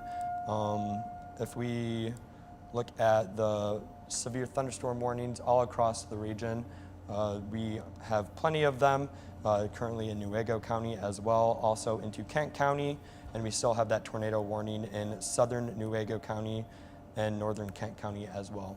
I'm going to send things over to meteorologist Blake Hansen to take a look at the widespread storm coverage that is sweeping West Michigan right now. Blake? Yeah, Colton, you know, I want to take off all the warnings here. It gets a little busy when you try to look at it, but this is the line of thunderstorm activity that stretches up and down all of us here in West Michigan, stretching all the way from the Ludington area back down into Newaygo County, now pushing into the western half of Kent County, closing in the greater Grand Rapids area.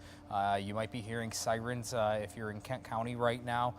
That's due to the ongoing tornado warning, and then stretching southward of the Holland area towards South Haven. You know, as we get into these warnings here, this is the look of the tornado warning that's ongoing across portions of Kent County and then a little bit into southeastern Newaygo County, the southwestern half of Montcalm County. This is still going in play until 10:45 unless the National Weather Service decides to cancel this early.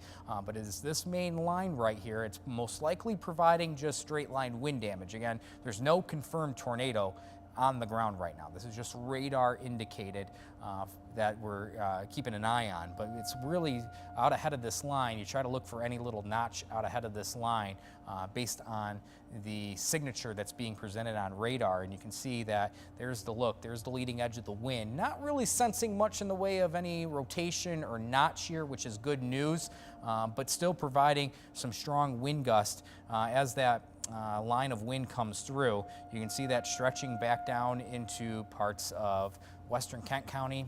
Here's the eastern half of Ottawa County.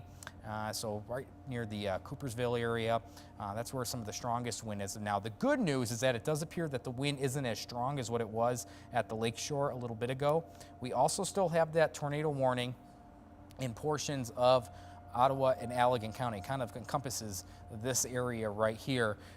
Nothing that's really screaming big time rotation. Again, that's great news there, but what we're also watching for is the potential of some very large hail, especially now just to the east of the Zeeland area.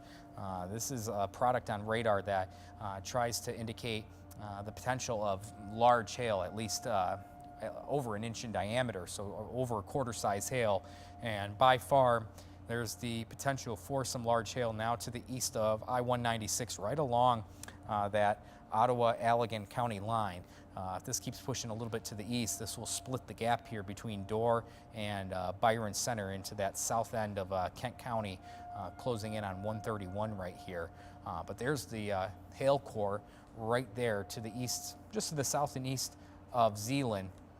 And we also have a few other pockets of stronger hail to the west of the Hudsonville area. There's the potential for some larger hail. And then just outside of Walker, some large hail possible as well. So we have numerous opportunities of large hail, and that even stretches into the core of Allegan County, up and down 196 here, really into US 31, and then stretching back to the south of South Haven. That's appearing to be our best potential for any large hail. Again, this is all associated with this line of thunderstorm activity that continues to press into the area. We are under numerous severe thunderstorm warnings and even a few tornado warnings that continue onward here as we're pushing towards 10:30 here in the evening. These storms are now starting, the leading edge of these storms starting to approach US 131. So the heart of our inland communities here. Notice, if you're watching from the Muskegon area, you just had those storms roll through. Let me get a better look here. You know, not in the clear just yet, but notice not much left on the backside of these thunderstorms. Likely in the Muskegon area, you give it another 15 minutes, you'll likely be in the clear of any thunderstorms that roll through. Same thing goes up the lakeshore. If you're watching from the Pentwater area, Hart, Rothbury, for example, you give it about another 15-20 minutes and these storms will be well to the east, and we'll actually see this come to an end. Regardless of whether this is providing severe weather or not, look at all of the lightning associated with this line of thunderstorm activity. We're talking easily 1,000 to 2,000 strikes of lightning within the last half hour, really concentrated here in the Holland area right now. That appears to be where we're seeing the largest amount of lightning, and that is indicated by where we're also seeing the greatest potential of hail. Again, in the Holland area, stretching a little bit eastward here, that's trying to make its way into southern Kent County between Dorr and Byron Center. That appears to be the best opportunity for some hail. And there is still that tornado warning that is going on, I believe, for Allegan and Ottawa County. So this is still an ongoing tornado warning for parts of Allegan and Ottawa County. There's the polygon right there. You can see it right here. That goes for another 20 minutes at the very least. So this is what we're closely watching, this particular tornado warning here that's now stretching the main core of this system to the east of the Holland area. We also have this separate tornado warning that also goes until 10:45 for parts of Kent, Montcalm, and Newaygo County. You can see the leading edge right here of these storms. And when we get to radar right here, that is what we're watching, is for any signature of a notch in this line. The good news, it does appear the strongest winds right now just to the west of US 131. So to the north of Belmont, to the west of Rockford, it does appear that that's going to be the strongest wind. The good news here is that this is not appearing as strong as what it was about 20 to 30 minutes ago. We had those strong winds at the lakeshore. We have numerous power outages at the lakeshore right now. Those winds were between 70 to 80 miles per hour. In fact, reported wind gust at Roosevelt Park outside of Muskegon here of 80 miles per hour. Those winds were meaning business as they came through the lakeshore, and we have numerous other reports at the lakeshore of wind gusts between 60 to 70 miles per hour. It does not appear that the wind is as strong now as this storm continues to press into parts of Kent County, really between Belmont and the Rockford area. That appears to be the strongest wind right now, but the good news is not indicating any stronger wind with this main line coming through. Max, real quick. We've got a couple of different reports that we've been able to see along the lakeshore. Okay, cool, Here's what we've been able to see so far. Blake mentioned between about 60 to 70 miles per hour for many areas. Norton Shore came in with the highest report, at least so far, 956, 72 miles an hour. So this line definitely came in definitely packing a punch. So we've had some extremely strong winds, damaging winds for many areas, which is also why we're still seeing some of these considerable and destructive tags with these severe thunderstorm warnings. So even if you're not under a tornado warning necessarily, still going to be expecting some pretty gusty, strong, potentially damaging winds. But just like Blake said, thankfully we have been able to see things kind of simmering down at least a little bit over the past about 45 minutes or so. And you can definitely tell from this loop here over the past 45 minutes how some of those greens are starting to get a little bit less bright. So that would indicate winds that are at very least less strong. They are still coming through pretty quickly though, so don't underestimate just how strong this line is at this point and just how still gusty it is. But still, it's going to be the wind that we're dealing with, that possibility of some spin-up tornadoes. We're seeing a couple of those tornado warnings still, and something that I don't want you to forget about either is that we are still going to be seeing the possibility for hail. So that is also going to be something to be concerned with a couple of these storms. Somewhere especially that I've got my eye on at this point, largely going to be across portions of Ottawa County, extending down along the lakeshore through much of Allegan County into Van Buren County, some of those darker colors that you're seeing on your screen there. Now, things are definitely off to a pretty stormy start. They already have been for the past about hour and a half or so, and these storms are continuing to make their way through West Michigan. Now, I want to give you a little bit of a closer look at what we're seeing at this point. Here's what we have for Ottawa County. That area where we're seeing the highest hail potential, this is looking at VIL, which is vertically integrated liquid. So looking at that possibility of hail to be forming. We're seeing some pretty strong updrafts into these thunderstorms. If we get some rotating updrafts, that's where we end up seeing that chance of spin up tornadoes. So multiple different hazards are still at play here. And that's definitely reflected by the different types of warnings that we're seeing all across the area. So here's what we're seeing still for West Michigan. This is still looking at our hail potential, but I want to switch over and just give you a look at some of our severe warnings. Now, there's a smattering of them, so let's zoom in a little bit more here and just take a look at what we're going to be seeing for much of West Michigan. Along the lakeshore, still going to be expecting more of that considerable to destructive tag. So just going a little bit further over here, Mason, Muskegon, Oceana, and Ottawa counties all going to be underneath still a severe thunderstorm warning. Many areas that have been upgraded to that destructive tag as well. Here's what we're looking at outside right now. This is looking to be our Walker Tower camera. The rain is coming down hard. We can absolutely hear it here very loudly, and I'm sure a lot of you can hear that at home as well. Something else you might be hearing is the tornado sirens going off. Now, what that means is that even if you're not necessarily going to be under a tornado warning right now, you still want to make sure that you are taking cover. When we have these destructive tags, that's when we would want to treat the warning exactly like we would a tornado warning, because it can be just like it sounds, destructive. Winds that could be between 70 to 80 miles an hour, so going to be expecting some pretty significant impacts out of this still. Already multiple of those reports coming in between about 60 to 70 miles per hour. Already Colton received one too from Roosevelt Park that was close to 80 miles an hour. Now, a lot of us still going to be seeing, yes, heavy rain, frequent lightning, as well as the potential for hail. Some areas that have likely already been able to see a little bit of that too. Now, a couple of those tornado warnings that are still going to be at play here. So let's get a little bit of a closer look at what we're seeing still right now. Looking at the southeastern corner of Newaygo County into the really western corner of Montcalm County and looking at the northern half of Kent County. That's where we're still seeing a tornado warning, radar indicated rotation. So this is what we've been watching over the past about 30 to 45 minutes, that notch that we were talking about a little bit earlier on.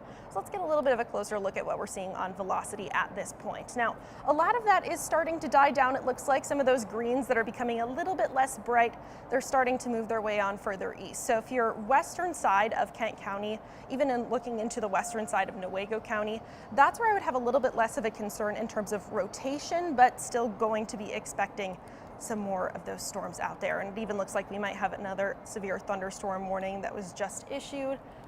Barry County, Ionia, Kalamazoo. Looking at Barry County, Ionia County, and Kalamazoo County. So these are all going to be new for many areas. So looking at Ionia County here, a little bit further over, there we go. So still tornado possible tag, but not looking at a considerable or destructive tag. What that means is that we're seeing maximum wind speeds that are warned up to 60 miles an hour. The possibility of hail that could be up to about 3/4 of an inch. Now, once again, this is going to be for areas such as Kalamazoo, looking at Portage, looking at multiple areas extending further north into just Barrie in general, looking at Ionia, really all of Ionia County. This is where we're seeing the newly issued severe thunderstorm warning, but this is not the only place that we're seeing that. Many areas still experiencing quite a bit of storm activity out there. This line of thunderstorms that we've been watching move throughout the past hour and a half or so. Now, we are going to continue watching a lot of these, especially with multiple of these hazards at play. I want to send it on over to Blake, though, to get a bit of an update here. It does appear we just had a new tornado warning issued by the National Weather Service. This includes now the southern half here of Kent County, including the greater Grand Rapids area into Wyoming, Kentwood, Byron Center, and then also clipping a little bit of Allegan County, the northeast half of Allegan County, into the northwest half of Barrie County. This is a tornado warning that's radar indicated. So again, nothing that is confirmed. There is no confirmed tornado here. This is radar indicated. But I want to show velocity right here. This is what I was kind of looking at over the last few minutes, and you can kind of see here as we take a closer look, you can see that we still have some broad wind in the southern half of Kent County right now from Kentwood down the Byron Center. But notice just to the outside of Door, a few pockets of rotation, likely a little broad, but there's definitely the indication here there could be a little bit of rotation developing, especially in the Door area. That's where I'm kind of keeping an eye on things right now. It does appear there's a little bit of rotation coming through. I also want to make note that regardless of any rotation that's possible here. We are still seeing, Amber was talking about this feature on radar that's called VIL. This is a sampling of the potential of large hail in our atmosphere. This originated all the way back at the lake shore in the Holland area, and it is held together, at least the indication here, just to the west of Byron Center, south of Hudsonville. There's 196 right there, just to the south. That's the indication of some large hail. But for those that are in southern Kent County, really all of Kent County right now, it is time to head to your safe space, put as many walls between you and the outside of your home. If you're watching from the Kentwood area, Byron Center, for example, Wyoming, and this also includes parts of northern Berry County into Allegan County. It is time to definitely go into that safe space with that severe weather plan we talk about during Severe Weather Awareness Week earlier in the spring.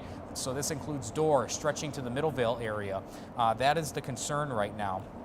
I want to go back to radar here. And again, just trying to keep an eye on some of this rotation that's kind of appearing a little suspicious just to the west of the Dorr area. You can see these greens and reds matching close together. So if you're just joining us here, here on WZZM, or if you're watching here on 13 Plus, this is a sample of wind in our atmosphere. The greens are heading towards the radar site. There's the radar site at Ford International Airport, Cascade Township. The reds are heading away from the radar site. And notice we kind of have a little bit of this close coupling of the colors. At least some broad rotation here. It appears in parts of northeast Allegan County here. This is appearing to be the best location of any rotation as that continues to extend a little bit to the west of Dorr. That is what we're keeping an eye on. I also want to look at any potential for debris. Hey guys, yeah, this is what we're looking at. This is now a look at debris potential here, and notice this is kind of a regular coloring outside of the reds you see on the map here. So this is a look at debris potential in our atmosphere. This is another product on radar. All of this in red, this maroon coloring, that's normal meteorological items such as rain, hail, you name it. They're rather uniform in shape. When you start seeing a few of these colors that are different, that might be the radar indicating possible some debris being lofted up in our atmosphere. And notice this is right over the heart of Dorr right now. So we go back to velocity.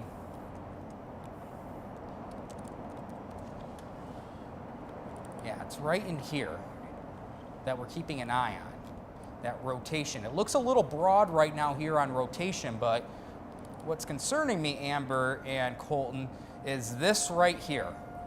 This definitely looks like a little bit of a debris signature on this product on radar. So again, this is trying to indicate, you see this little shade of green right there that's really centralized in the Dorr area. That's appearing to indicate that there might be some debris being lofted compared to the signature of rain or hail that could be falling in these thunderstorms. This could be a little bit different than rain and hail. That appears to be the situation there. Yeah, I will say that I've been keeping a close eye on the debris potential product as well over the past hour and a half as these storms have moved through. I've not necessarily seen anything too concerning, and at this point, seeing some of those different colors that are starting to pop up. See how this is now extended a little bit to the north of the Moline area. This is, again, jumping now to the east of 131. So let's broaden this out just a little bit, folks. This is southern Kent County. There's Byron Center. You have the shopping mall there. This is down 131. Yeah, this appears to be a debris signature, guys. Yeah. No doubt about it. That is definitely different than what we're seeing on the rest of this coloring here. This is a progressing, let's take a quick track here. It's moving at 45 miles per hour. 45 miles per hour? Blake. Yeah. Okay. Thank you, Colton. So if you said to the east? Northeast. Okay, so this is going to be taking a track to the north and east here. This is northeast Allegan County. So this is going to be clipping, right kind of heading in the direction where you get the crossroads here between Kent County, Allegan County, and Berry County. Just to be on the safe side here, if you're watching from the Caledonia area, even a little bit closer places to the west, definitely time to head to your safe space. It's time to take cover right now. This does appear to be a little bit of a debris signature on radar. That's definitely raising our eyebrows a little bit here.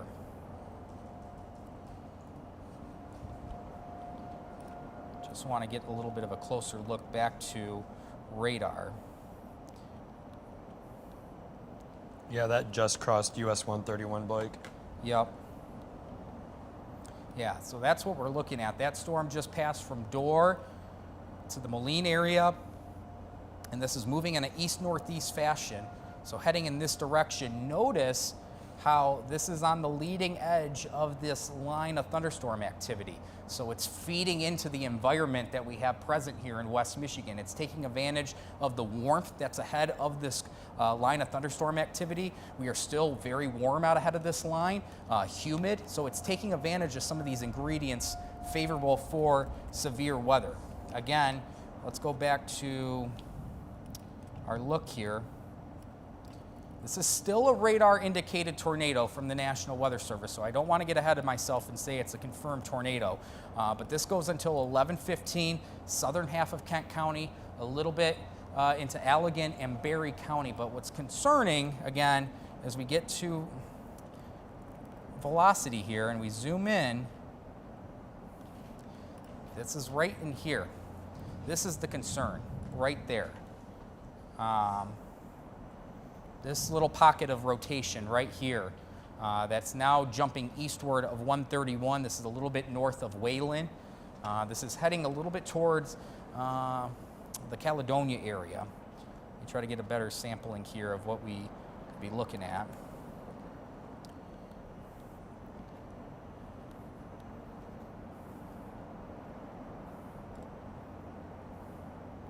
So if you're watching from the Green Lake area, that's to the east of US 131 right here, towards Green Lake.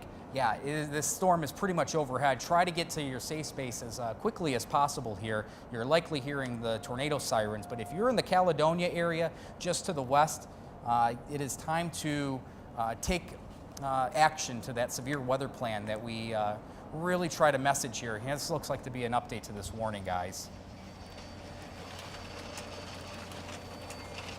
Still radar indicator. Well, this is a separate tornado warning.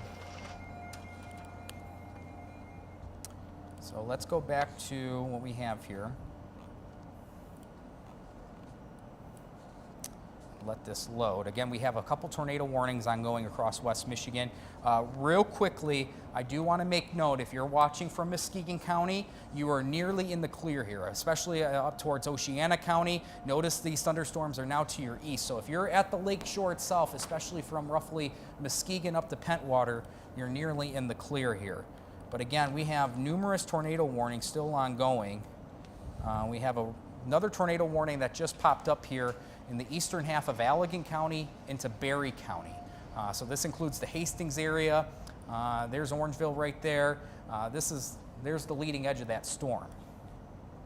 And that's what's progressing. This goes until 11:30. Again, still radar indicated, but there is the potential there for maybe a little bit of rotation reaching the ground. Because when we look at radar here, let's take that off.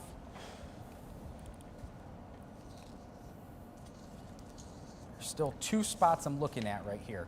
This broad rotation, that's just now to the east of 131 in the Moline area, that's stretching. I'm waiting for this next radar scan to come through. This storm is probably over here now. If you are in the Caledonia area, yeah, it's definitely time to take action with that severe weather plan, because when we get to that debris signature, yeah, this is a good sign though, guys, right here. Not seeing as much of that debris signature, but you know, I want to just show over the last 30 minutes or so. This was at 10:33. We're sitting at 10:45 right now. Notice that was to the south and west of Dorr. That definitely appears to be some debris signature on radar. And notice how I jumped the radar frame a little bit through Dorr, crossing US 131, that appeared to be a little bit of a signature of possibly a tornado.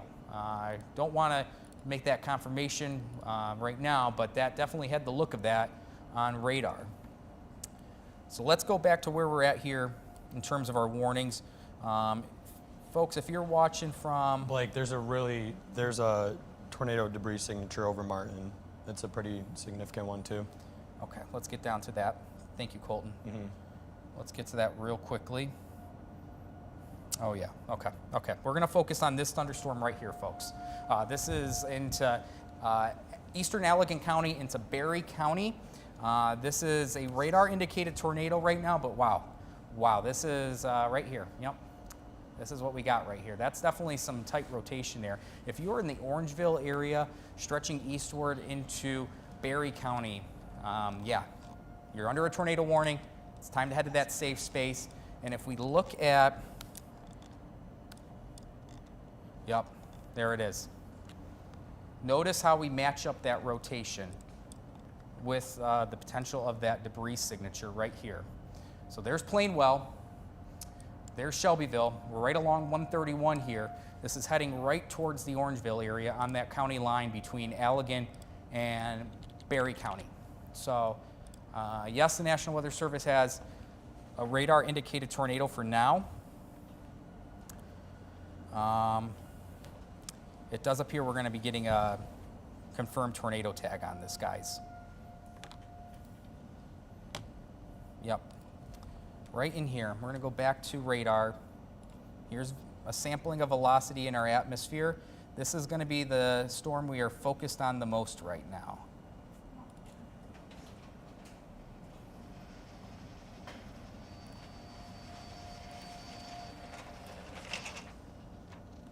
Right here, folks. This is our concern right here. As we go to, we might have a little bit of a power surge right here. Yeah, Blake, it's confirmed tornado over Martin. A confirmed tornado. Can I see Yeah. that real quick? Yeah. Thank you. Mm-hmm. Yeah, okay, so everyone, this is at 10:46. This is a confirmed tornado that was located just to the east of the Martin area, 12 miles east of Allegan proper.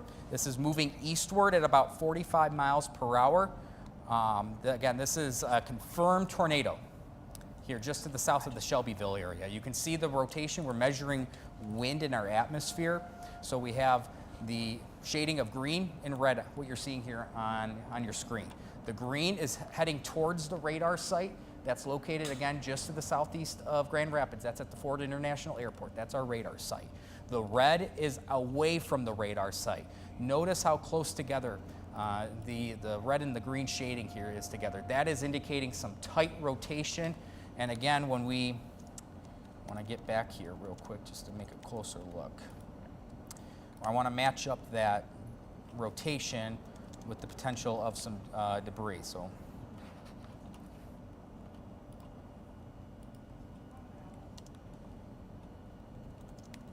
again, there we go. There's the rotation. That's what we have right here. And when I put on our debris signature, yeah, there it is. That's our confirmed tornado right here. So again, if you're in the Orangeville area, this storm is progressing now we'll be heading into Berry County within the next several minutes. That is our concern right now. I don't want to forget about if you are in the Caledonia area, I don't want to forget about you. You still have that tornado warning ongoing right now.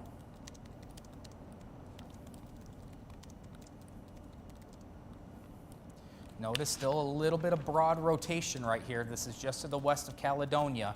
We have a little, there you go. We have a little power surge, folks, right now. So let's give us a second as this tries to kick back up. A lot of thunder and lightning with these. We were looking just a little bit ago. We're talking a few thousand strikes across West Michigan. These storms definitely coming through as expected. All right, so here we go. We're back to it. Again, we're still keeping an eye on this broad rotation that's just to the west of Caledonia. I want to go back. Not really seeing too much there on our debris potential, but I want to get back to this individual storm right here. And this is a confirmed tornado that's from the National Weather Service. This was to the east of Allegan proper a few minutes ago. This is moving eastward at about 45 miles per hour. So I'm going to take this track.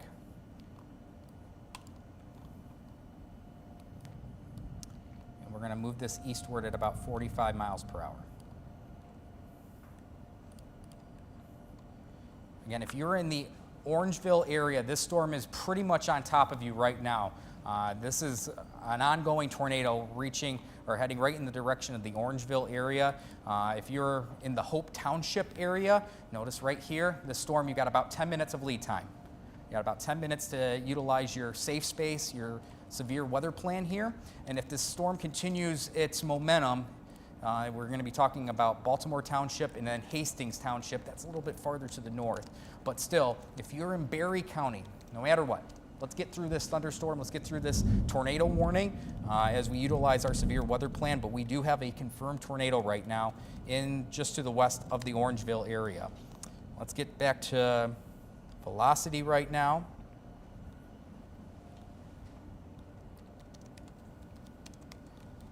Yeah, you can see that we are definitely seeing that rotation on the map there. There we go. That is, let's see where we're at right here.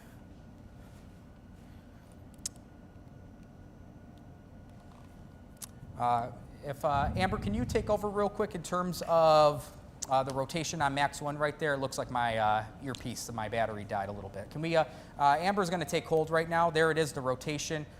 In the Orangeville area. Yeah, this is, Amber, that definitely looks like some continued strong rotation. Oh, absolutely. This is rotation that we've been watching for the past about 30 minutes now. Now, we're looking at this as the possibility of some rotation, kind of a notch that we were seeing on radar. And yes, now it is considered to be a radar confirmed tornado. So I want to give you a little bit of a closer look here. Confirmed tornado warning for Allegan and Berry County, pretty much right over Orangeville right now. So if you are in the Orangeville area, you want to make sure that you are in your safe space. This is going to continue to make its way to the east-northeast, so Hastings Township, you are also going to be experiencing the potential for this strong to severe thunderstorm really continuing to make its way through.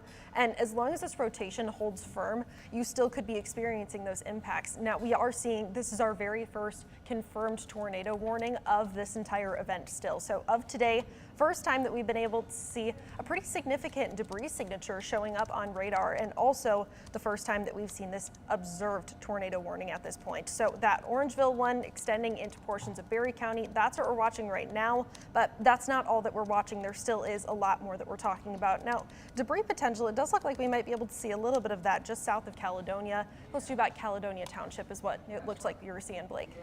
Looking at right now, I was kind of looking there in parts of southern Kent County. I'm going to get back to velocity real quick. I just was kind of looking there. Notice, Amber? Yeah. Right there? Absolutely. That definitely looks like some strong rotation now to the east of Caledonia, to the south of Caledonia Township. That appears to be a little bit of some strong rotation right there. Yeah, the National Weather Service indicating that is a tornado debris signature. So we got two separate tornadoes going on here across West Michigan. I want to broaden this out just a little bit. We have two opportunities, or two confirmed tornadoes ongoing right now. We have one just to the east of Caledonia, there it is, and we also have one that's now pushing into Berry County in the Orangeville area. These are two separate confirmed tornadoes right now, pushing through the heart of West Michigan. This is the southern half of Kent County. This is Caledonia. This is heading eastward. And then this is the Orangeville area. This is Berry County. Both of these storms heading eastward at about 45 miles per hour. And, you know, if we look at our debris signature, you can kind of see a little bit of debris signature here to the east of Caledonia. A little less prominent now in the Orangeville area, which would be good news to see that lift. But notice, Amber, Colton, this is what I'm kind of looking at right here. It does look like that tornado warning is still technically radar indicated, but yeah, that debris signature is pretty significant. Definitely something that's piqued our attention for sure. Mm-hmm. Folks, I just want to go back to this tornado. This was actually a confirmed tornado here that pressed through. There you can see that's the debris signature there on radar, right through the Orangeville area. Hopefully that tornado lifted before it got into the area itself. It looks like this is becoming a little bit more dispersed in nature. So that would be good news there. And if I go back to radar,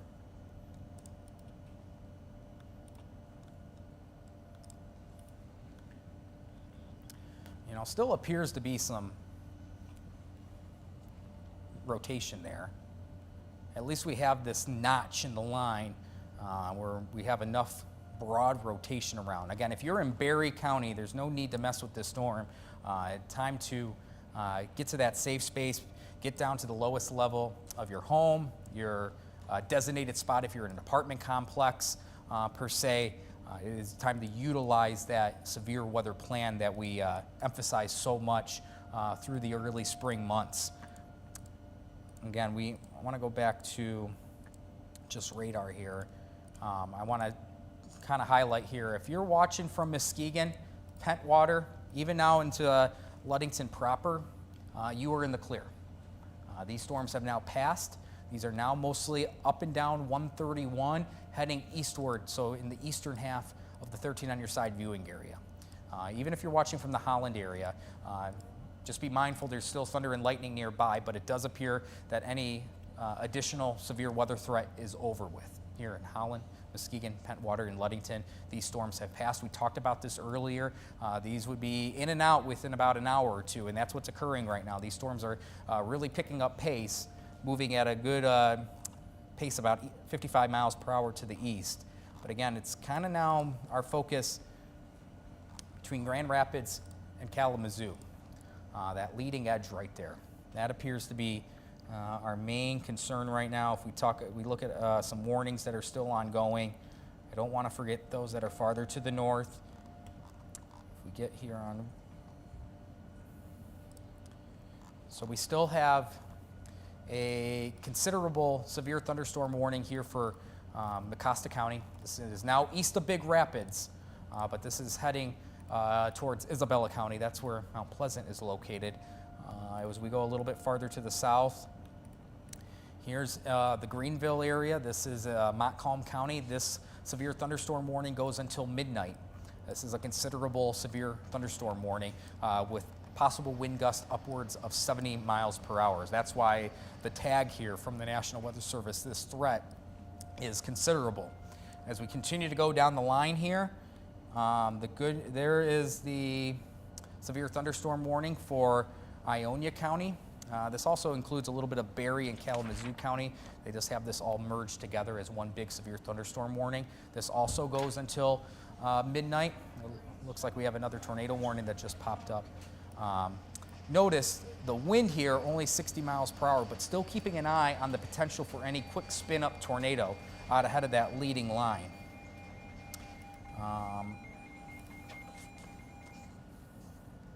As we continue to press a little bit farther to the south, I'm going to take off the severe look.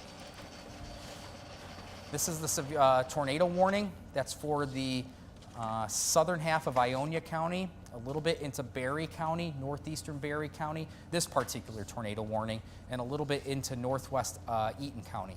This goes until 11:45.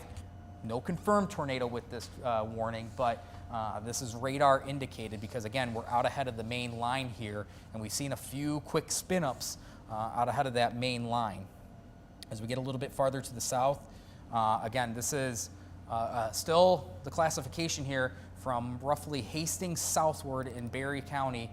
This is still an observed tornado, a confirmed tornado from the National Weather Service out ahead of this leading line. We're going to get back to that in just a second. And then we have this severe thunderstorm warning here in Kalamazoo County that's still associated up towards Barry and Ionia County. But again, this goes all the way until noon with the potential of a possible spin-up tornado. But I want to go back to what we have here on our velocity map. And again, Amber Colton, what are you guys thinking here? We got this main line right here. That's the leading edge of the wind. Notice that little notch right there. Yeah, that little notch is definitely, oh, well, what's that? That could be for that. Yeah, we just got a It's new. like there was a canceled tornado warning for Berry as well as Allegan counties. Okay.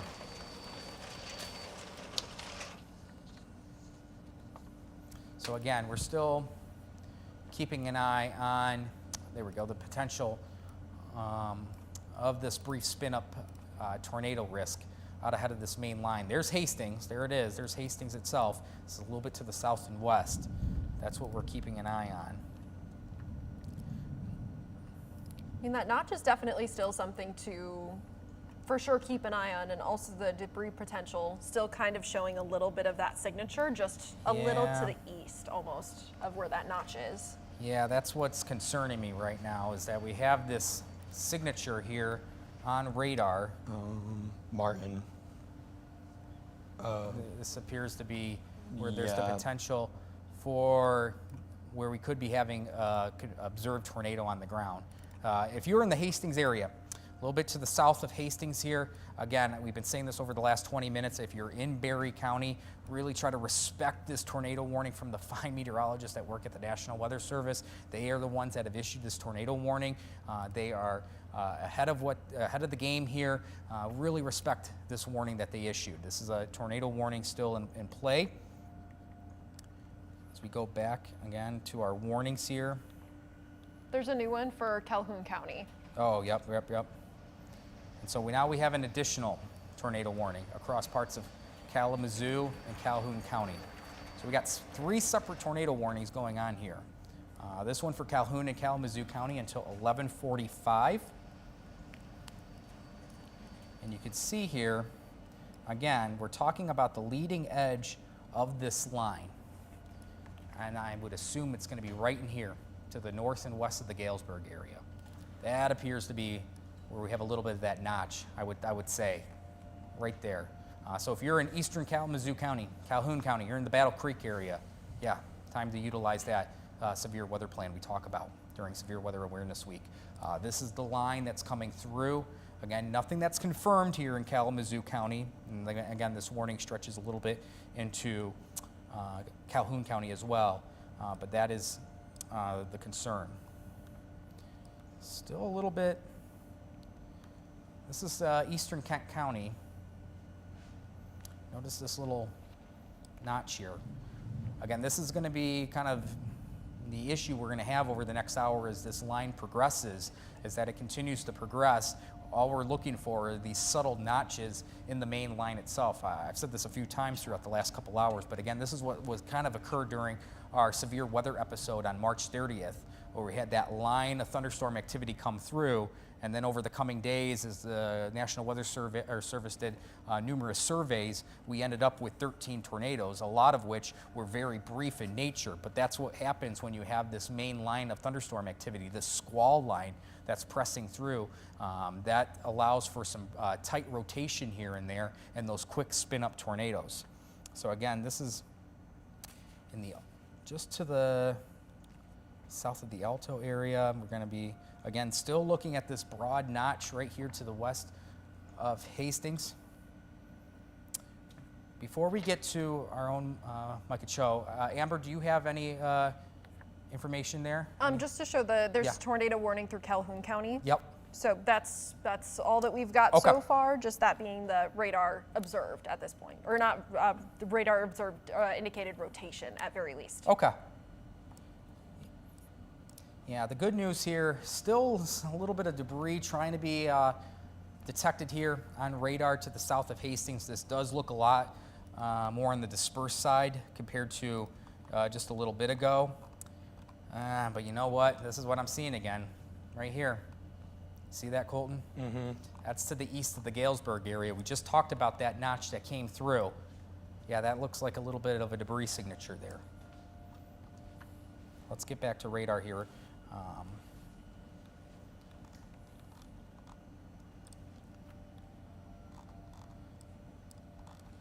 Yeah, right in here. That appears to be where there is some rotation occurring in the leading edge of that that front, and when we overlay it, yeah. See that, Colton? Yeah. That's lining right up where that notch is at. So that's moving east-northeast, kind of toward Battle Creek. Yeah, this is kind of heading towards the Battle Creek area. If we kind of get a time here.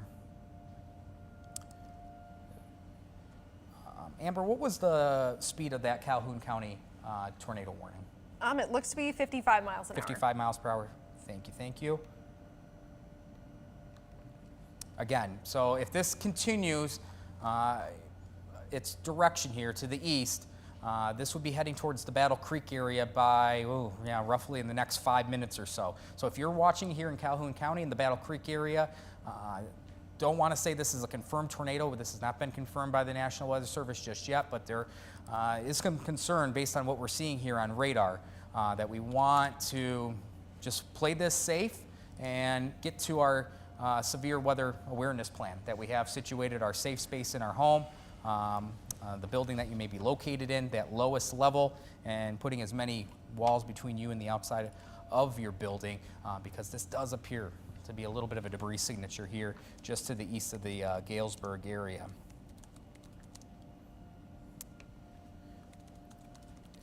I know we do have our own, we have our Micah Cho.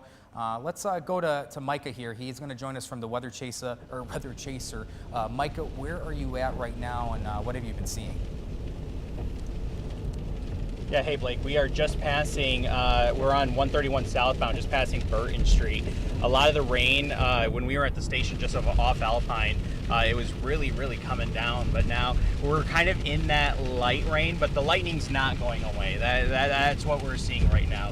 It's every few seconds. I'm going to take my picture off real quick just so we can see that full view of the road of what we're going through right now. We're probably driving around 45 miles per hour.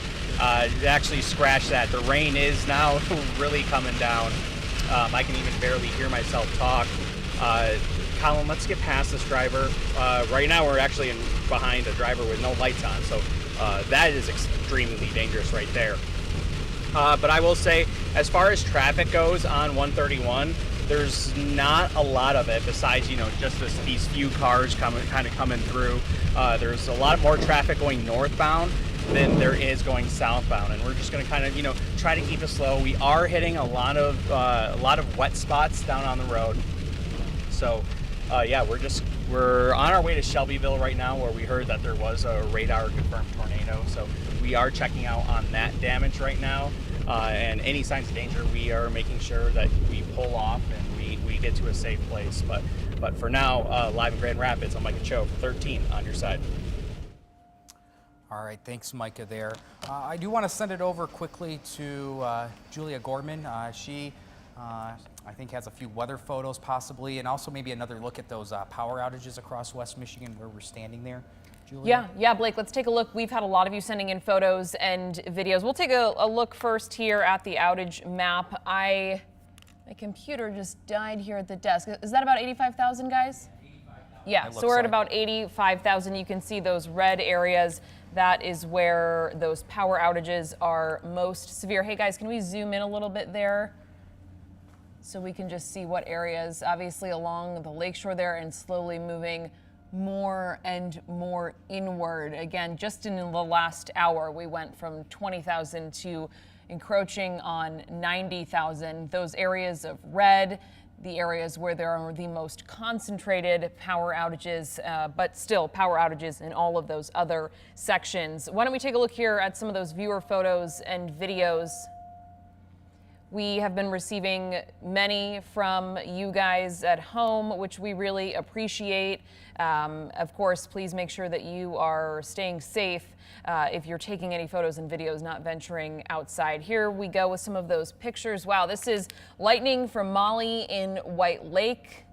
Obviously, there's some tremendous lightning. We also have some photos from Alicia in Allendale, more lightning there. Some clouds in Howard City, some really interesting clouds, more in Muskegon. This is from about 9 o'clock when we still sort of had some light out. Another photo from Tiff and Terry in Whitehall. Yes, so this was, more than an hour ago when we were just sort of seeing everything move on to land. Again, if you have any photos, videos that you want to send our way, of course, safely. We don't want you venturing out into any risky situations for a photo, but you can text those photos or videos if you're in a safe spot to 616-559-1310. You may just see them here on air and online. I guess we can take one more look at the power outage map for Consumers Energy. Again, we were pushing toward 90,000 outages here in our community. Yep, and we've crossed over that threshold, pushing toward 92,000. We're going to toss things back to Blake now. Yeah, sorry to interrupt you, Julia, there. I just want to look at this ongoing severe thunderstorm, this tornadic thunderstorm that's pushing into the Battle Creek area. There's our wide look of alerts across West Michigan, and this is still a radar indicated tornado, but what's concerning me is some of the products here on radar, what they're showing. So here's the latest scan of radar, this leading edge coming in right here, and it does appear that we have a little bit of rotation coming right through the heart of Battle Creek. So there's the inbound wind, there's the rotation right here. Here I'm going to put on our debris signature, and yeah, notice we have a little bit of an anomaly here in terms of our debris potential, we're pretty much going right through the heart of Battle Creek. This is definitely something to take notice of. If you are in Calhoun County, you are in the Battle Creek area, the storm is overhead, but if you're a little bit east of Battle Creek, north of I-94, really take advantage of this lead time here and try to get to your safe space, that our severe weather plan that we talk about through these spring months, because this does appear to be a little bit of a debris signature here on radar. Going right through Sunrise Heights, there's Battle Creek proper. Yeah, there's the updated tornado warning. I wonder if this is it. Yep, this is now an observed tornado. So this is a confirmed tornado from the National Weather Service. This is going right through the heart of Battle Creek right now. So again, let's get back to velocity here. And as we get into this view here, so there's our leading edge of the thunderstorms. So this is what we're looking at right here. Here's Brownlee Park. There's the rotation right here. The wind's going inbound up towards the Ford International Airport there on the southwest side of Grand Rapids. This is coming back downward, the outbound wind on the other side of Battle Creek. There's your rotation right there. And when you kind of overlay that with our potential of debris, that's what we got right there. And this is now a confirmed tornado from the National Weather Service here in the heart of Calhoun County, really pretty much over the head of Battle Creek. So if you are just a little bit to the east of Battle Creek here, north of I-94, there's Emmett Township. It is time to really go to your safe space. If we can get a couple other spots here. Really heading a little bit eastward of I-94, then to the I-69 interchange there. But again, this is the debris signature here on radar. This is an observed tornado here from the National Weather Service that was just issued. And you can see that debris signature there. There's the broad warning. I want to go back to this warning.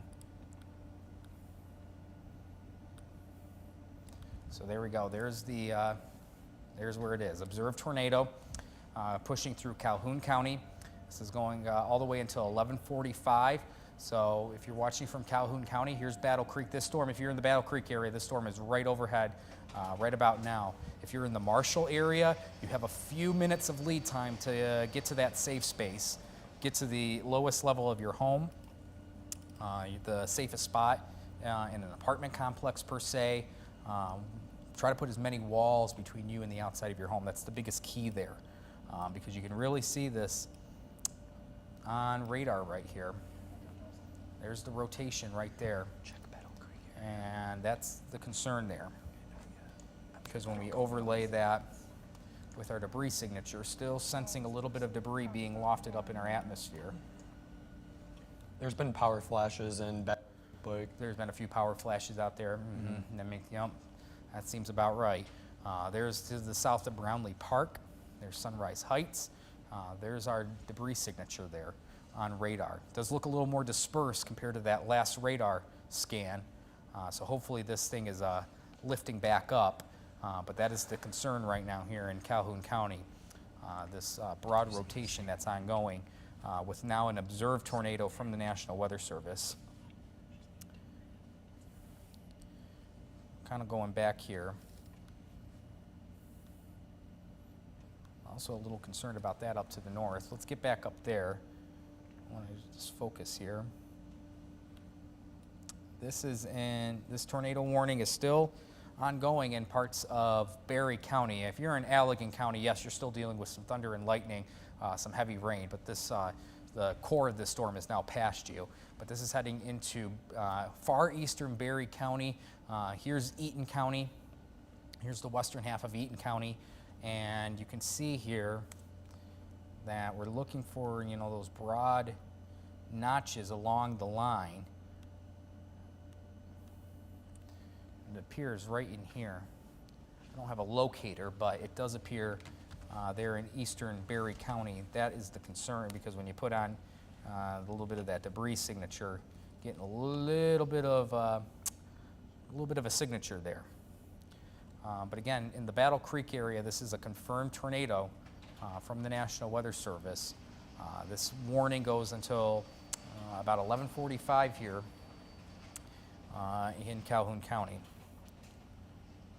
Looks like we got another tornado warning going on here.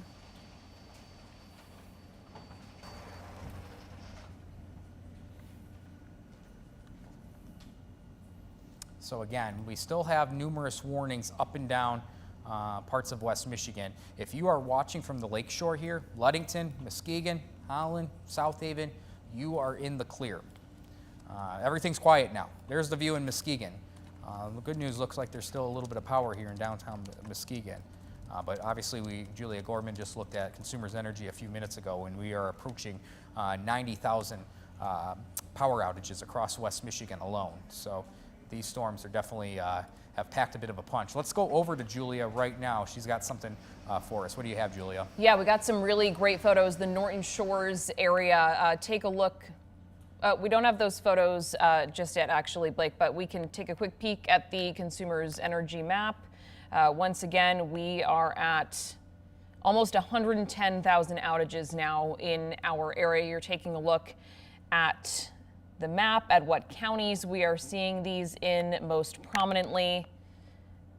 Again, obviously here in Kent County, in Muskegon County, I mean, it's more than a dozen counties across West Michigan, and moving into the other side of the state. The most severe of those outages in Muskegon County, in Allegan County, also Van Buren County. We've got some photos. These are from 2 hours or so ago, but some really cool lightning pictures that we saw from when this storm was first moving in. And these are some new photos that we just got in the last couple of minutes here. This is in the Norton Shores area. Derek, thank you so much for sending these in. Obviously, trees down there, some pretty significant damage. A tree uprooted, appears to be a large tree. So this was just sent to us in the last 15 minutes or so. Again, Derek, appreciate you sending these in. This is the Norton Shores area, so does appear to be some significant damage. And we have some other photos that we haven't been able to process just yet, but I was just looking at them from some more viewers in the Norton Shores area, very similar to this. Tree limbs down in the street, large trees uprooted, so certainly some significant damage in the Norton Shores area, and that is where some of those power outages are most prominent. We'll send things back to Blake. Yeah, real quickly, it does appear there was the Battle Creek, what we call ASA station. That's a weather station at Kellogg Field, it appears.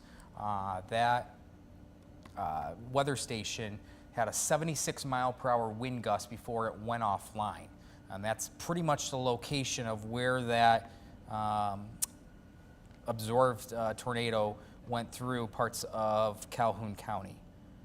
So that was gusting up to 76 miles per hour. That's just to the south of Battle Creek, where the weather station is located here in Battle Creek. This is still a confirmed tornado. There is also still a radar indicated tornado warning here in Eaton County, specifically here in the Bellevue area. That appears to be where we have also a little bit of rotation ongoing. I do want to swing it back up to the north a little bit and not forget the rest of our warnings. We still have a severe thunderstorm warning ongoing for Ionia County until midnight, so another 40 minutes. Could see this becoming, or this being expired earlier than midnight, but still want to respect this warning all the way till midnight with the possibility of 60-mile-per-hour wind gust, even an embedded tornado, because again, we've been talking about this all evening. We have this squall line racing through West Michigan and occasionally getting some embedded rotation and a few of these notches up and down the line. We still have a severe thunderstorm warning for Montcalm County. This is mostly now the eastern half of Montcalm County. Same thing goes, wind to 60 miles per hour, potential for a tornado. But again, our focus is still down with these individual tornado warnings here, because as we take a look here on radar, we got a few. Yeah, there's the one area of rotation here. So here's the Calhoun-Eaton County line. That appears to be where we're seeing some tighter rotation. Heading towards the Olivet area, you can see that, a little bit of debris signature there. And as we go back down to Battle Creek, let's take this look over the last 30 minutes. You can see that debris signature, then going from Kalamazoo County into the Galesburg area, heading eastward towards Battle Creek. And again, the weather station in Battle Creek had a wind gust reported of 76 miles per hour, and then the weather station went offline. So we have lost connection to that weather station, likely due to that, at the very least, strong surge of wind, straight line wind at the very least, and possibly a confirmed tornado. So that's was the concern there here in Battle Creek, but it does appear that threat is coming to an end. Not seeing much in the way of any debris being lofted up in our atmosphere. It looks like we have a little bit less in the way of rotation. We're sitting here at about 11:21 right now. I do want to send it back over to our own 13 on your sides, Micah Cho. And Micah, where are you at? Do we have Micah, by the way?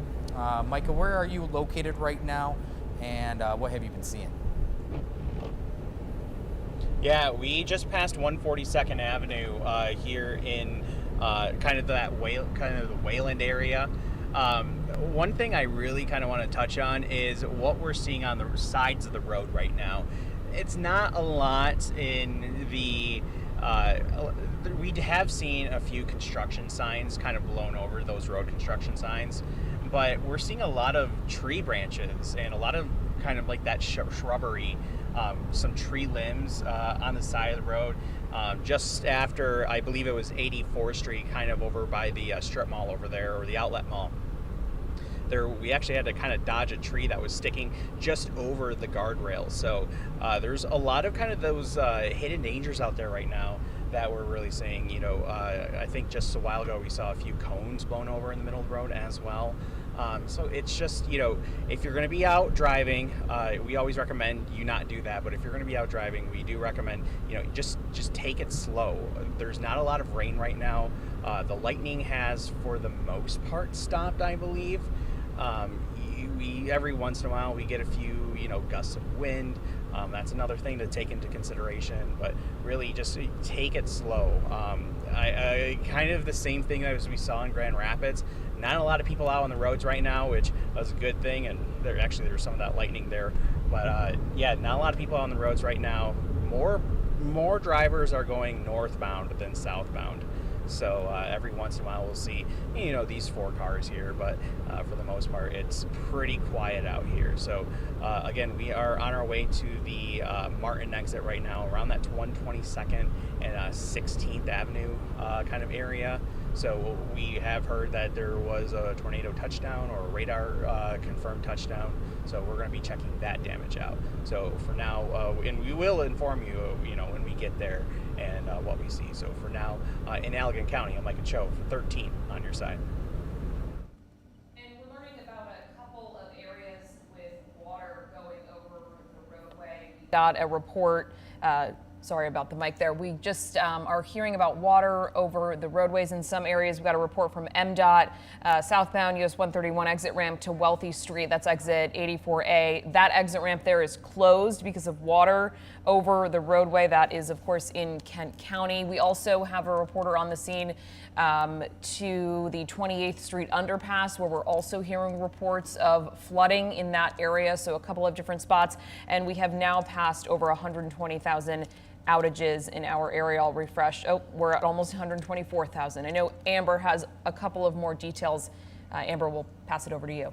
Yeah, Julia, you mentioned that 28th Street was seeing significant amounts of pooling on the roads, even flooding underneath the overpasses. And there's a couple of different reports that have come through from some areas, at very least, from different train spotters across Kent County. So let's take a quick look at those real quick. So 10 inches of pooling water that was reported covering all 4 lanes right around 28th Street underneath the railroad bridge right near Divisions. That was for Grand Rapids. Another one for Grand Rapids, 8 inches of pooling water covering both lanes, Division Avenue near Hall Street.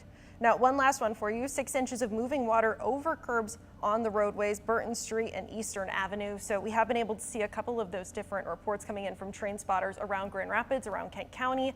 This has been a definitely very much so impactful system, and it's not just the wind, it's not just necessarily even seeing the hail, but the rain is also a huge part of this, seeing that potential for flooding. So even if you're in the clear, even if you're not seeing the storms anymore, just make sure that you are using plenty of caution.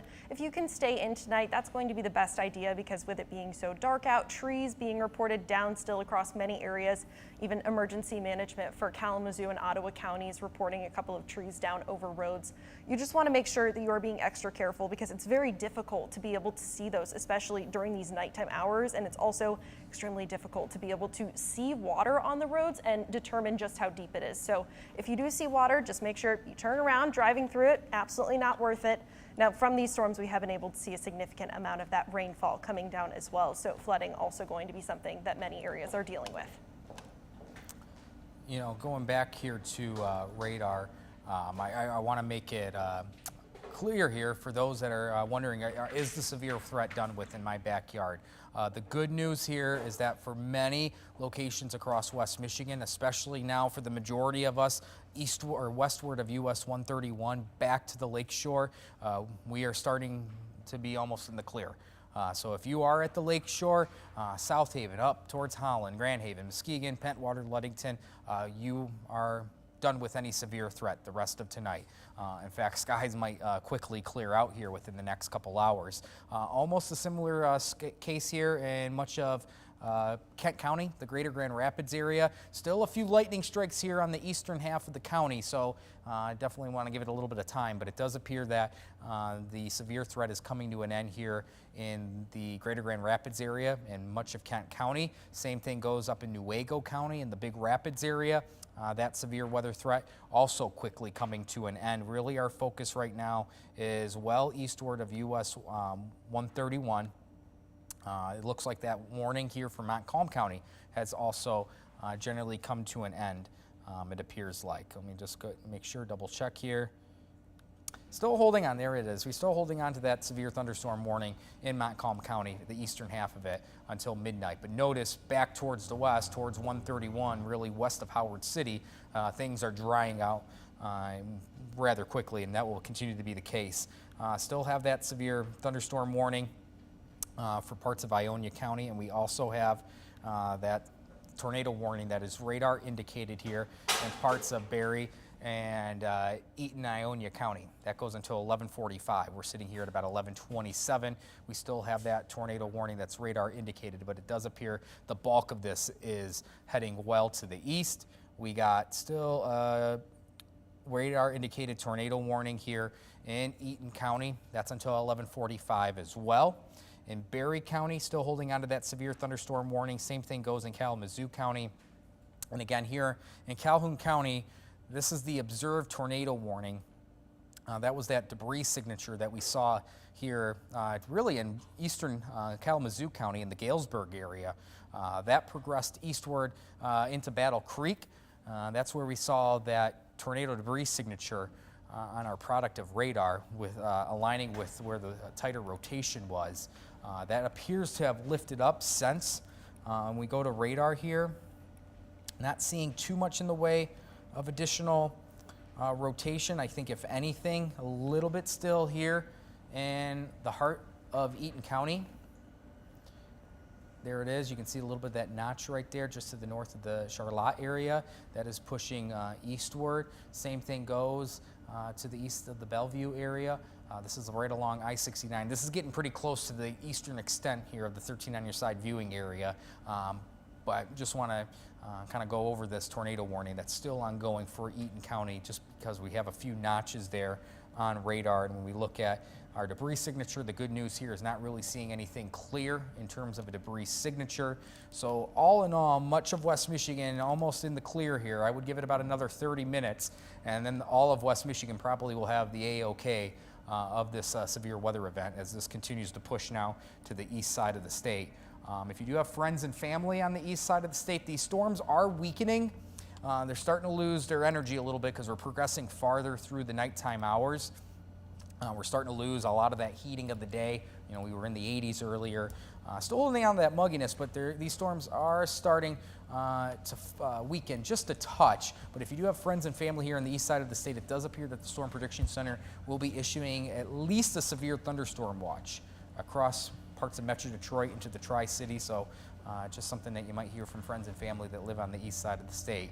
But again, for much of West Michigan, we are starting to end this severe weather threat, which is good news. There's no more severe weather expected, especially from 131 back to the lakeshore. Things are drying out quickly. Still a little bit of thunder and lightning in the night sky here, but things are quickly coming to an end, especially up and down the lakeshore, which is good news. But these storms definitely did pack a punch as they came through West Michigan. We did have some reports of wind gusts 60, 70 plus miles per hour, especially in parts of Muskegon County into Ottawa County, even the northern half of Allegan County. I'm going to send it over to Julia. Julia, what do you got for us? We have some new photos out of the door area. We can take a look here at what we're seeing. More tree damage there. Thank you to Courtney Cooper for sending these photos in. These were taken near 18th and 142nd. Looks like some trees, some large pieces of tree, if not entire trees, cracked there and going into the road. Right there, that was where we saw that initial tornado debris signature. I mean, look at that tree. That's completely split at the base of the tree. Take strong wind for sure. Yeah, again, thanks to Courtney Cooper for sending these in. These are from the door area, 18th and 142nd. We want to take one more peek at the Consumers Energy outage map, at what we are at outage-wise. We are pushing toward 140,000 outages, just about 137 right now. So you're just seeing more and more of those outages sprinkle further east there. Again, it looks like most severe areas of outage still sort of stuck in the Muskegon County area, but more and more, continuing to pile up as Blake is watching this just push off to our east. I'm trying to click on the most prominent area of outage here. Several spots. Looks to be, oh, that's pretty far south in the east of South Haven area, Breedsville, Columbia. But another significant area around Baseline Lake, if you're familiar with that. But yeah, again, just more and more power outages from Kalamazoo to Battle Creek. What are we at now? 136,000 power outages? 136,000. Wow. 138 now. 138,000. Wow. Yeah, this number is going to continue to expand too. If it does appear an area that avoided the worst of the damage, it does appear the north side of the Greater Grand Rapids area avoided a fair amount of the highest winds. It appears to be one of the spots. But yeah, we have a lot of power outages up and down the lakeshore, and then especially towards the Battle Creek area. Colton, that weather station, the ASOS station there in Battle Creek at Kellogg Field, 76 mile per hour wind gusts, and then the sensor went offline. Yeah. So that's going to be intriguing to see what happened there. A lot of power flashes according to the National Weather Service too, so it's not surprising by any means that there's a lot of power outages in Kalamazoo, Calhoun County. Mm-hmm. Yeah, so as we, this is overlooking our tower camera here in Walker. That was looking, I believe, back to the west. This is looking, I believe, to the east. You can see all of the thunder and lightning there still on the horizon as we're looking towards the storms that are continuing the race towards West Michigan. We are mostly in the clear. We still have a few opportunities of severe weather in our far eastern counties. Colton, what do you got there? It's probably from that possible tornado in Battle Creek. Yeah. Multiple mature trees down and broken branches. Okay. Yeah, so this is 2 miles southwest of Battle Creek. Yep, report of multiple mature trees down 2 blocks north and west of Capitol Avenue and Columbia Avenue. So again, there's the Battle Creek area over here. That was that thunderstorm that came through. That tornado warning is now still in effect, but mostly now in the east side of Calhoun County. Eventually would be heading towards Jackson County. But you can see, if you're wondering, you're watching from the lake shore, you're really just around West Michigan. What do we have here? If you are near and westward of US 131, back to the lake shore, you are in the clear. The storms have come to an end. These are quickly moving to the east. We talked about it over the past few days that our time frame was going to be to around midnight, and that's appearing to be coming to fruition as these storms press now towards the US 127 spine. So that would be Mount Pleasant, Alma, Lansing, down towards Jackson. We still have a little bit of, we still have a few warnings still in play. We still have, that's a new tornado warning. That's getting a little bit outside of our area now. That's part of Clinton and Gratiot County. So we're starting to see these really peel out of West Michigan. Still holding on to that severe thunderstorm warning here in the eastern half of Montcalm County. I have a feeling this is going to be canceled by the Weather Service soon, just based on what I'm seeing here. But still goes until 12 o'clock midnight with the potential of 60-mile-per-hour winds. There is still the possibility of a spin-up tornado, but I think that risk is really starting to come to an end. We still have this tornado warning in southern Ionia County, parts of Berry and Eaton County. This goes for another 10 minutes, but again, I think the risk is really starting to come to an end as these storms push east. These are, you can see the main storms are right here. This is now heading towards St. John's, heading towards Lansing. So that is heading away from us. There's that warning still in Calhoun County. So there's the Marshall area. There's Albion, and not really seeing a lot here on velocity, which is good news. So I think for now we're really starting to get out of the clear here. Anything else that, Amber, Colton, that you guys are seeing here on radar over the last few minutes? It does I'm not necessarily seeing too much either. It does look like a lot of that is exiting the area, and would not be surprised by those getting canceled pretty soon here. Yeah, really. Most of them are being canceled at 11:45. It looks like, and it's mostly impacting Lansing. And guys, what were some of those wind gusts that we were seeing at the lake shore? The highest I've seen so far was the observer for the Muskegon Airport during the wintertime, the snow measure guy. He observed 80-mile-per-hour wind gusts in Roosevelt Park, and other ones were in the low 70s. I think 70-mile-per-hour at the lighthouse in Grand Haven. Okay. I'm seeing a 76-mile-an-hour wind gust also reported at Battle Creek Airport. That was at that weather That's station. Definitely, before it got knocked out. Julia, you're going to toss this over real quick to Micah. You got something from Micah, right? Yeah, he's just coming off 131. He's at the Martin exit, but it's closed off in some capacity there, so he's just getting out of his, or he's still in the weather vehicle there. Micah, what are you seeing? Emergency vehicles in the distance there? Yeah, kind of just what you said, Julia. We have this exit. This is 118th Avenue down in Martin. This is the Martin exit. Right now we have emergency vehicles. Let me just take this off real quick. We have emergency vehicles blocking this exit right now. So you can't even get up there. We were going to go to get off at Martin, but we can't do that. So we have a fire truck here, and we have another emergency vehicle up there, kind of just blocking traffic. We also, it looks like there's a traffic jam on 131 northbound. There's no traffic that is moving northbound right now. Looks like we have firefighters over here setting up cones, kind of directing cars to kind of go. it looks like cars are kind of taking it a little fast. So again, we do recommend you take, if you're coming out here, if you're going through 131 southbound, make sure you take it slow. If you're going 131 northbound, just before the Martin exit, just be aware you might not be going anywhere anytime soon. Again, that traffic over there, it's at a standstill right now. We have heard that there are down power lines over here, which may be why this exit is closed. So we're just going to kind of keep on pushing south, and we will let you know what we find. So for now, in Allegan County, Micah Cho for 13 on your side. All right, Micah, thanks. We appreciate that. Again, that's 131 Martin exit appears to be closed due to some kind of damage in that area. I think, Blake, we're going to wrap things up here in a moment. Yeah, final look here before we get off of regular programming. Also, our 13 Plus stream that's been ongoing since about 7 this evening. These thunderstorms are quickly now moving to the east of West Michigan. There's still a little bit of thunderstorm potential here in parts of Montcalm, Ionia County, even into a little bit of Barry, Kalamazoo, and Calhoun County. But these are quickly coming to an end, racing to the east. The leading edge now is off towards US 127. That corridor there between Mount Pleasant, Alma, Lansing, down towards Jackson. Everyone back to the lake shore from Big Rapids, Grand Rapids to the west. We are in the clear.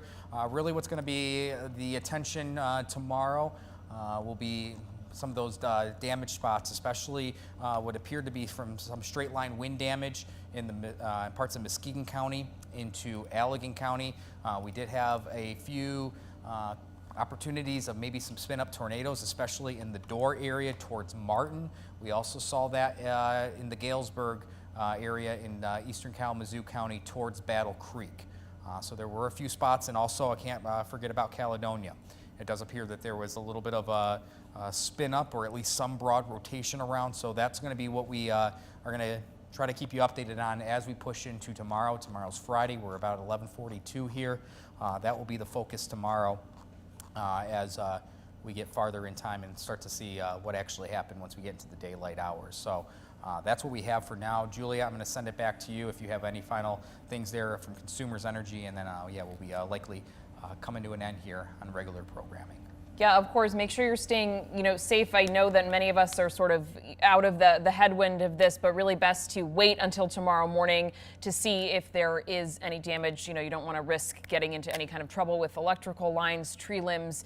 Those can be very dangerous. And we're taking one final look here. 152,000, almost 153,000 outages here in the state of Michigan, according to the Consumers Energy outage map. We so appreciate you being with us here this evening. Of course, we will pick things back up bright and early in the morning when we're obviously able to see more. So we are so appreciative of our talented meteorologist, Blake Hansen, Amber Twardy, Colton Woods, our talented staff behind the camera that made all of this possible. So we thank you for joining us. We will see you back here tomorrow morning. And that is going to do it for us tonight, guys. Thanks so much. Yeah, we'll keep you updated. Chief Meteorologist Samantha Jacks, she'll be here in the morning tomorrow. Again, she is 35 weeks pregnant, so she was on top of things. She was very close to some of that tornado potential down in the Door area. So she was saying that it sounded like a freight train where she's from in the Wayland area. So the good news is that Sam is all right with her husband Austin. No issues there. But again, she'll be here in the morning. You as well, Amber. Yeah, You're I'll be back. You're pulling double duty tonight. And so we'll continue to have you covered tomorrow as we kind of find out some of these details of damage around West Michigan. All right, guys. Well, we're going to leave that. We're going to end this stream, end this on regular programming. Hope everyone has a great rest of your Thursday night, and we'll see you back here in the morning on 13 on your side. This has been a 13 Weather Impact Alert.